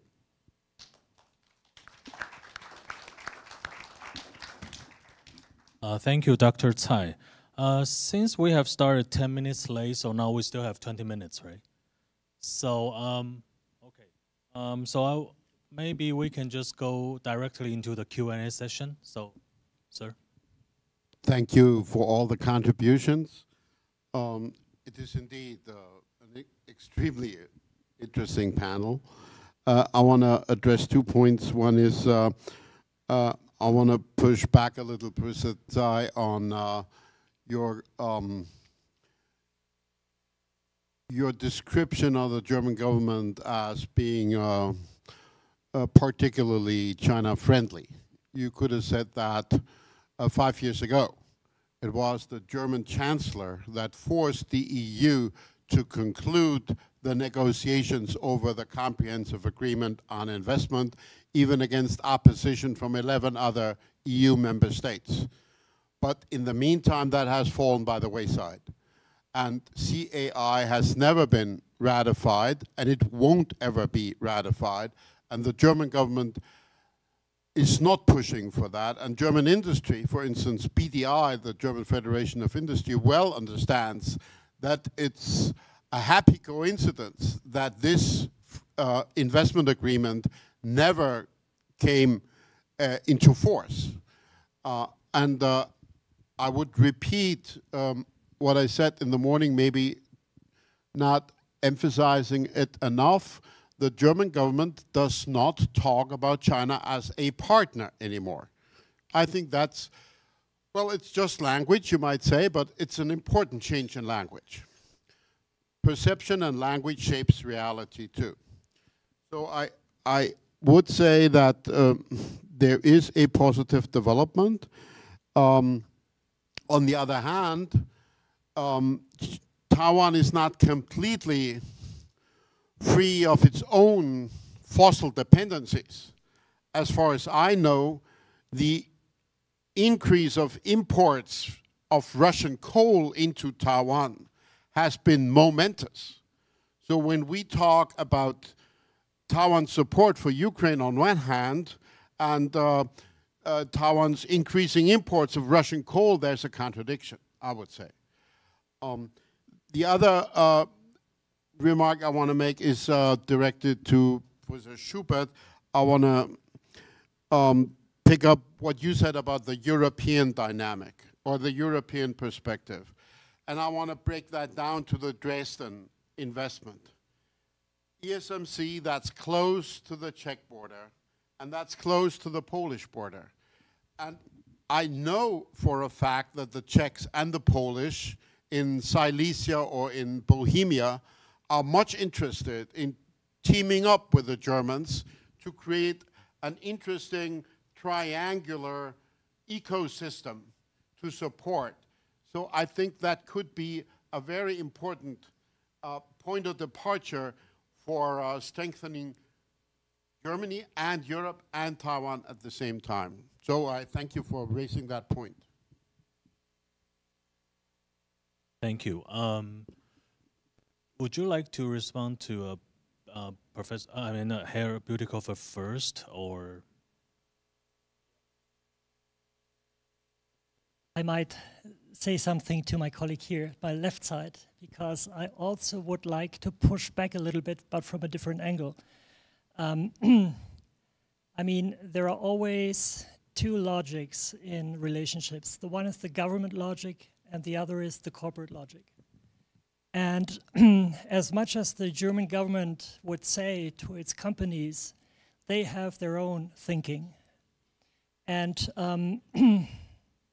what I see currently is that German companies try to hedge against China, but they are not going out of the Chinese market. And I think not even Taiwanese companies are doing that, to my best observation. I think it would be a corporate high-risk strategy to sell off a market that is so big, so dynamic, and that promises so much profit. So we have to deal with this corporate logic, and the political logic is a bystander here. There is something that has been going on in the German debate. I think that might play into what you say. You know, the Chinese model of economic engagement in Europe is basically putting a factory, producing things, selling it there, and there is absolutely no spillover for the German or European economy for that matter. We are at the point of having to tell the Chinese that now we have to reverse their own model, which means at the time that we went in there with our technology, they had this kind of joint venture, we transferred the technology and they went big on that. Now we have to tell them, you can come here, but you have to invest. Greenfield investment. You have to transfer your technology. This is what I would expect from a German government for the European Commission.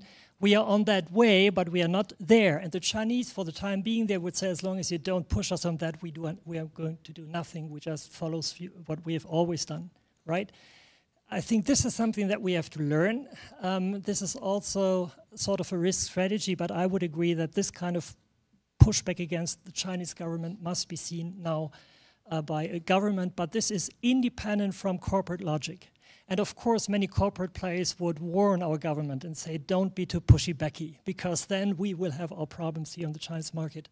What I've never heard is a Taiwanese company telling me that they are afraid of being exposed in any way when there is too much Chinese investment in Europe.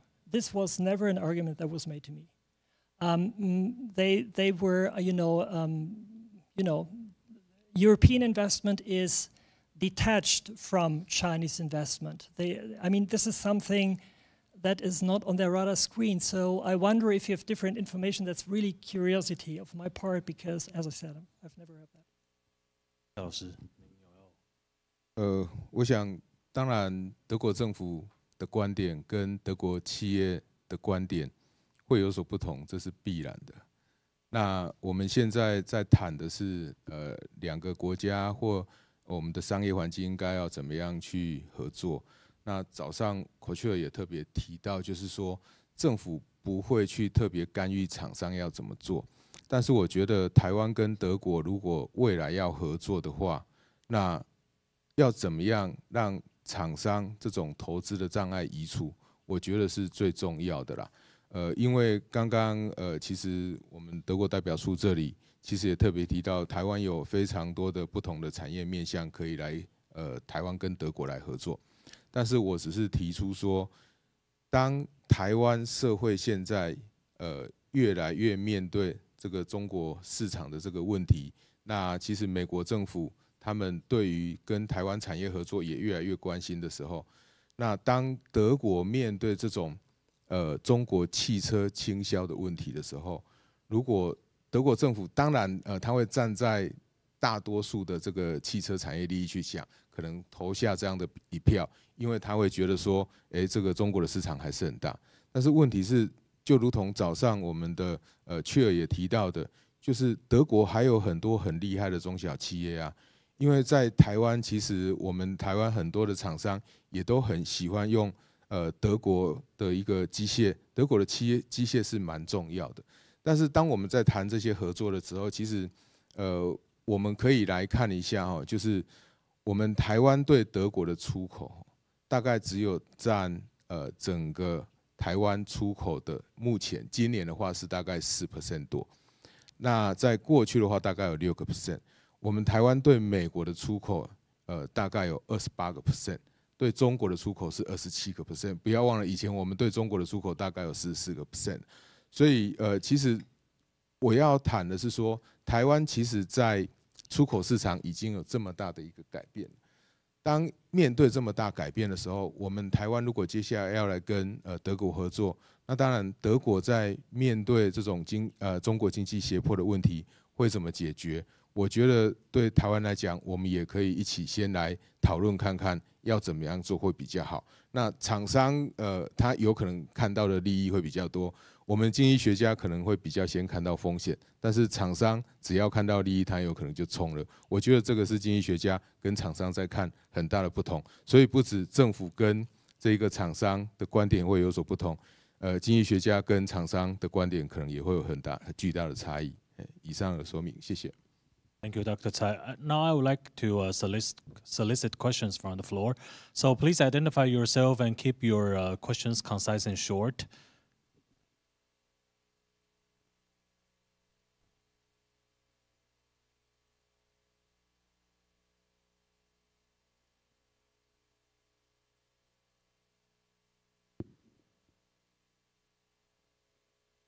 I have a short question going to Dr. Langerbeck. Standardization has been mentioned as a topic. And I wonder whether you have experience of good cooperation between German industrial actors and Taiwanese industrial actors, or standardization institutions to include Taiwan in standardization efforts for advanced technologies. Are there good examples for that? Most of our certification companies, of course, are active here in the market, whether it's TÜV Rheinland and DEKRA. I think TÜV Rheinland has recently just signed an MOU together also with STM Microelectronics on the standardization and also certification of drone production. But that's at a very early stage. Of course, other than that, the German companies are involved in a variety of industries when it comes to certification across the whole supply chain, whether it's ISO certification and standardization, of course, and also other efforts. Professor Lin? Actually, it's a follow-up question from Beauty. Actually, it's why this is so important to go to the standardization setting. Simply because a lot of the emerging technology, which are closely related to the security and also resilience, actually is still lack of the, I would say the standard and also the spec and so on. And in Taiwan, so we are very good for the hard component manufacturing. So that is very important. It's a kind of the shielding or protection cap, protection sheeting into the detailed technology manufacturing. That would be a very concrete step for a corporation. And that is also, we can put a kind of the, according to your, actually it's a speculation, that could be also a security problem if we have a very good manufacturing technology built up in Germany, in Dresden, and that is also very close. How is the sheeting there? I think that we should set up a kind of the sheeting in terms of the setup of the standardization. So I think that I follow up your question. In particular, in the emerging technology, quantum and also drone and also other AI is something also. Yeah, I agree, because that's why we have also been highlighting to the German companies involved in the standardization processes that this is also a growing market. At the Automation Trade Fair, for example, we had a panel discussion on aerospace and the need to address security concerns also when it comes to the usage of AI, of course, also in the production cycle, of course, but also standardization to make exports, of course, fit also for the European market. So I know that most of the German certification bodies are active here in Taiwan already, but there is room for further collaboration. There's no doubt about that. Any questions from the floor? Yes, please.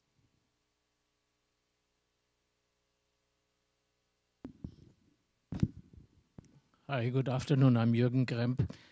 In the past, military equipment and cooperation between Taiwan and Europe and Germany was a big no-no under the circumstances of a new geopolitical surrounding, and cooperation and new alliances are building up.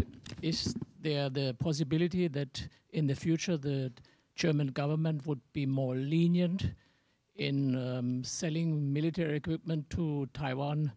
As you might remember, in the past, there were big discussions about German submarines being brought to Taiwan, but then always there was the veto from China. So is there any new development on that field? Thank you. Are you asking me or anyone else in the group?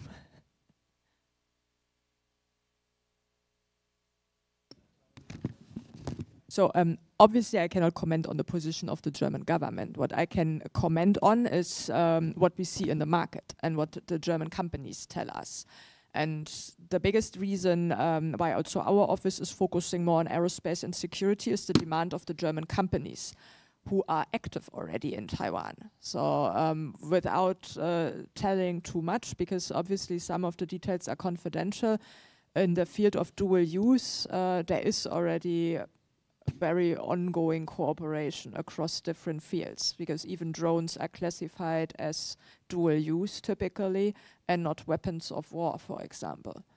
And what we have seen over the span, I think, of the last year is that most of those exports were approved.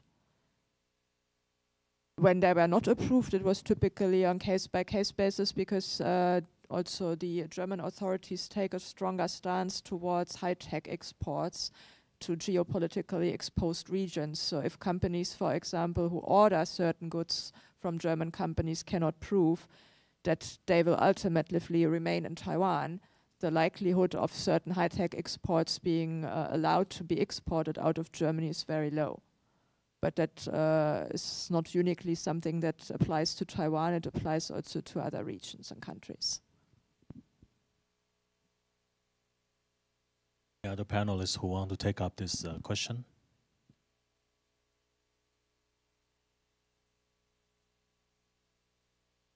I think that Mr. Faber is probably much more competent to answer this question, and maybe you want to do that. Yes, hello, my name is Markus Faber. I've been the chairman of the German Defense Committee at the beginning of the year, and been the Defense Committee for 8 years in Germany. So I'm with the Liberal Party. So yes, the perspective of Germany has changed dramatically when it comes to weapons export. This is not only the case for Taiwan, but also the case for other regions. I've been in India, for instance, last year, and there had been a big fair of German companies that are going into export towards India, which was a big no-no before, even when it comes to pistols or small arms. And we were right, you already mentioned dual use is one issue, but also German companies exporting other issues that are sensible in defense to Taiwan, and also starting to cooperate with Taiwan industry. This is something we have not seen before, but it's happening now, as in the current coalition treaty that we have in Germany between the Conservative and the Social Democratic Party. China is seen as a systematic rival, so and a challenger also to our way of life and to our values. So it is moving forward. We are not exactly there. So Taiwan is not a member of NATO, not a member of EU, and not seen as a country equal to that, such as Australia or New Zealand or others. But it is moving, definitely. I would like to raise a question to Xinshi, because we have talked a lot about China. We already talked yesterday about the US, and I want to raise this question again. So the US is increasingly enhancing pressure on Taiwan to provide it with top technology, and I suppose that's not going to stop. So what we see right now is a very systematic effort of the Trump administration to bring Taiwan to invest as much as possible, to shift as much technology as possible to the US.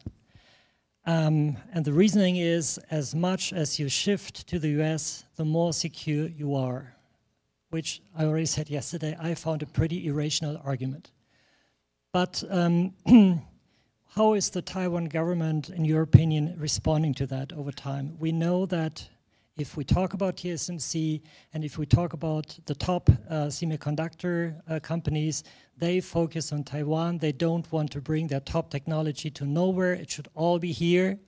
But we know that the US has means to, to induce you to do their bidding. So to what extent is Taiwan's government and are Taiwan's companies prepared to withstand that pressure over time? And what does it really tell you about the geopolitical positioning of Taiwan? Because that is, as I'm saying, the other big elephant in the room. It's not only China, it's also the US, and increasingly so. And that is quite similar to our European situation. And I'm very much interested in how you as Taiwanese look at that. Thank you, Quinter. So this is a really challenging question because I believe even Taiwanese government also have no clear picture. So what we are going to do. So as an economist, though, I understand we always try to balance, or usually we say trade-off. Okay, so specific, we will be able to identify if we have all of the information clearly and what's happening or in next 5 or 10 years, and we will be able to just resolve maybe 40%, maybe 30%, I mean, for the advanced chips produced in the United States. But, in reality, I would say, after conducting many interviews with like a TSMC, engineers and also some other related, industry, so we realize, that would be, what I'm going to say. Actually, in addition to that kind of infrastructure, but also we say core competence in terms of technology, and also we say some training turn out to be really important. I mean, of course, we understand, if we move more advanced chips, production to United States, in some sense, probably we just reduce the status, or we say the silicon shield, that kind of really important protection, through the technology. But in reality, if you just take into the details about we say the semiconductor kind of processing node, that kind of progress turn out to be really challenging if we just have no any R&D and we have no sort of infrastructure, and we purely just want to get new technology and born in the specific location. That's not the case. So let me say it again. I mean, for the most advanced technology, got to be, born in a really, healthy ecosystem. Not only just we say, the technology, but also, for example, if I would say, suppose, you are in, TSMC and you got to be ready in 24 hours a day, 7 days a week. During the, midnight, 3 o'clock in the morning, you got the call, and you got to race back to, the factory, try to deal with, something. Okay, now, would you like to do that? Or the one thing. And the other one is we say, suppose, you have this kind of and this kind of duty you got to involve, and what kind of salary you want to gain. Okay, so you got to balance these two. So let me back to what you ask here. I would say, right now, in Taiwan, our infrastructure and also the ecosystem turn out to be one of the most, best in the whole wide world, because we have, IC design, we have, IC manufacturing, and we have advanced, packaging and testing, and along the we say the eastern western part of Taiwan, and with the high-speed rail connected. So whenever something goes wrong, and our engineers will be able to reach just within 90 minutes. But it's not the case, in Arizona or in Dresden right now. But we would say, in some near future, we will be able to do that. But that turned out to be the one thing we need to concern. And the second one here is that, as you just raised the issue here. So how much percentage? And at the least for me, it's not quite clear here. But if we still have some core competence in Taiwan, and I would say that would be really important. And in at least the near future, like I'm a little bit optimistic, but to me, at least 10 to 20 years, because for this kind of protection or sensation in terms of different things. So I believe you probably heard the story. In other companies, TSM. I mean, other than TSMC, or like we say, the IC design company, and their R&D actually just maybe just up to 12 hours a day. But in TSMC, the R&D unit, they run 20 hours a day, 7 days, 24 hours a day, 7 days a week. They have a 3 shift. They always, not only for manufacturing part, but also for the R&D part. Which means what? Which means that suppose you are racing right now, the leader, the leaders still work really hard and just run through the whole way and got to the endless point over there. But the second one run a little bit faster, but not as fast as the TSMC. If that's the case, I would really optimistic for next 10 to 20 years. The TSMC will be able to get the golden medal. Okay. Yep. Did I answer your question? But back to the core thing you say here is we will be able to have the silicon shield, but to some extent we still need to think about more cooperation, and have some dialogue or platform to have a better mutual understanding between Taiwan and the United States, and just for protect more advanced that kind of process in that. Did I answer your question? But it's not really easy to pin down this. 这个问题我也简短回答一下。我想台积电这个技术会不会被搬走？其实不止世界各国，台湾都很担心台积电会不会搬走。但是台积电的总裁已经出来说，他们最先进的制程还是留在台湾。大家想想看，德国的默克药厂、德国的 Mercedes-Benz， 如果说他们最先进的技术会留在德国，大家会怀疑他吗？应该不会，因为他们会有这样的一个100年企业，他们最重要的就是他们的商誉。所以 credibility 这件事情是非常非常重要。台积电今天要搬走它，不是那么容易的。第二个理由是，中国没有想要学台积电的技术吗？三星这么厉害的竞争对手，没有想要学台积电的技术吗？但是他们从来就没有办法学走。那这个东西绝对不是说你要他去，他的技术就一定可以过得去。那企业的文化、人才的培育，台湾的独特性，我想这个都是台湾跟世界各国很大的不一样。对美国商务部来讲 ，Lutnick 他就是一个投资银行出来的这个商务部长，他永远会去喊对美国有利的东西。但是对美国有利，不见得说我们先没有讨论到对台湾有没有利，我们先讨论可不可行。但是对他来讲，他只要喊出 50%， 他就对美国人民有交代了。我觉得这个是我们在看这个问题的时候，另外一个大家可以看的这个观点。谢谢。Well, I told you this is an exciting session. It seems that we just warm up, but due to the limit of time, I'm afraid I have to stop it here. And thank you. I want to thank you for giving us, for the panelists and speakers, for giving us an exciting session. And I will thank you to our audience for participating and interacting with us. So now I'll call it end. Thank you very much.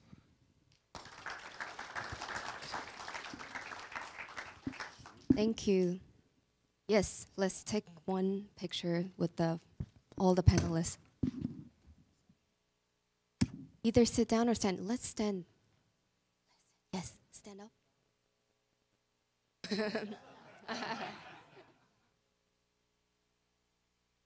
Okay, I'll count on 3.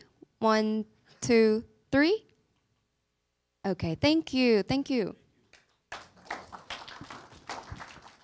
As we are about to conclude our event, let's welcome the co-chair of GTDP, Professor Dr. Lin Mingtong again. You'd like to ask the question? I don't need the 10 minutes. I don't maybe need only 5 minutes to make a very short conclusion. First of course, thank you all of you, speaker, panelists, and also the people asked a lot of questions, and also people don't have time to answer the question, but thinking about a lot. So I made a quick comment on the 24 hours for R&D and TSMC. I'd like to clarify in order to misunderstand the situation in Taiwan. So we are still mentionally working in R&D. So it's different people, 24-hour working, not the same people, 24-hour working, okay? And the second thing I'd like to see, I'd like to emphasize the technology in the past. We always think some secret technology is here, it's within a box. And you steal the box back to home, you own the secret, you own the technology. But this is not the truth.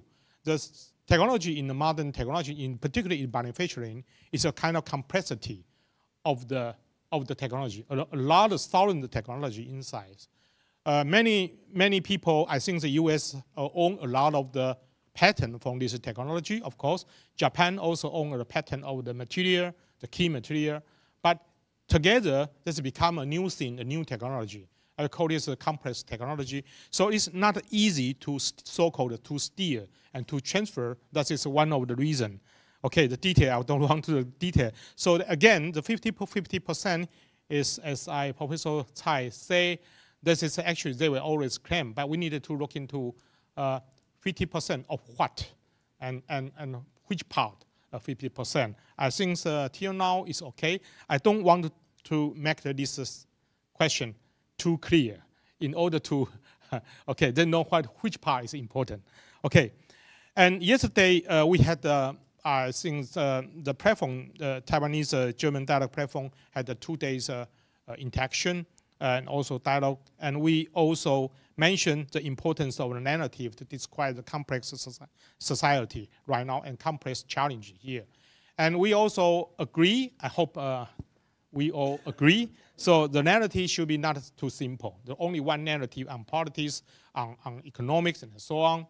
So we need a kind of the multi-layered structure to describe our narrative. Of course, it should be interesting, should be literary, okay, but it should be a kind of the, I think, include a certain diversity there. So narrative, and the narrative should be also dynamics and multi-layer. That means if you tell yourselves you are pure scientist, pure physics, I heard that someone is pure economics, is normal pure. So right now there's don't become a pure something. So you are, the world is so complicated. You cannot say it in your own word to become a pure physics and pure, because many people ask me why as a physicist you come here. Okay, I needed to answer such question many times. So okay, so don't be pure something. That I hope this will be normal. Sorry. No, I'm not too dirty. Okay, good. And then the second thing, I think we have a big, at least 2 big elephants in a room, not only, and that is what very interesting, suggested by the Brock. The third way, particularly I think from EU, as many people here didn't know. Here maybe know much about the EU and Germany, but I think the outside, in particular, most of people Taiwan didn't know much. So that is the thing. This is also a very good indication. So we have a big space, I think, in terms of cooperation with Germany and the EU. So it's because they are full of the diversity, culture, and philosophy, and music. I love music very much, and also technology. So this is a kind of whole picture, maybe very important for us as Taiwanese to understand the Germany and the EU, and EU. And so the final point I'd like to a little bit modify the point I think raised by Xin Si. Yeah. So if you build it as conclusion, they will come. I think not you build it. If you build it together, and they will come much sooner. I hope I can, with this word, conclude. Thank you very much. Okay, good. Thank you. Yeah. Thank you once again, everyone. And this will be the end of our today's event. And we look forward to welcoming you to our future GTDP events. Thank you. Thank you so much.